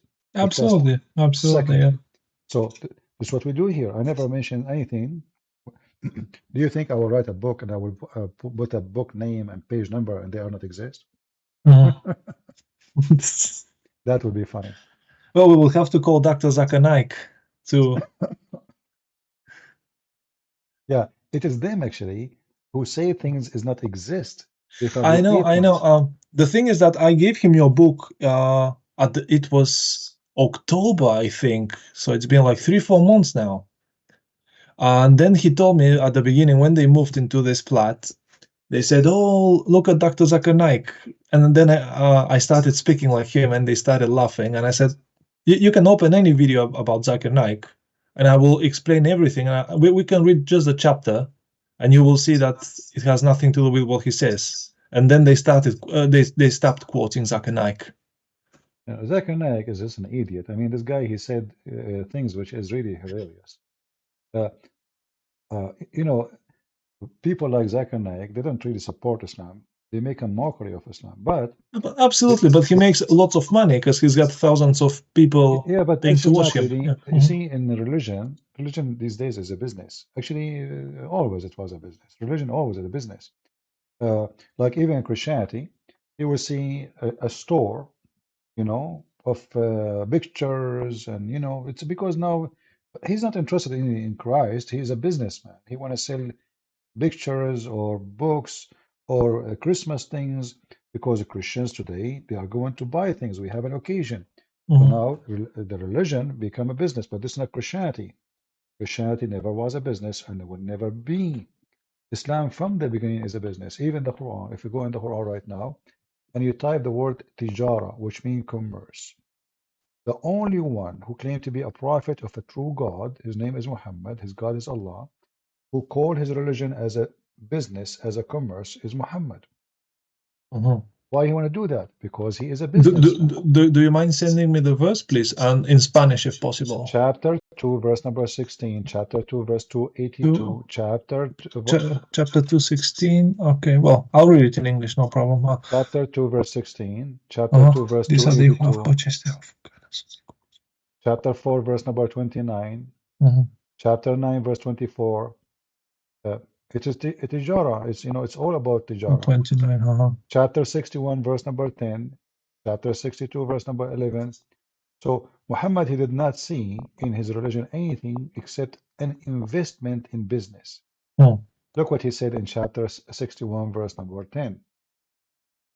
You, O who you believe, shall I guide you to a commerce that will save you from the painful torment?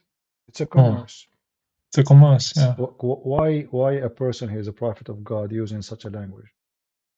Because he's a businessman. Businessman. He's doing business. It's for sale. So now he's asking them, and right away he asked them to give him their money. To do jihad by your money. So this is the tijara. You give Muhammad your money, you go to heaven. And this is what many fake religious men, they do. The cult leaders, all of them, they want donation, they want money, and they promise you heaven. You go to heaven, give us. And women, yeah, money and women. And money, yeah. So here, Muhammad is saying, you want a good business? This is the best business. Give me your money and get the honey. Honey, river of milk, a lot of women, boys, naked women, they are ready for sex. Just give me your money. This cannot be from God. You see, in Christianity, you cannot bribe God. If somebody gave me donation now, it's going to be the most stupid thing ever, Christian friends, to say that if you gave me donation, you go to heaven. That will make me obviously a false teacher. Right?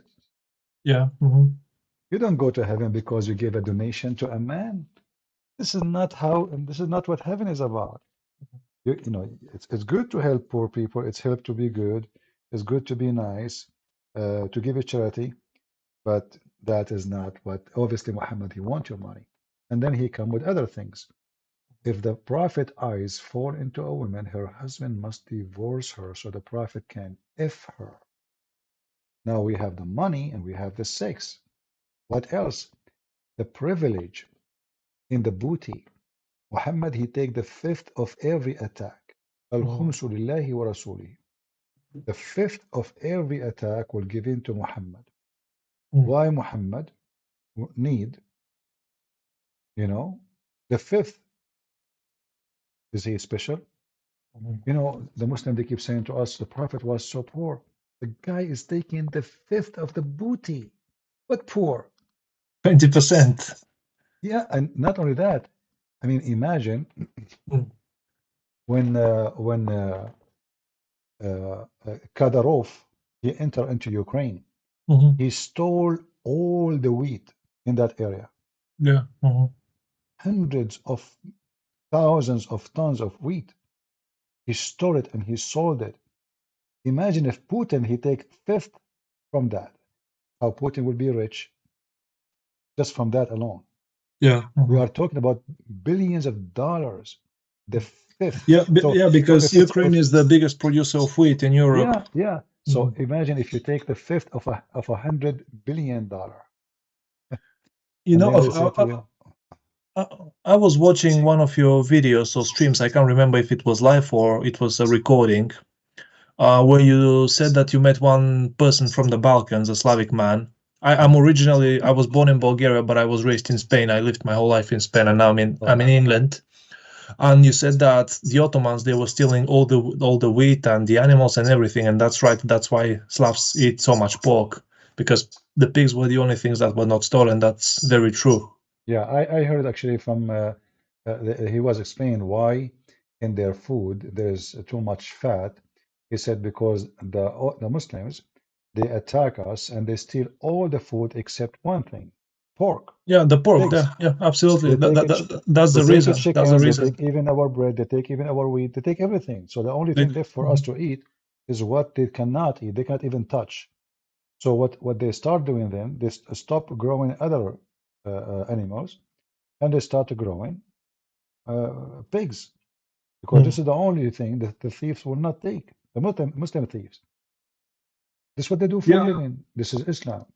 You see, and the thing is that it was not just taxation; they took everything. It's not that they took 10 or 20%; they took absolutely everything, and that's true. Yeah, that's true. Your housemate is from Morocco, right? Algeria. Algeria, yeah. Morocco and Algeria is nations who they themselves occupied by the Arab, enslaved, and they used them as force to attack their neighbors.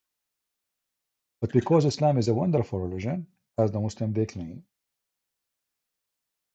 when they attack Spain,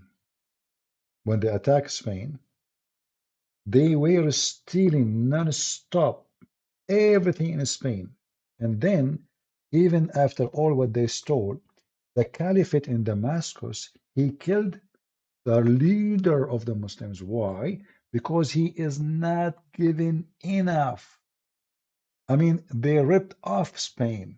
Yeah, this is what we studied in school. There were campaigns where the Muslims, they used to enter into the north because they occupied most of the south, basically of the Iberian Peninsula.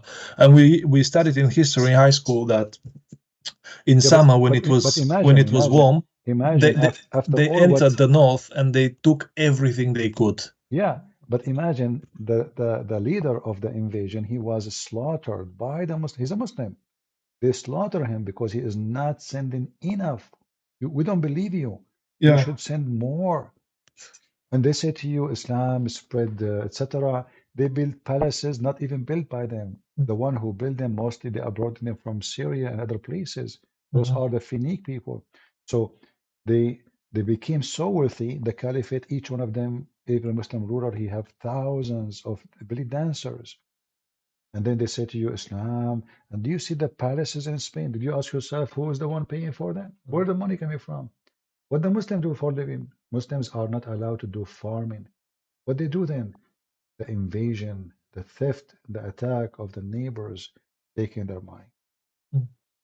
And even here, I met one Turkish man from Istanbul, and I was living with Italians back then, and he said, there's nothing is called Istanbul. This is Constantinople. Constantinople, yeah. Yeah. Or Tsarigrad in Slavic languages, which means the town of the king. And he said, oh no, but we in Turkey, we don't want the Asian part, Anatolia. We want the Balkans. Yeah, you can see what kind of scumbag they want that, because the Balkans, the earth is way more productive. It's more fertile, the soil. Yeah, the thieves will come to you again. Just wait. The Turkish are preparing themselves to invade Europe again. And I know. Yeah, the Europeans are asleep. They have no idea what's going on. Erdogan is building a massive army. He is building drones, airplanes, missiles, and he is making a massive industry of war. And the whole idea is to take Romania, to take Bulgaria, to take them as he used to have them before, take them as slaves, steal their money, their food, and then they live wealthy. So if the people of East of Europe are not aware what's happening, they will be soon. The good thing actually, like Erdogan, he hate the Christians, and he was so excited when the war happened between Ukraine and Russia, because he's a hyena. He feed on the dead body of both the Christians. Yeah. Both are Christian nations. But look what happened now. Ukraine become a very impossible nation to invade from Turkey. Actually, his dream was to invade Ukraine. Erdogan, he have a big conference for the Tatar. You know who's the Tatar, right? Yeah, the Turkish minority in the Crimean Peninsula. And they were preparing themselves. Well, not Turkish, Turkic. Sorry, Turkic. Yeah, they were preparing themselves to invade Crimea, and take it from Ukraine. Then Putin, he took it, and that made the mission very impossible. But now Ukraine is very powerful army, very well trained, and they are making a massive ability of attack and drones and etc. So Turkey now is in trouble.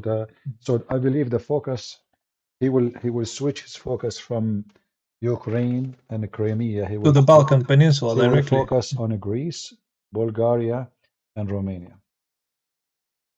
So you better be ready. for what is But coming. the thing is that in Bulgaria, 10% are a Turkish minority. They speak Turkish. Well, it's not the same one as in Turkey. It's a broken dialect, But but they still speak Turkish. But they will help the Turkish as soon as they invade. You will see. I know, absolutely. I know. All right, my And friend. that's what they claim. Yeah, they want the Balkans. They don't want the Anatolian Peninsula, which is the Asian part of Turkey. They want the Balkans. Yeah. Mhm. Well, you better be ready because the one who trusts other nations to defend him, Bad. he's a fool. No, he's a fool. You see, if you trust the American to protect you, here we go. They took half of Cyprus, but the Mhm. American did nothing. Nothing. What all the NATO did? Nothing. European Union did nothing. You know, Cyprus is gone, and now half of Syria is gone. So the Turkish obviously they can invade, and European Union, I don't think they would do anything. You have to defend in yourself. Mhm. This is why always, like you know, in my city we have police, but do I trust the police to protect me from a criminal? No. No. By the time the police arrive, the criminal will be he killed me, he took a picture of me, selfie, and he go. The police they come and they take another picture of you. They says, okay, this guy he found him in the floor. He have a bullet in the head, a bullet in the chest, and they put your name in a file and they put you in the shelf. Thank you. This is what the police do. Mhm. So Yeah, yeah. we don't trust your security and safety on the hand of somebody else. Only people who they are foolish, they will do that. Mhm.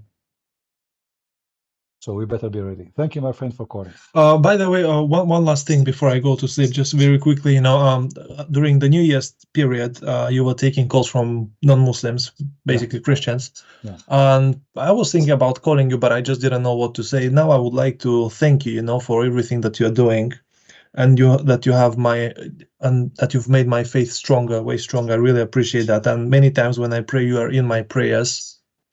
And the thing is that I became a Christian like 2-3 years ago. I was baptized as a kid, but I never believed anything. And I came to faith 2-3 years ago. So I would like to thank you publicly now. Thank you, my friend. You do not need to thank me. I'm not here to receive thanks. I appreciate all people, and I'm happy that I was able to help you. Maybe if I go to Bulgaria, maybe I can meet you. I remember once I was in Bulgaria, actually. I was taking a train from Romania to Greece, and sorry, I'm losing my voice. No worries. They told me in the train, before I go in the train, I asked the people in Romania, do this train have water and food? They said, yeah, don't buy anything. They have a buffet. They have everything. Don't worry. So I went to the train. The train is like from the cave time. Honestly, it's like the train is like it's like a box of sardine, shaking like crazy. Bathroom is blocked full of garbage. I don't want to say the word. No water, no food, and no air condition. Yeah. They told me the coming stop. I asked, they told me the coming stop after 8 hours in Bulgaria. Or not? No, sorry, not 8 hours. Yeah, I think it's almost. So we cross and we stop in the train station in Bulgaria. I was so happy. Finally, it was like 11 p.m. and now I will get water. I need water. I don't care about food. I can stay without food for 2 days, 3 days. Yeah, no problem. Yeah. But I don't have water. So I went and I found one store open in the station, like in the basement. She have pizza, she have water, she have everything. I said, finally. And then I came to her, this lady, and I told her I want water. She put the water on the table. I said, okay, pizza. She put the pizza on the table. I was like, oh, I cannot wait to just bite. And then I gave her the money. She said, no, no, no, no, no, no, no. What? She don't accept euro.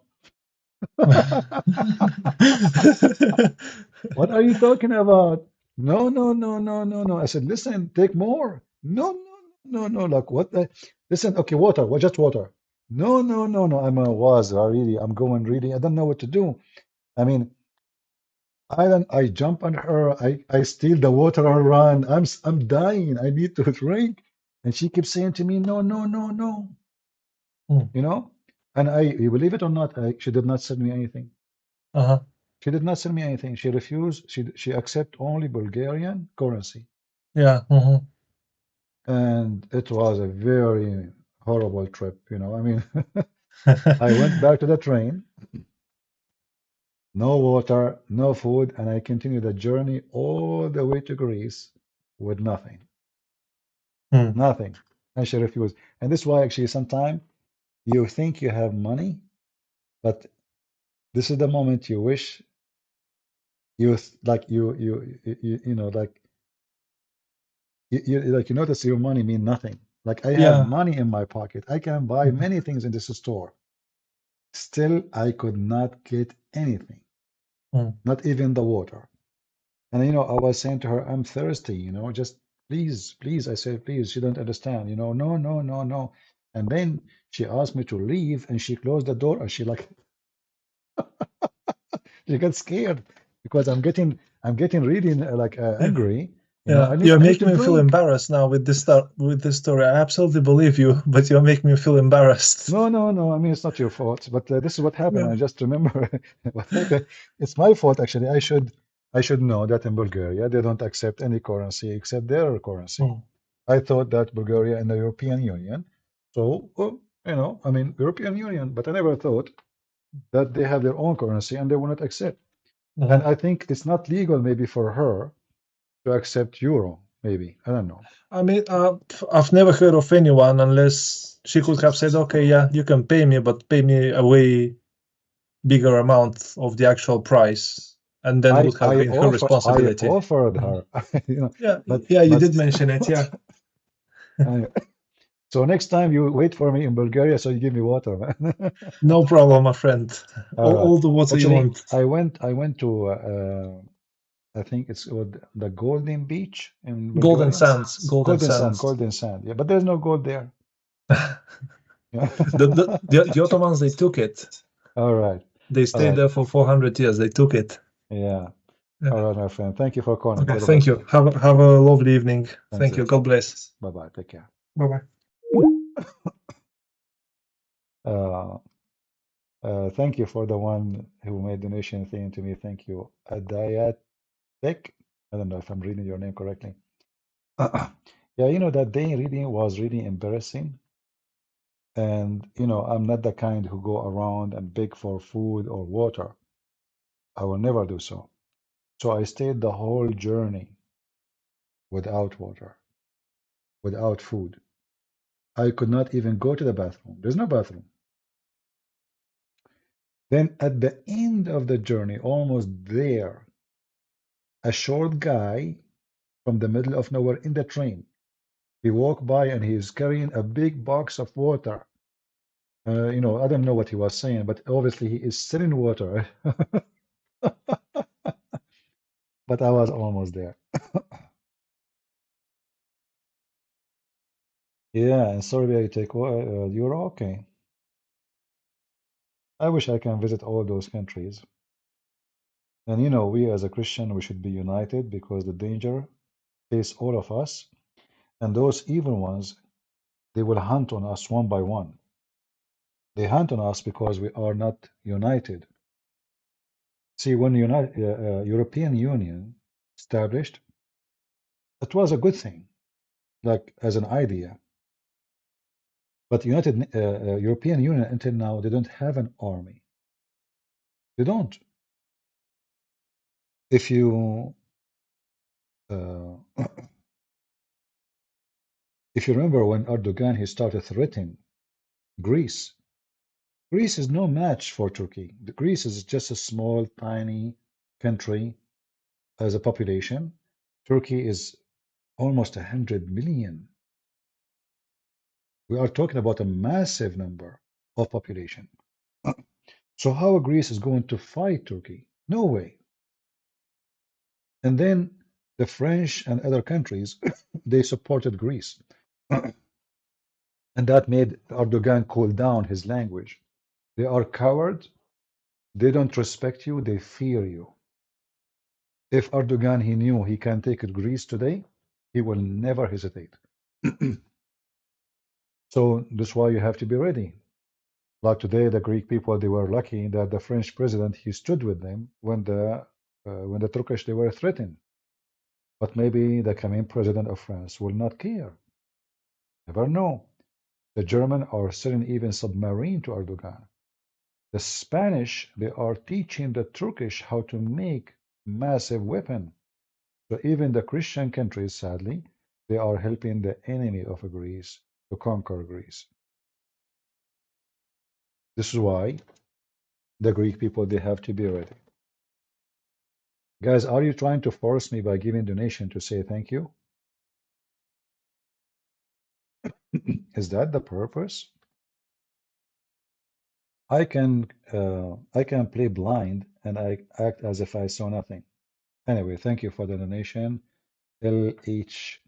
But guys, don't do that to me. Let us see. United, you win. Divided, you know, you are a loser. It's very simple. You see, if this stupid Putin, he did not attack Ukraine, and if the Christians, Ukraine, Russia, Bulgaria, Romania, I mean all the Christian countries, they support, who dare even to touch you? Nobody. But the sad is that we have evil, very evil leaders in the West. You know, I used to defend Putin, but before the war on Ukraine. The reason is, you know, Putin, he sounds like more decent than the rest of them. He's a dictator, yes, but he sounds way more decent than the rest. But then even this man, who we thought he is a good guy, he could not stop his greed. Russia is the biggest country in this earth. Taking more land doesn't make any difference for Russia. I mean, your land is massive, it's empty. Why you want to go for war and kill many Christians, and now those people will hate you forever? What was the benefit? What is the accomplishment of after 2 years of war? Nothing. Totally nothing. We as a Christian, we should learn from this war. That war between us is nothing but a shame. It is a shame.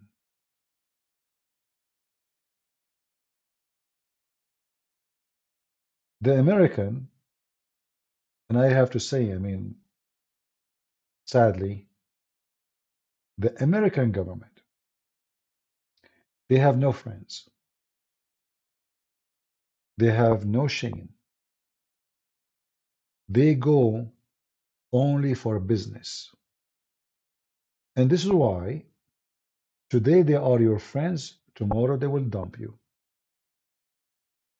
They have no friends. Look what they are doing with Israel. Israel is their first assistant in the Middle East. Anything happening in the Middle East is the first one to ask for help is Israel. Now they are dumping Israel. They want to isolate Israel. They want to punish Israel. They want to stop selling weapons to Israel. If they do that to Israel, what they would do to you or any country?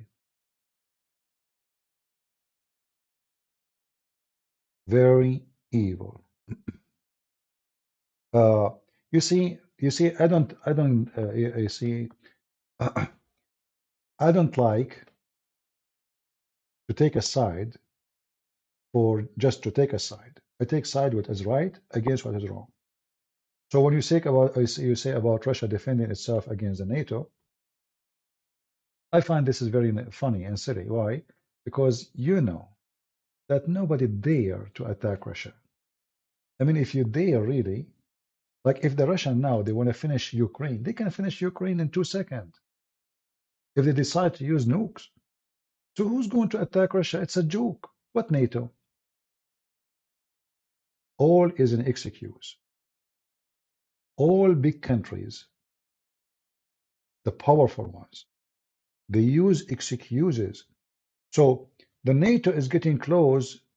Okay, well, here we go. Finland get into the NATO. Sweden get in. Why you don't attack them? How close it is? I mean, who is more close? Do you know how far it is, Finland and Sweden from Moscow? Why he did not attack them? It is an excuse. And did Putin push the NATO far? No, he make it more close. So now those countries who refused before to be in the NATO, they are in the NATO. They are the NATO now. So it was a stupid decision. It was a big failure. It was a mad, stupid mistake. You know who really controlled the world? Satan. Okay, no problem. But you see, we are Christian, right? And we should stand against Satan. We don't just agree with somebody just because. This is what I don't like about people, you know? They take a side. Doesn't matter if you are wrong or right. That's not good. It's not us as a Christian. I serve in the USA Army. Just 2 weeks ago, the American, they threatened the Serbian for celebrating their national day. What's wrong with you? Who are you? They are practicing terrorism against the Serbian. This is their land. This is their home. This is their country. And the American, they want to tell them they cannot celebrate their own day. What a shame. Imagine the Serbian, they send airplanes to tell the American you cannot celebrate the 4th of July. Do you see when you are a beast and proud and powerful, what do? You don't see how evil what you are doing because you can't do it. And who can stop you? But the American in front of Erdogan, they are chicken. Literally chickens. When they attack Saddam Hussein, Erdogan, he says, I'm not going to let you use my land. What they did? Did they kick him out from the NATO? No. He took Cyprus. What they did? Nothing. He invaded Syria. What they did? Nothing. He have good relationship with Russia. He bought a weapon. He exchanged weapon with them. What they did? Nothing. So the heroes of America, they are heroes in front of the little ones. Serbia. They are chicken in front of Turkey. Why? Because we need Turkey. I mean, who cares about Serbia? This is why I lost my respect to so-called American government. It doesn't matter who is in the office. Democrat, Republic is the same garbage. It is the conclusion is, you know, one coin, two faces. They have no friends. Do you think a president will change the US behavior? But maybe. But you know, a president in America, he cannot do nothing. It's a mafia. You see the way the system is made, supported for democracy purpose. So Congress, senators, president. So in order to change everything, you have to change everything. If you have one of them, the rest they can do nothing. And that is impossible.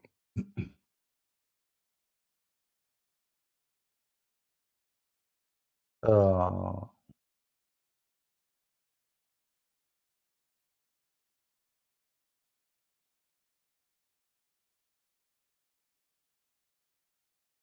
you know, like, you know, just today, yesterday, the Iranian, they capture an American tank. What Biden, he did nothing. I mean, they took it literally. If a real president is in the office, he will make, I mean, he will make the Iranian have poop between their legs. But the Iranian, they knew this guy is going for election. The same as Trump.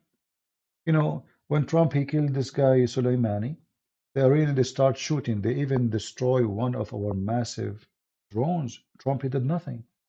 They start shooting at our bases in Iraq. Trump, he did not, he acted as if nothing, you know. He said, if they killed one of our soldiers, I will respond. Potato. All what they care for is election. They don't care if your son die. They don't care. They use you. They abuse you. You die for them. They laugh at you. I voted for Trump.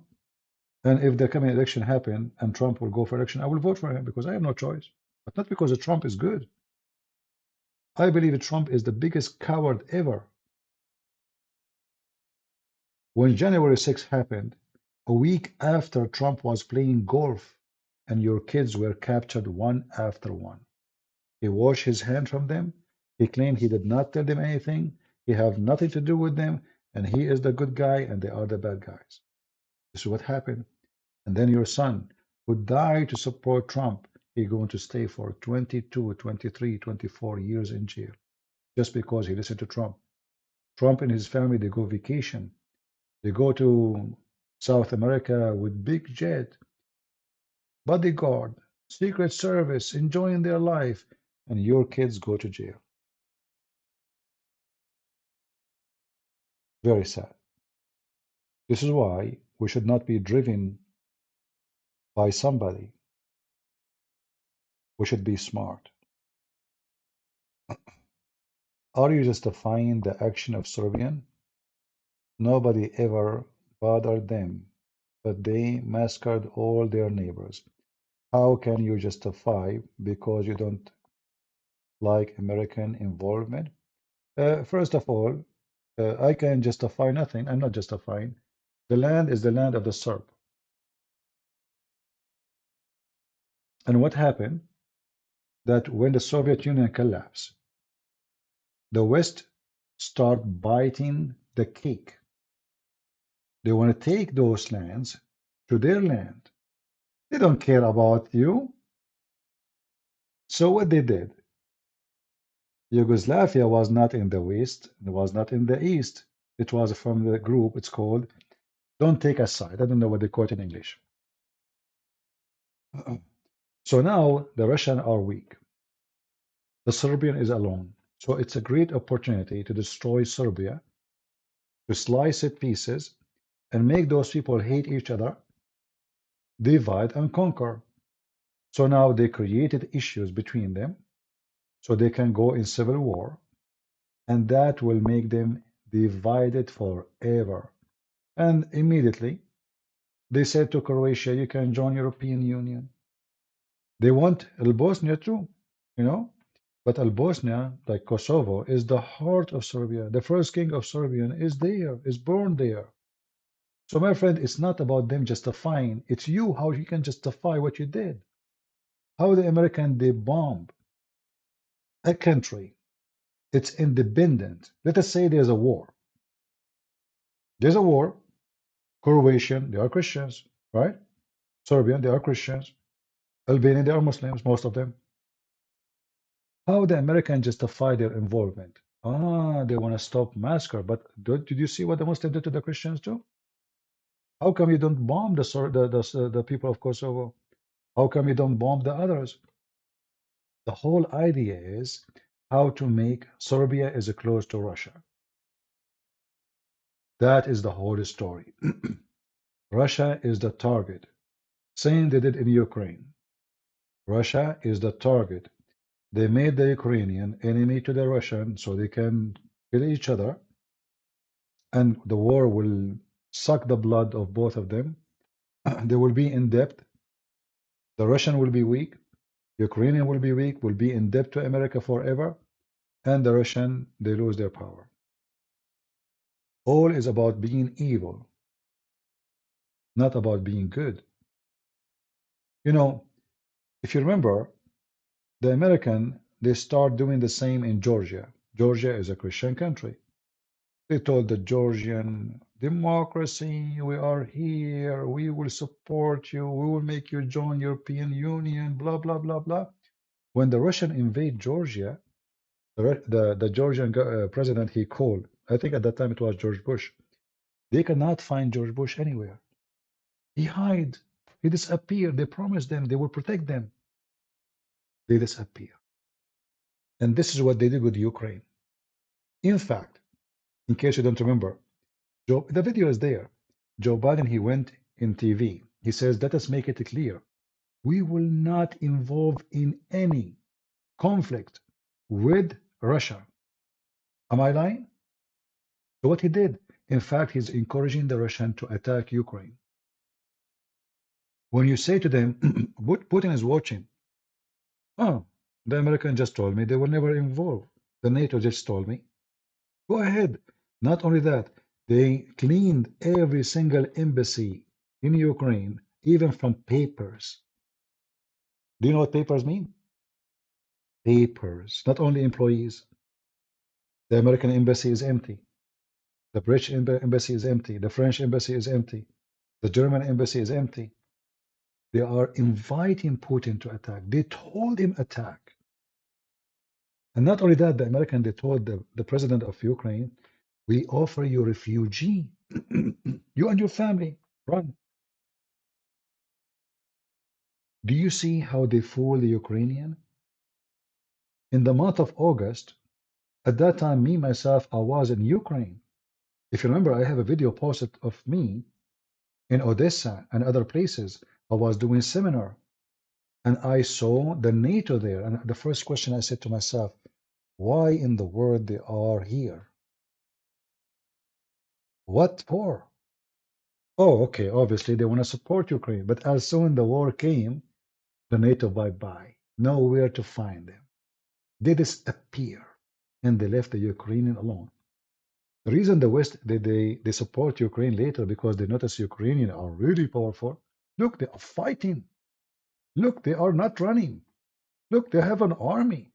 They thought the country will collapse in 20. If you go and watch all the videos seen in Fox News, oh, the Ukrainian army will collapse in 4 hours, 5 hours maximum.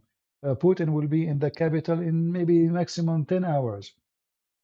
But when they noticed that the Ukrainians are not what they thought, suddenly they said, oh, look like we have a very wrong calculation.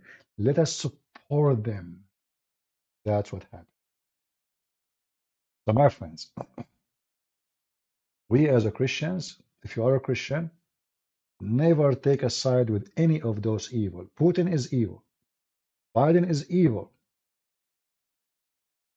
Take side how you can fix relationship between the Christians, how we can be united. I don't want to see you as a Serbian hating someone he is a Christian from Croatia or even from Albania. I don't want to see Ukrainian hate someone from Russia. Putin is not Russia. Joe Biden is not America. We as a Christian should be united and we should teach our children that there's evil ones that try to divide us and the purpose is unity. The Messiah should unite us. Those people, they cannot.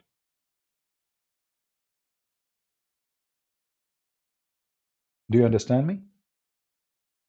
When something wrong happened to a Christian nation, it's happening to you. This is how I feel. I feel so sad for anything happened, even for Muslims. I mean, we don't want people to get killed. Peace is what God for. War can happen only when you have no other solution. An evil person coming to kill you, what do? So we don't promote war and we don't want war, but we are not fooled. So we understand that war can come to us. And the best way to stop war is to be ready for it. Do we agree? You cannot stop war by saying there's no need for weapon. You're a fool. Your enemy will attack you as soon as he notices that you are asleep and you have no weapon with you. Your enemy will be in peace with you always, as much he think that you can destroy him if he attack. That is the truth.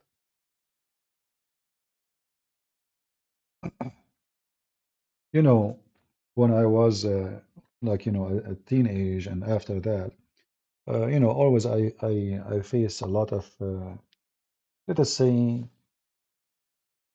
Christian don't like me. Like why you always having like we go hiking, why you have a gun with you? We are Christian, why you have a gun? So what's your business? I have a gun, don't have a gun. Always they put me down just because I have weapon, I carry weapon, I buy weapon. And then one day we went hiking. It was a stormy weather, very bad weather. And then we start hearing the wolves. Suddenly, those Christians who hate guns, they said, you have your gun with you, right? I said, yeah, but I have one bullet. They said, what? You have only one bullet? How that can be? Suddenly, the Christians who make fun of me for carrying gun all the time, they run for me. Do you have guns with you? The walls are getting closer. We see even their eyes in the dark. And not only that, they hold me from. I said, okay, if the walls get closer, I can't even shoot. Leave my hands. All of them, they get closer to me, and two of them, they hold my gun, my hand. Just leave my hands. And then after that, each time we go hiking, they say, "You brought your gun with you, right?" I said, "Yeah." I said, "Okay, good, good, good." You know, do you see the stupidity? So many years, not a month or two. They, honest to God, they made fun, and I'm being patient with them. I'm not the kind you can bully me. And they speak to me like they are very careful too, not to make me angry. But they say, "Brother, we are Christians, and there's no need for guns. Why you?" I said, "Listen, my gun is with me. Can you see it?" They said, "No." So I said, "What are you talking about? It is bothering me. I'm not even showing my guns. What's your problem?" I said, "But there's no need. We are a Christian." I said, "Okay, I understand. Okay." And then when you say to them, Peter, Jesus, he told them to buy a sword, and Peter have a sword. They said, "This is not a true sword. This is metaphor." I said, "Really?" So Peter, he cut the ear of the soldier by metaphor. They tried playing games like the Muslims. So Peter, he cut the ear of the guy by metaphorical sword. And they said, did he cut the ear of the guy? Or it was a metaphor, a metaphor ear?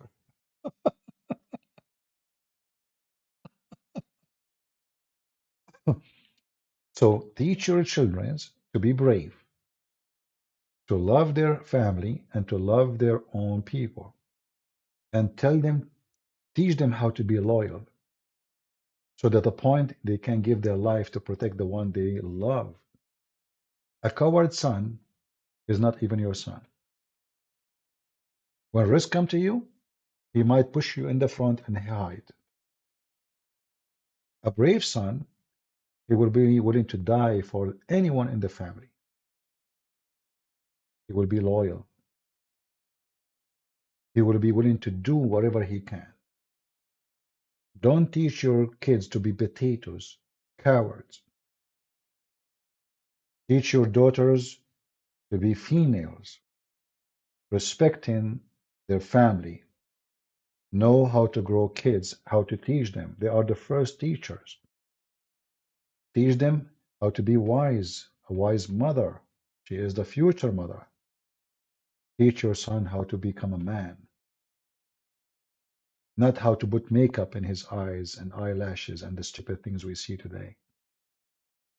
When you see your son start acting weird, trying to follow some idiot in the West, tell him this is not how men can be respected. It's not by a fashion here of a style. When a thief he come to you and he have a knife in his hand, in fact he will target you more because of your fashion. He will look at you down. He will not see you scary, intimidating, and then you will be intimidated. And if you don't believe that evil ones are exist, just go out. Turn your TV if you don't believe me. Rapists, thieves, criminals, kidnappers, all child molesters. The world is full of them. You have to tell your son, your family, teach them, educate them how to stand for themselves. Like in the other day, one of you, he asked me about he have a brother, younger brother, and they bully him. Do you know why they bully somebody? Why somebody bully somebody?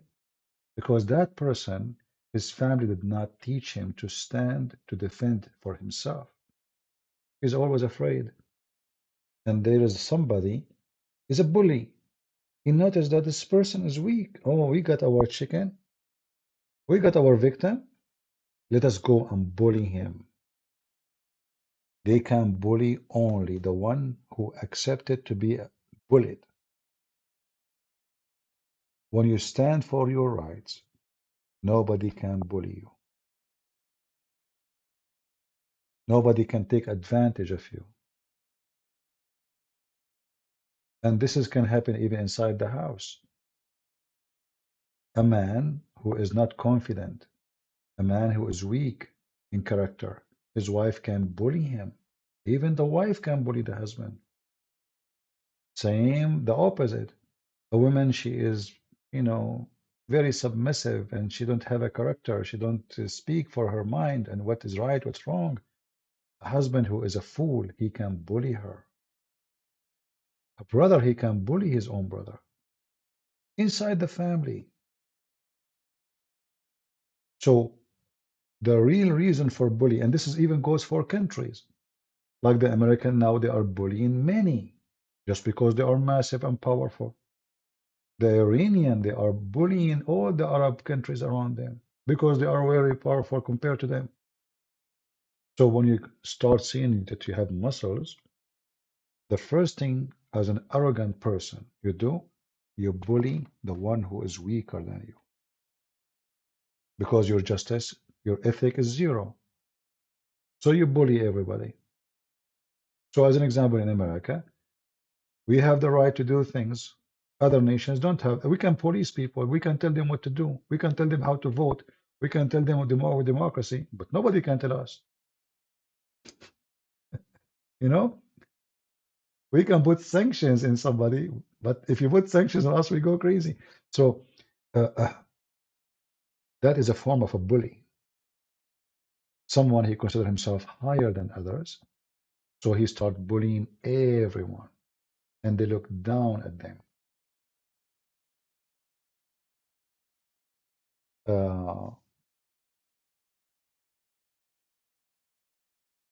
Well, I'm just saying what I believe. I don't sugarcoat, and forgive me if my English is not helping me to explain what I'm trying to say. Sometimes, you feel limited with your language skills. Sometimes even you use the wrong words. But I think the meaning is clear. So in life, we have to be connected to our ethic, and our ethic is coming from the teaching of Christ, and anything else is not ethic. It's not. You see, the word marriage is a Christian word, is godly word. The word decency. I mean, why I want to be decent anyway? If I can make more money from not being decent. Simply because I'm a believer and I believe decency is the right thing, not because I'm being forced to. Loyalty. Why the wife, she will be loyal to her husband and the husband will be loyal to his wife? Because you are Christian. And family cannot be built, a kingdom cannot be built if there is no loyalty. Imagine the king, he don't trust his God. Just imagine. And your wife is your guardian angel, actually. She can kill you when you're asleep. She can put for you a drop of rat poison in your food and you're dead. She is your guardian, and the same for you. The woman, her husband is her guardian. He is her bodyguard, who protect her when she need him, who provide her. So in Christianity, all the value come together. The family, the country, the children's, all values will make us the people of God. Without it, we are not even people. The word people is what? It's about a group of people living together. If all of us, we hate each other, we cannot even live together. Can we? We cannot. Imagine we live in one building and everyone, every door, he hate the one in front of him or the one up him or the one downstairs of him. And this is what happened in this earth.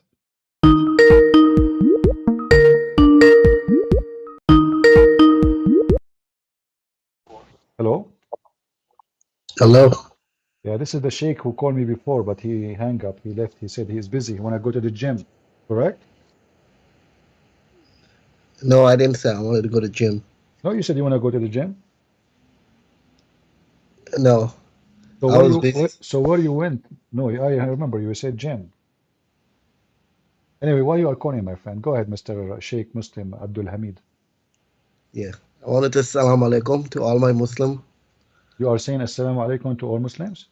Yeah, Why you don't say shalom to the Christians and the Jews? Why? we're not supposed to. Not supposed to. And we don't care anyway. You say assalamu alaikum or not, we will get you busted. So now, listen, you said you cannot say peace to non-Muslims. So are you waging war against me now? Not waging. We can give you dawah so you Uh-huh. convert, you accept the true message. Uh-huh. Because a lot of people actually convert to Islam and not Christianity. I like to convert to Islam for one reason. I want to Yeah. be honest with you. That when your prophet, he promised me to have endless penis. And then I look at the one I have, I say to myself, I mean, this is really the good deal. So what kind of religion promised me an endless penis if I convert to it? What you would do with this endless penis? Well, you don't really know the science of hadith. I know So, the science of hadith. Do you know the science of hadith yourself? yes, and it's really complex. You can't Ah, just it's go complex. and say, Is that penis yeah, like complex? even Is a that Sahih is that hadith can is that be penis false. is that penis story complex too? You're trying to avoid it? It may not be true hadith. You don't know. The only one the true hadith we follow Ah, is Quran. I see, I see. Okay. So I want to ask you then, uh, for me, there's a miracle happened to me, and this is what is keeping me to be Christian, to be honest with you. I have my grandfather, and he died, you know. But when he died, he was standing and he was holding a stick, and he stayed like this for a year. And then I said to myself, if my religion is not the true religion, how come those things happen to my grandfather who is a Christian, but never happened to someone who is a Muslim? How you explain that to me? But funny thing is, my grandfather died too. But See? it was funny he died because his hair was cut. Can you Ah, imagine that? no, I'm asking you really. He died standing, and he was standing for a year, and nobody noticed that he is dead. So how you explain to me such a miracle happened in Christianity, but those miracles never happen in Islam? I know you're talking about the Solomon who was Ah, okay. So what do you think about such a story? Is that a Sahih hadith or this is a fabrication? So Solomon, he oh, died and he was standing holding a stick, and nobody noticed that he is dead until the termite, they ate his stick. yeah, that's the miracle of I mean Allah, What of is the course. miracle? The termite, they win. The termite, they destroy the stick of Solomon, and then everybody noticed that he is dead. Yeah, yeah. What do you I mean? What do you mean, mean? Yeah, yeah. that's how Allah planned for it. Like, I mean, you know the story of in Bible, the guy who had his hair cut, he died because Uh-huh.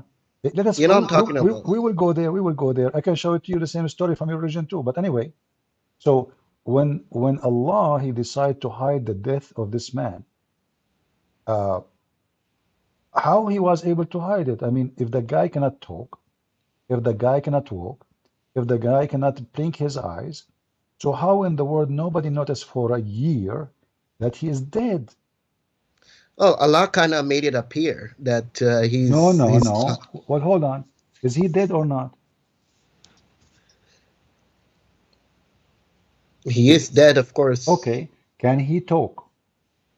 No, Okay. Can he blink?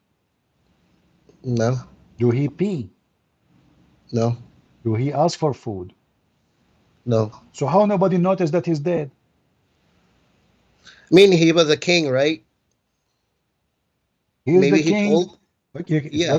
that is even make it more horrible. I am a king. I have ministers. I have army. I have soldiers. People come to me every day, and then nobody noticed that I'm dead for a year. Don't you think this story is too much? I mean, it's Yeah, a cartoon. it sounds to us that is impossible, but back in the time, maybe he said to people, "Do not disturb me," and he's a king. People will follow his order. No. According to the story, they come to him and nobody noticed. What are you talking about? This is why he made him die standing, so they can see him and they don't Those are notice. jinns. Huh? Those were the jinns who were trying to kill him, right? The jinn, they want to kill Suleiman since when? 1 year. The jinn, they tried to kill Suleiman. Do you have reference? I mean, you can see it. The jinns were the. No, You can read it. don't make up stories. The jinn, they cannot control Suleiman because Suleiman, he had the ring which is given by Allah to him. The ring which Suleiman he found inside the fish, which he was trying to make a dish. So Suleiman, if you remember, Suleiman he had this ring given to him by Allah. It's like Yeah. the Lord of the Ring movie. He went to his bathroom, and it's haram. It's haram to take the ring with you to the bathroom, correct? Yeah. Okay. So he gave the ring to his wife, correct? Okay. Yeah. And they slept with his wife, the jinns. Then Shaitan, he come to his wife, and her name is Jarada. The Shaitan, he come to the wife, and he looked like Suleiman, correct? Yeah. And then he told her, look, I'm Suleiman, give me the ring. So she gave him the ring. This is stupid wife. Unbelievable. You cannot even trust those women, you know? So she gave the ring to the Shaitan who looked like Suleiman. He wore the ring and he became the king. And then when Suleiman came out from the bathroom, the wife, she looked like, what the heck? We have two Suleiman now. He told her this is a fake Suleiman, and they throw him out of the palace. Is that correct? Yeah. All right. So now Shaitan, he took the ring, he became the king. And is it true in the story says that Shaitan, he start effing the wives of Suleiman non-stop, like he have a gun, like He didn't say it in that detail, but yeah, he was being intimate with his wife. No, it says clearly that the wife, actually, in fact, they noticed that this cannot be Suleiman because he was so good in bed. You don't take a break. Correct? Yeah, read the detail. I did read the details, my what friend. are you? So Get listen. to the point. What are you trying to? Okay, so now your God Allah, he respect his prophet to the point he made Shaitan if his wives. Correct? Yeah.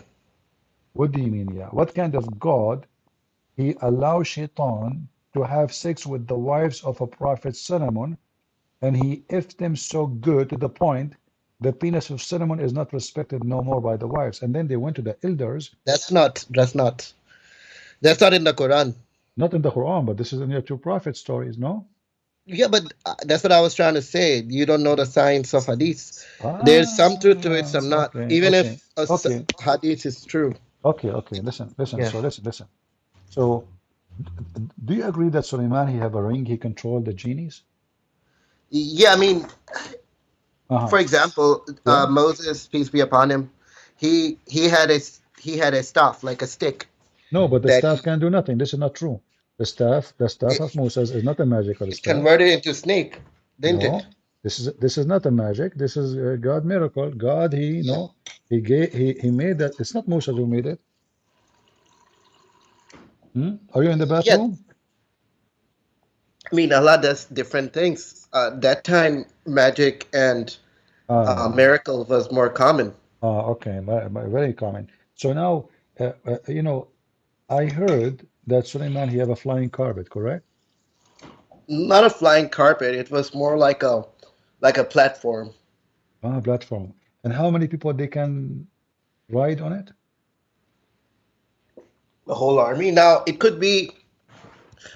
I mean, if you read in science, if you see the layer of air, right, how the airplane flies, right? How many people sit in the airplane? You know. Yeah. So it could be. But as I know that the flying carpet, it fit all the kingdom of Solomon. His camels.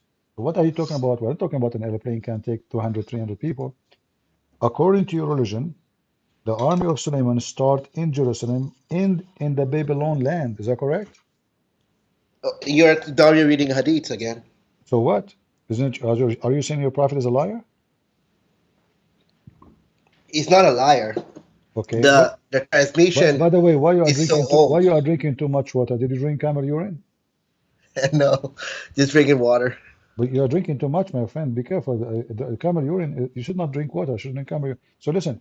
So when camel urine one is also in a hadith, like I said, the translation could have been lost. It wasn't properly translated. There's a lot of things that can happen. It's not Uh, protected by God. okay, but if the army of Suleiman is included genie and the human and birds, correct? Yeah, yeah. Okay, how many genies were in the army of Suleiman? They were like All, I mean, all, all the genies, correct? All the genie in the world. according to reports, it was like miles of. Exactly. So now we have, according to the hadith, it is 1,200, I think, hold on. It's like more than, I think, 3,000-mile long army. All of those are in the top of the flying carpet? Like I said, hadiths are not accurate. Like it could have been maybe 100 meters, and they just exaggerated the number. Just like Ah, Hazrat Aisha's age, right? I It's see, I debated. see. It's Okay, like hadith report. She was uh, 9 years old, but it could have been 19. okay, I want to ask you something very important. Yeah. Is having statues in Islam is lawful or against Islam? Uh, I know there was one story. Forgot who it was who ordered. I think it was Solomon who ordered his people make his statue. Forgot Ah, who. so how you Muslim, you claim that Solomon is a Muslim? Well, he was, but you know that you believe in like covenants, right? Like back in the days during the Judaism, Hazrat Musa alayhi No, salam. since the time, the beginning, the Bible says that God, He made it clear that don't make image for what is up in heaven or down on earth. Is that correct, Christians? So why do you make Jesus's like cross? This is not, no, this is not this is not a teaching of Christianity. There's nowhere in the Bible it says that. Christians do make it. Like in the church, you will No see problem. Jesus's figure. This is their tradition, and this is not Christianity. But you now, we have Quran, and we have a Yeah. prophet of Allah. He is commanding. This is not a priest or a sect. This is the real deal. This is God. He ordered Sulaiman to build a synagogue full of images and statues, correct? I mean, I heard like he liked it. He you know Okay. preferred it. But I thought this is against Islam. That's mean this is can't be a Muslim. He can't be a I mean, he Muslim then. was. I mean, you can be Muslim and you can do something that was not. It's for example, at some point, Prophet Muhammad peace be upon him, actually, his companions were drinking alcohol, but it's not command. So it's like you could do it for a certain amount of time. This doesn't mean that unless No, it's but here implemented. your God is Yeah. proud about Sulaiman. Yeah, He, eventually, like yeah, he's for proud example, about him. He's proud about him making statues. So why Allah is proud about Sulaiman making statues? Give me the reason. he didn't say he's proud about No, him he making said statues. no, no, no. He Well, said okay, show me where it says that God is actually the proud whole that he was making chapter, the whole statues. chapter is Allah telling what Allah gave Sulaiman. Allah Hmm. gave him. Here, if you read chapter 34, it says, "We gave David and we gave Sulaiman." What we gave him? We gave them, and he is counting what he gave them. So this is one of the gifts. So when he built a synagogue with the statues and images, Allah, he is talking about what he gave him. He's proud of him. He's not condemning him. Where does it say in Quran that making statues is actually a sin? That's a good point. So now you are saying that in Islam there's nothing says that having statues is a sin. Like you could be ignorant and you can do something. Hmm. It may not be automatically a sin unless it's been ordered to you to not do it. It's like something is. It's like, for example, Uh-huh. having sex in itself is not a sin unless it's been ordered by God not to do so. Okay. So why you Muslim you claim that Islam is against if Moses is a Muslim Yeah. and you say to me now a story that's in the Quran. There is nothing. But I thought that you Muslim, you claim that Abraham, he destroyed the statues. No? Yeah, but those were they were worshiping them. Hold on. No, they were worshiping them. So now, uh, uh, if a statue is destroyed by Abraham, that means Solomon should know that those statues should not be there. He didn't say to worship his It statues, is did he? inside. Look, isn't you who said to me why Christians, some Christians, they have images in the churches? Yeah. Okay, that means they are copying Sulaiman. What do you think? No, they're worshiping that. They're praying to No, Jesus' nobody. statue. No, nobody. We know. Oh, We come know on. That's you can see it in churches, like in Catholic churches. what You you will see. see What you see is not a worship. And if there's somebody worship, he they is doing. literally they go back My to they friend, talk to the statue. my friend, Hindus do the let's. same thing. Okay, okay, okay. I want to go with you. So, what is a statue? Is It's like an image, image of what? a person, A person? yeah, a human being. Like you recreate it, you kind of try to copy what God made. Okay. So now, when Suleiman he made those statues and He images, didn't make it himself. His army made it. he commanded the genius to do that for him, right? He did not command. He did not command. He just liked it. No, he commanded them. Okay, show me in Quran where it says he commanded that.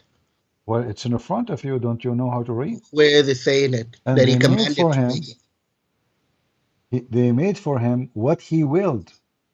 Where is it? Chapter 34, verse number 13.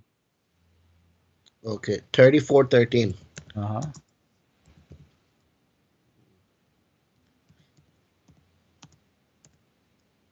Like I said, I teach to children Islam. You don't teach anything, my friend. You know nothing about Islam. You're asking me where to Where find does it say? something. I'm reading it. It doesn't say that. It says that chapter. Do you know how to open the Quran? Oh, he desired. Okay, he said they made for him whatever he desired of So sanctuaries, this is the desire of who? statues, So this is the desire of who?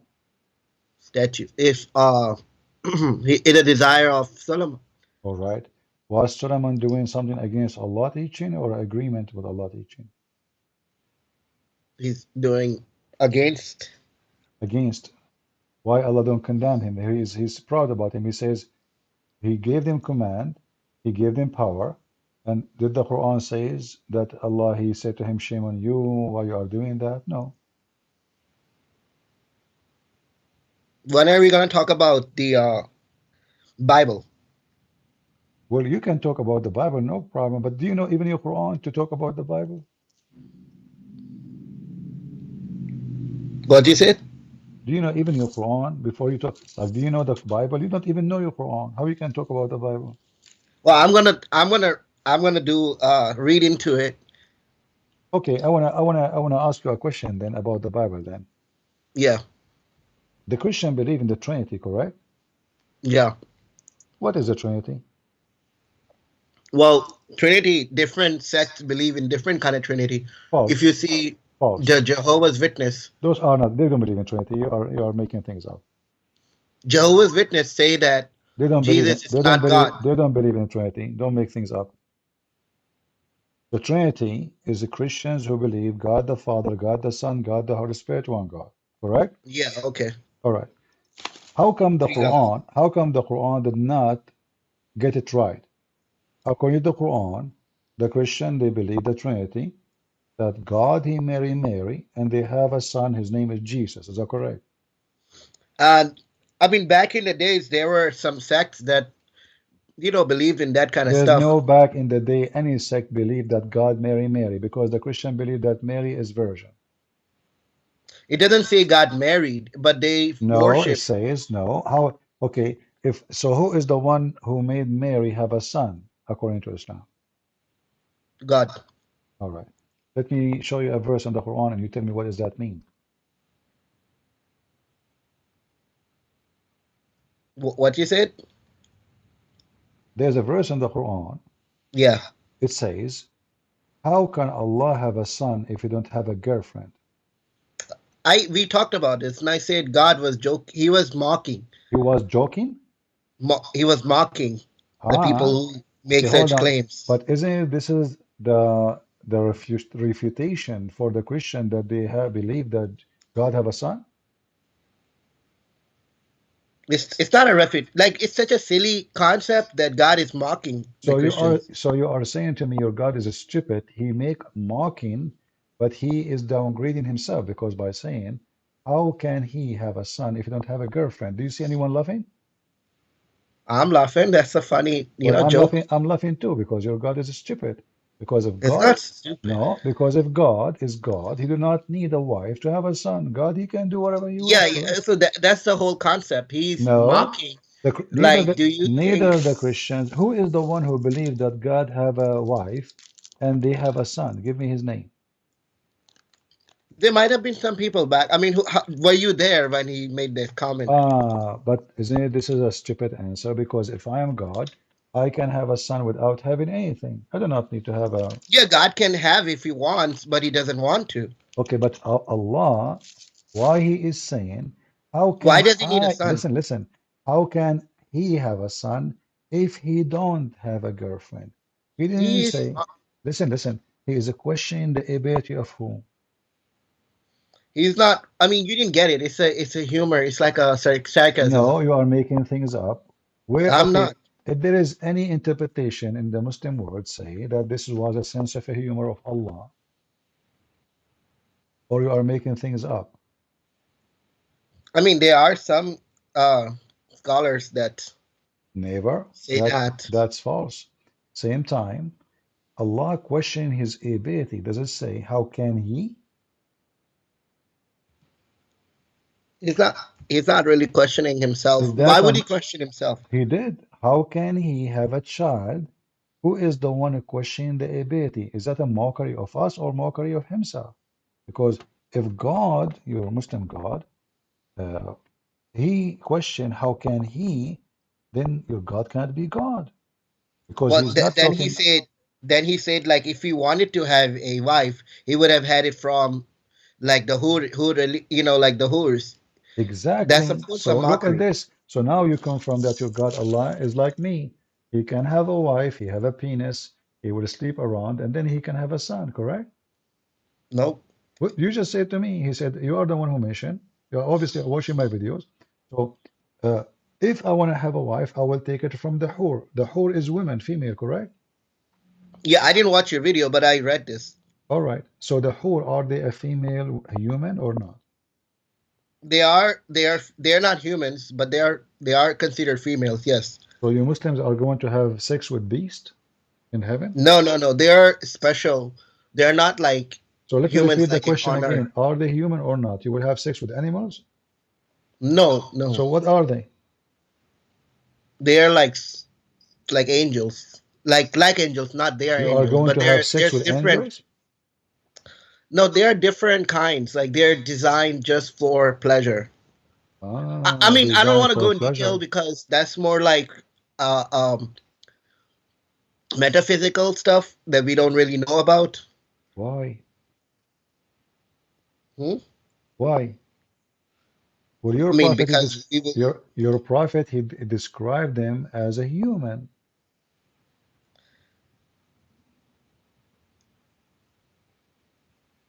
Did your prophet describe him as a human or no?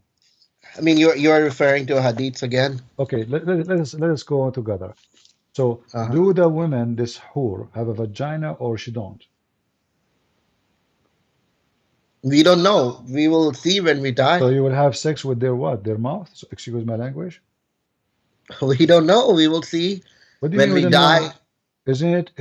I just mentioned to you that your prophet, he says you will have endless penis, and those females will have a farjun yasa Yeah. udalik. They will have a vagina fit for that. Let's stick to the Quran. Okay, hold on. It's like if you're talking about Christianity, I'm not gonna go to the books that are you discard, like what you call those books, the infancy gospel and all that. No, So let's not go to hadith. I'm not talking about infancy. I'm talking about something you believe in. We don't have to believe in hadiths. Okay, hold on. Do those women Did the Quran promise you that those women, they will never bleed? Never what?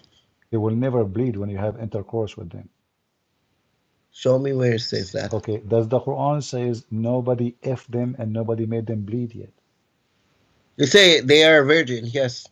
No. Nobody touched them. No, nobody F them. Where it says the word nikah. All right, let's see. What? So guys, did you hear? He said where it says the word nikah. I said where the F them. He agreed that the word nikah mean F them. No, I mean in like modern Arabic, the word Ah, nikah. the modern Arabic. This is a modern Arabic. I like that. All right. Okay. Read with me here. In chapter 55, verse number 74. Does it say nobody F them and made them bleed? Can you And repeat that? nobody F them and made them bleed.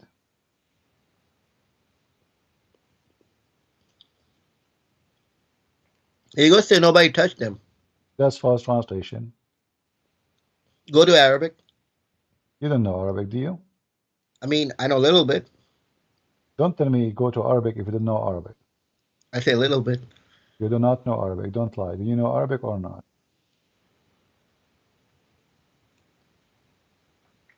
Where does it say nobody F them and made them bleed? Read it. I just translate. I change the translator to Hilali and Muhammad Khan.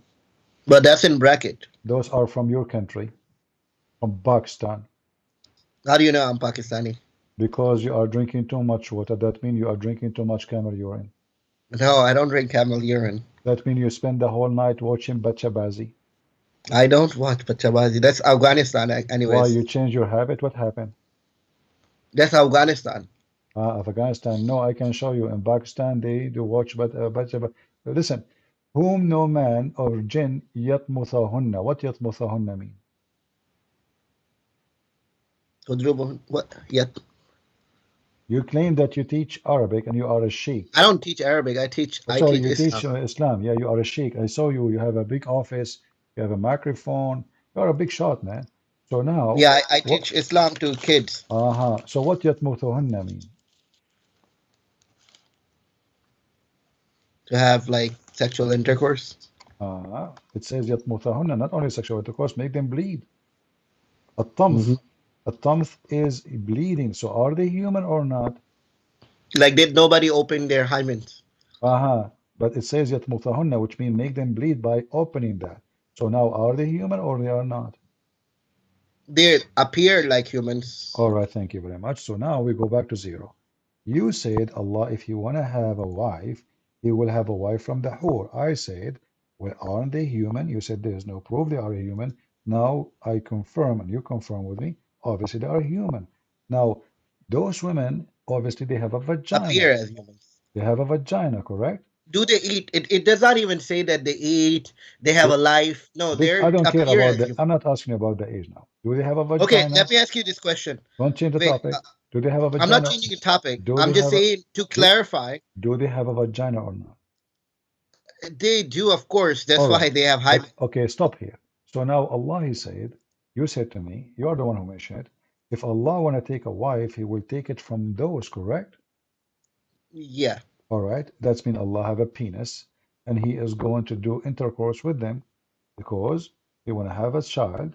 Those now we confirm that they are female women who have vagina. Your God, He says, if I want to take a wife, and you are the one who mentioned this, He will take it from those. Now, is your God Allah is a human to the point if He have sex with a human, He will have a baby child? I mentioned it from the start that this is just mockery to people who claim such things. What? Okay, was it a mockery? He says when he says, "If I want to take a wife, I will take it from us." Yeah, that's a mockery. It's like me saying, if I wanted to become a child, Allah making mockery of Himself then, because He's talking about Himself. If I say, and I am God, if I want to have a wife, I will F those, excuse my language. That means I'm making mockery of myself, not of them. Because none of them, by the way, believe that God have a son from a woman. He have sex with her. So this mockery of the stupidity of your prophet. You try to run away from the stupidity of the Quran. And when Allah, He says, if I want to have a son, I will have a wife from us. Who's us? It turned to be the us is a human. So Allah is a human too. Because you cannot call them us unless they are from the same kind. When I say we chosen one of us to be a president, that means one of us is our kind, our ethnic, our country, or us.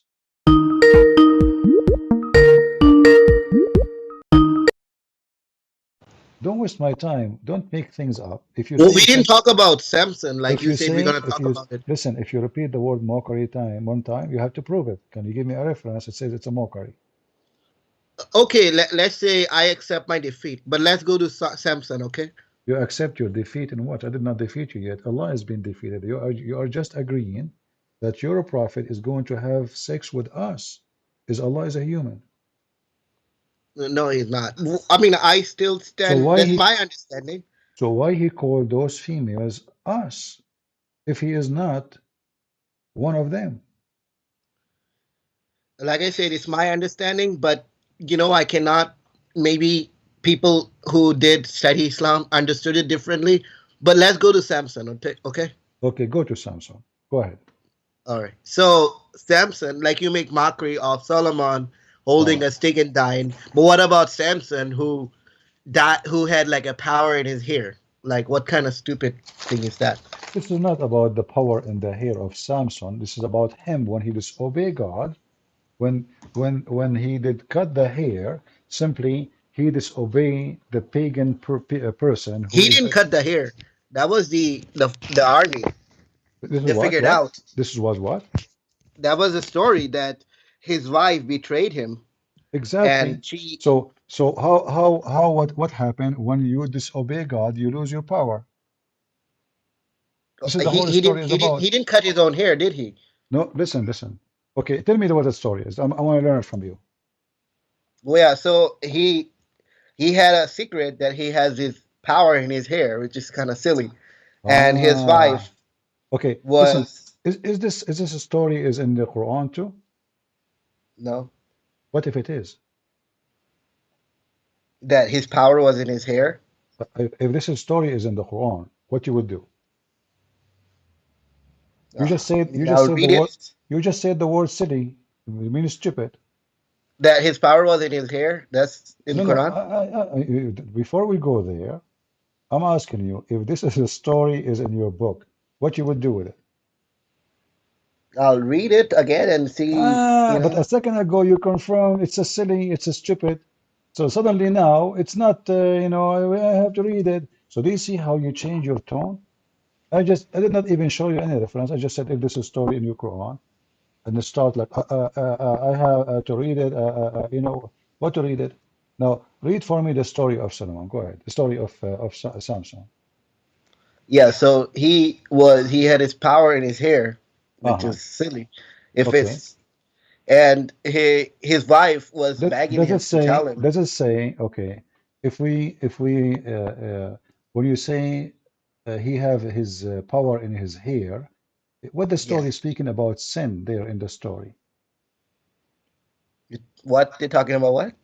Sin. What talking about sin? There is a sin involved in the weakness of Samson or just a hair? It's just hair. Like his hair is like hold some Uh, kind of magic power.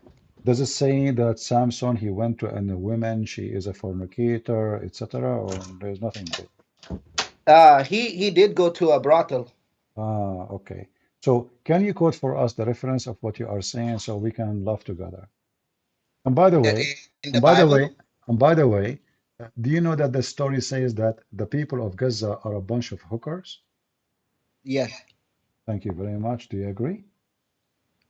I mean, back in the days, it could have been. How do you know?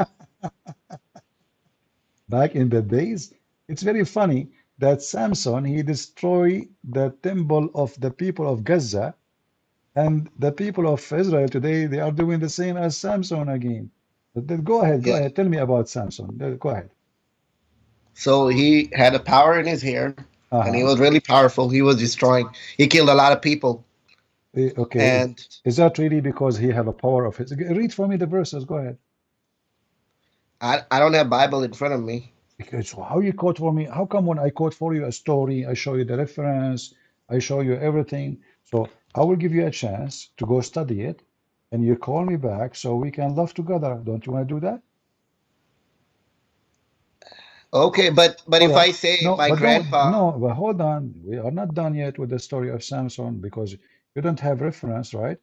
But I am asking you now, if this story is exist in your books, what you do? show me first, then I will tell you. Okay, I'm asking you, are you okay? If it is in your books, what you will do?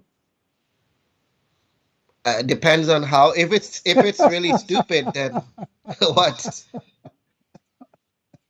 The best. What do you mean depend? I mean, if it's makes sense, then I will read it. Ah, so if it makes sense, if it makes sense, guys. So, but do you agree? You are the one who said it's silly. Everybody heard you. Do you agree it's a silly story? Because I can show you the same story from somewhere will hurt you very much. So I'm asking The you again. details are are I'm are, asking are, you for are the last stupid. time. Is it a silly story or it's not? The details are now. Are those details also in Quran? I don't believe so. So listen, the story is silly or not. The details are, yes. The The story details, itself isn't. It's okay, not. if the same details are in your books, what you would do? You will leave Islam? If the same details, for example, him making like the fire, like fox or whatever, Listen. like If burning. you are a person who focus about the hair, Yeah, okay. If the story of the hair is exist in your books, do you leave Islam? I won't leave Islam, but I will say, okay, maybe it See happened. how stupid you are. A second ago it was stupid. It is silly. It doesn't make sense. Ha ha ha ha. Let us talk about I mean, it. it's still stupid. And Yes, now if I it's a say, stupid okay, event. so now if I show you that this is exist in your books, it's not silly, it's not stupid no more. It might make sense. I need to read it. So now you are trying to bite your tongue, and what you just said, you don't want to take it because either it is silly for everybody, and for you it doesn't matter who mentioned the story, or it is not silly. Don't you think that you are being hypocrite now? A little bit, yes. Okay, a little bit. What does that mean?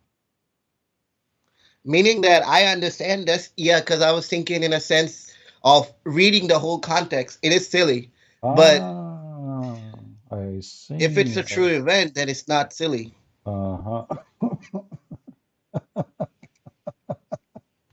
Let me ask you to be honest, be honest with me. You were not Yes. expected that such a thing can be exist in your books. Be honest with me.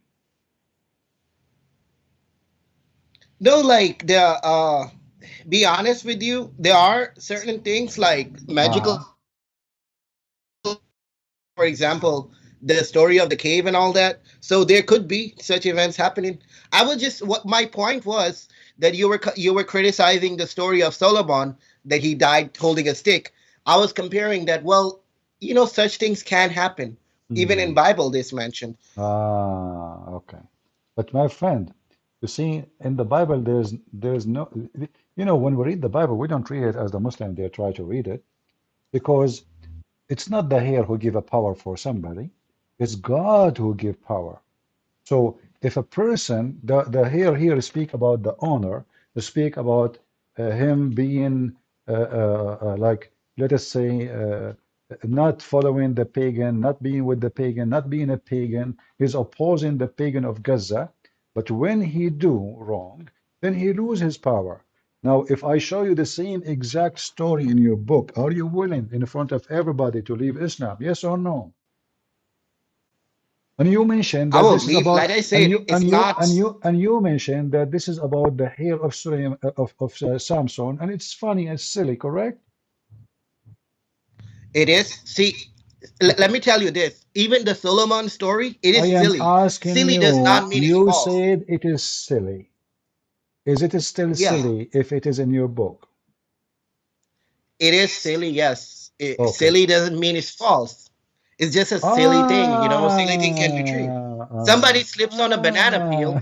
That is silly thing that happened, but it does happen. No, you are not being honest. When you mention the word silly, you are mentioning that it is false, cannot be true. I didn't say that, did I? This is why you said silly. Well, silly. My thing was Okay, that Solomon dying holding a stick is a silly what story. is the This is also a silly story. what is the word silly mean in your language? Silly, Uh-huh. it's in like it just means something that's silly, like not smart, basically. So the story of your God is not smart then. A true event could not. It is possible for a true event that is not smart, like somebody dies in his Ah, bathroom taking drugs. That's silly way to die. But is it? ah. It does not mean it is false information. It's just a silly thing that Hmm. happened. Take a hike, take a hike. Silly boy. I don't have time for silly people. So when they want it silly, if it is in their books, it's not. Do you see the stupidity? Do you see how we can do you see how right away they bite their tongue? They change their word, they change their opinion. It was a silly thing a second ago. It's not a silly thing a minute after because simply I cannot make fun of my book. And now he tried to give justification for the word silly. Suddenly the word silly does not mean stupid, doesn't mean wrong. It's just silly, you know? Like, yeah, well, silly. You know what silly mean?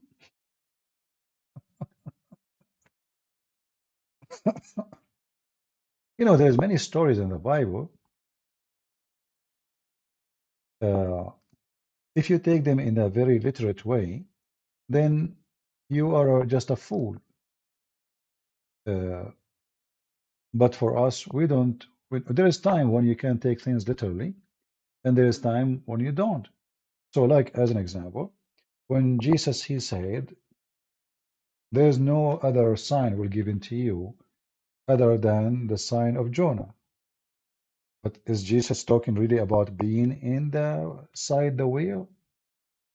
No, you know, the sign of Jonah is about being inside the whale. The whale he swallowed Jonah. So here is a metaphorical of Jesus' death. But in the story of Jonah, it's a real story about him being swallowed by the whale. We don't say, oh, we don't, this is metaphorical whale. We don't fabricate meaning. But the whole Bible is about that you lose the power of God. God, He sponsor Samson. God, He sponsor Israel. God, He sponsor His prophet. It's not prophets who have power in their hair or in their nails or in their fingers. When you do wrong, you lose your power. When you obey pagans or you fornicate with pagans, then you lose the support of God. So the silly you understand as you wish. But we understand different story. Silly boy.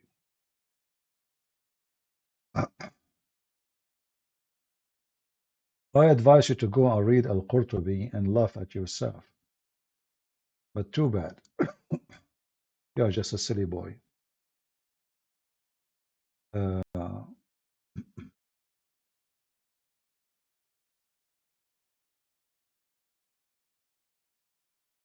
let us see here.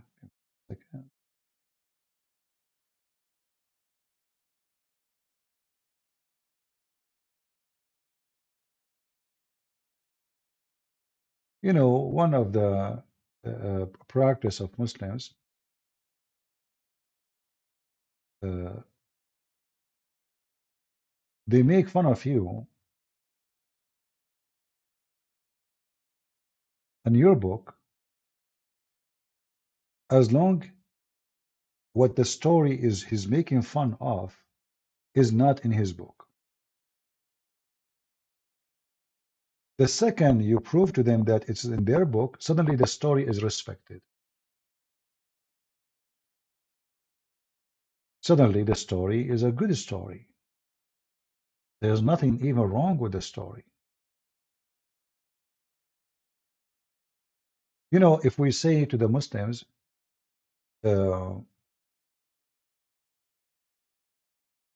Mary, she was virgin, and this story is not mentioned in the Quran, every Muslim will laugh at us.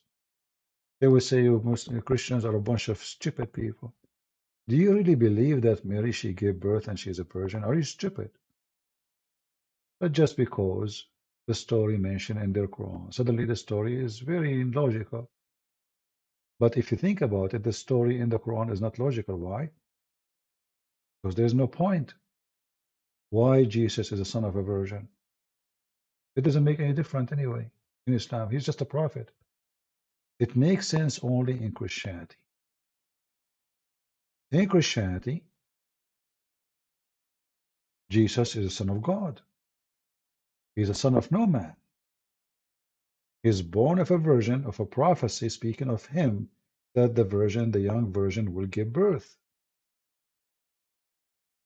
So the story fit very much with the Christian story.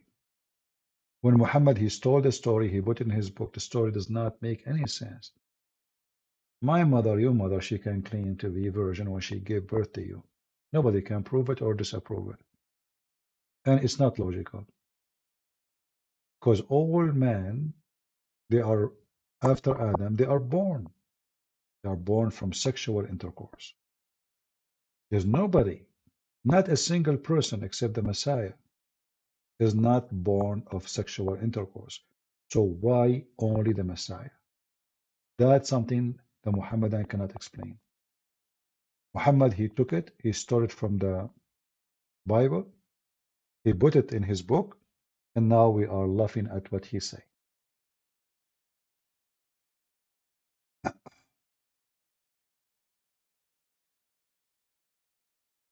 Uh,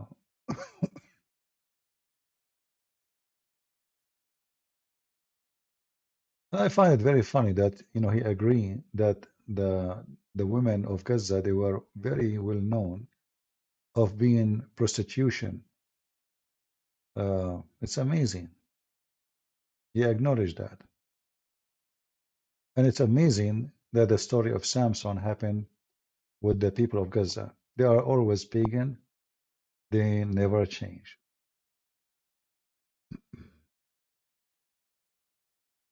Do we have any Muhammadan? How many hours I'm here? And this guy, he claimed to be a sheikh. All right, guys, I'm losing my voice. So I apologize. I better keep going. I want to say thank you. I better say those few words before I lose totally my voice. I want to say thank you for being with us. I hope we have a good time. Please tell your friends that we are in Ramble. We will stay in Ramble. And YouTube is not our place no more. Yeah, I will make some tea. We will see. But my throat is dry. So as you see, remember always, they fear you, they tremble when you have knowledge. When you have no knowledge, they make fun of you, they bully you. Every Muslim will bully a Christian only when the Christian do not know. Only when the Christian have no idea.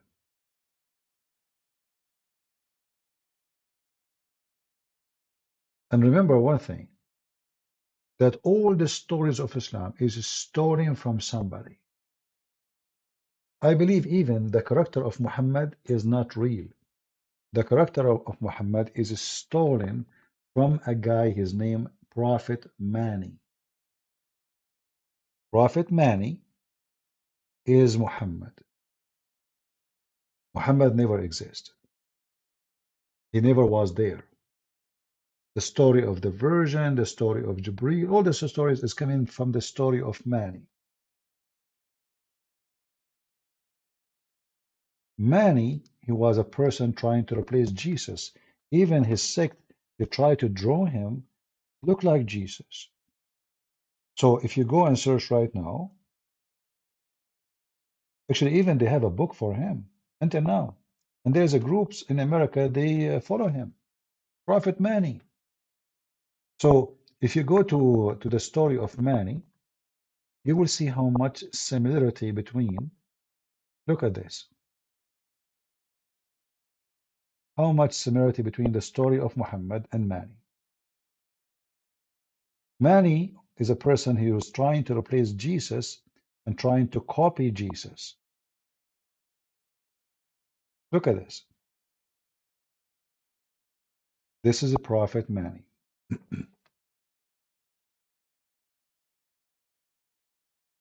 So most likely there's no Muhammad. Most likely the Quran is an old book in Aramaic language.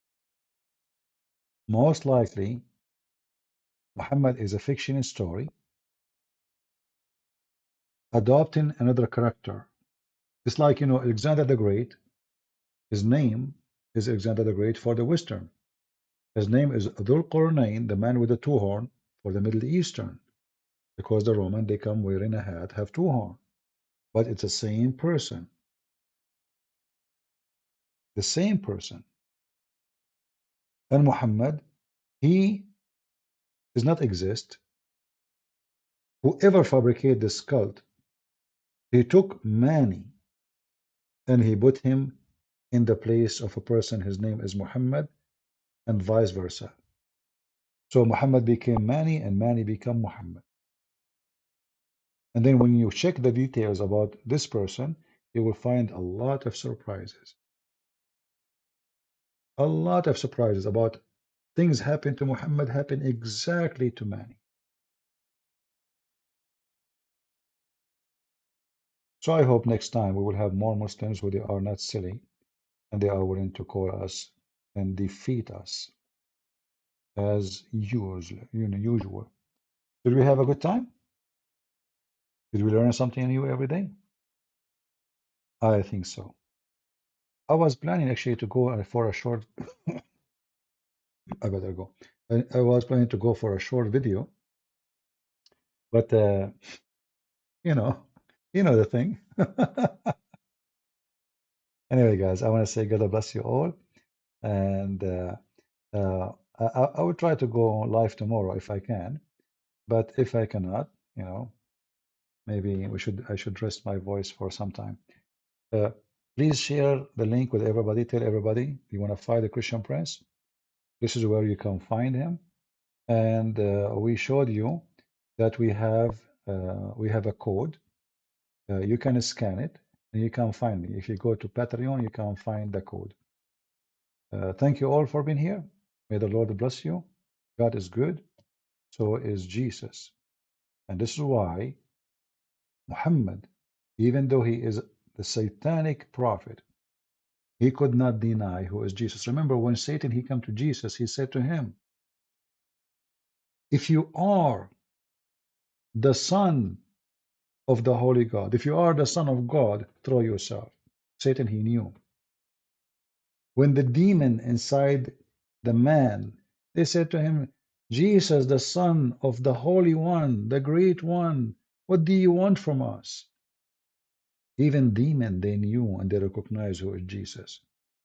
So Muhammad is nothing but a satanic spirit, satanic person. He recognized Jesus. He could not deny who is Jesus, but he wanted to deceive as many as he can from those who believe in Jesus and those who don't believe in Jesus. We know that Muhammad is false. Very simple, very easy. From their fruits you shall know them. And I can open for you actually the code. Somebody is asking. Actually, you know what? I'm going to post the code right now in Patreon after I finish. So you guys, you can copy an image better than video. Copy it and share it with your friends. Just give me a few minutes and I will post it in Patreon. Thank you all for being here. Otherwise, we will never finish. God is good. So is Jesus. See you soon. Bye-bye.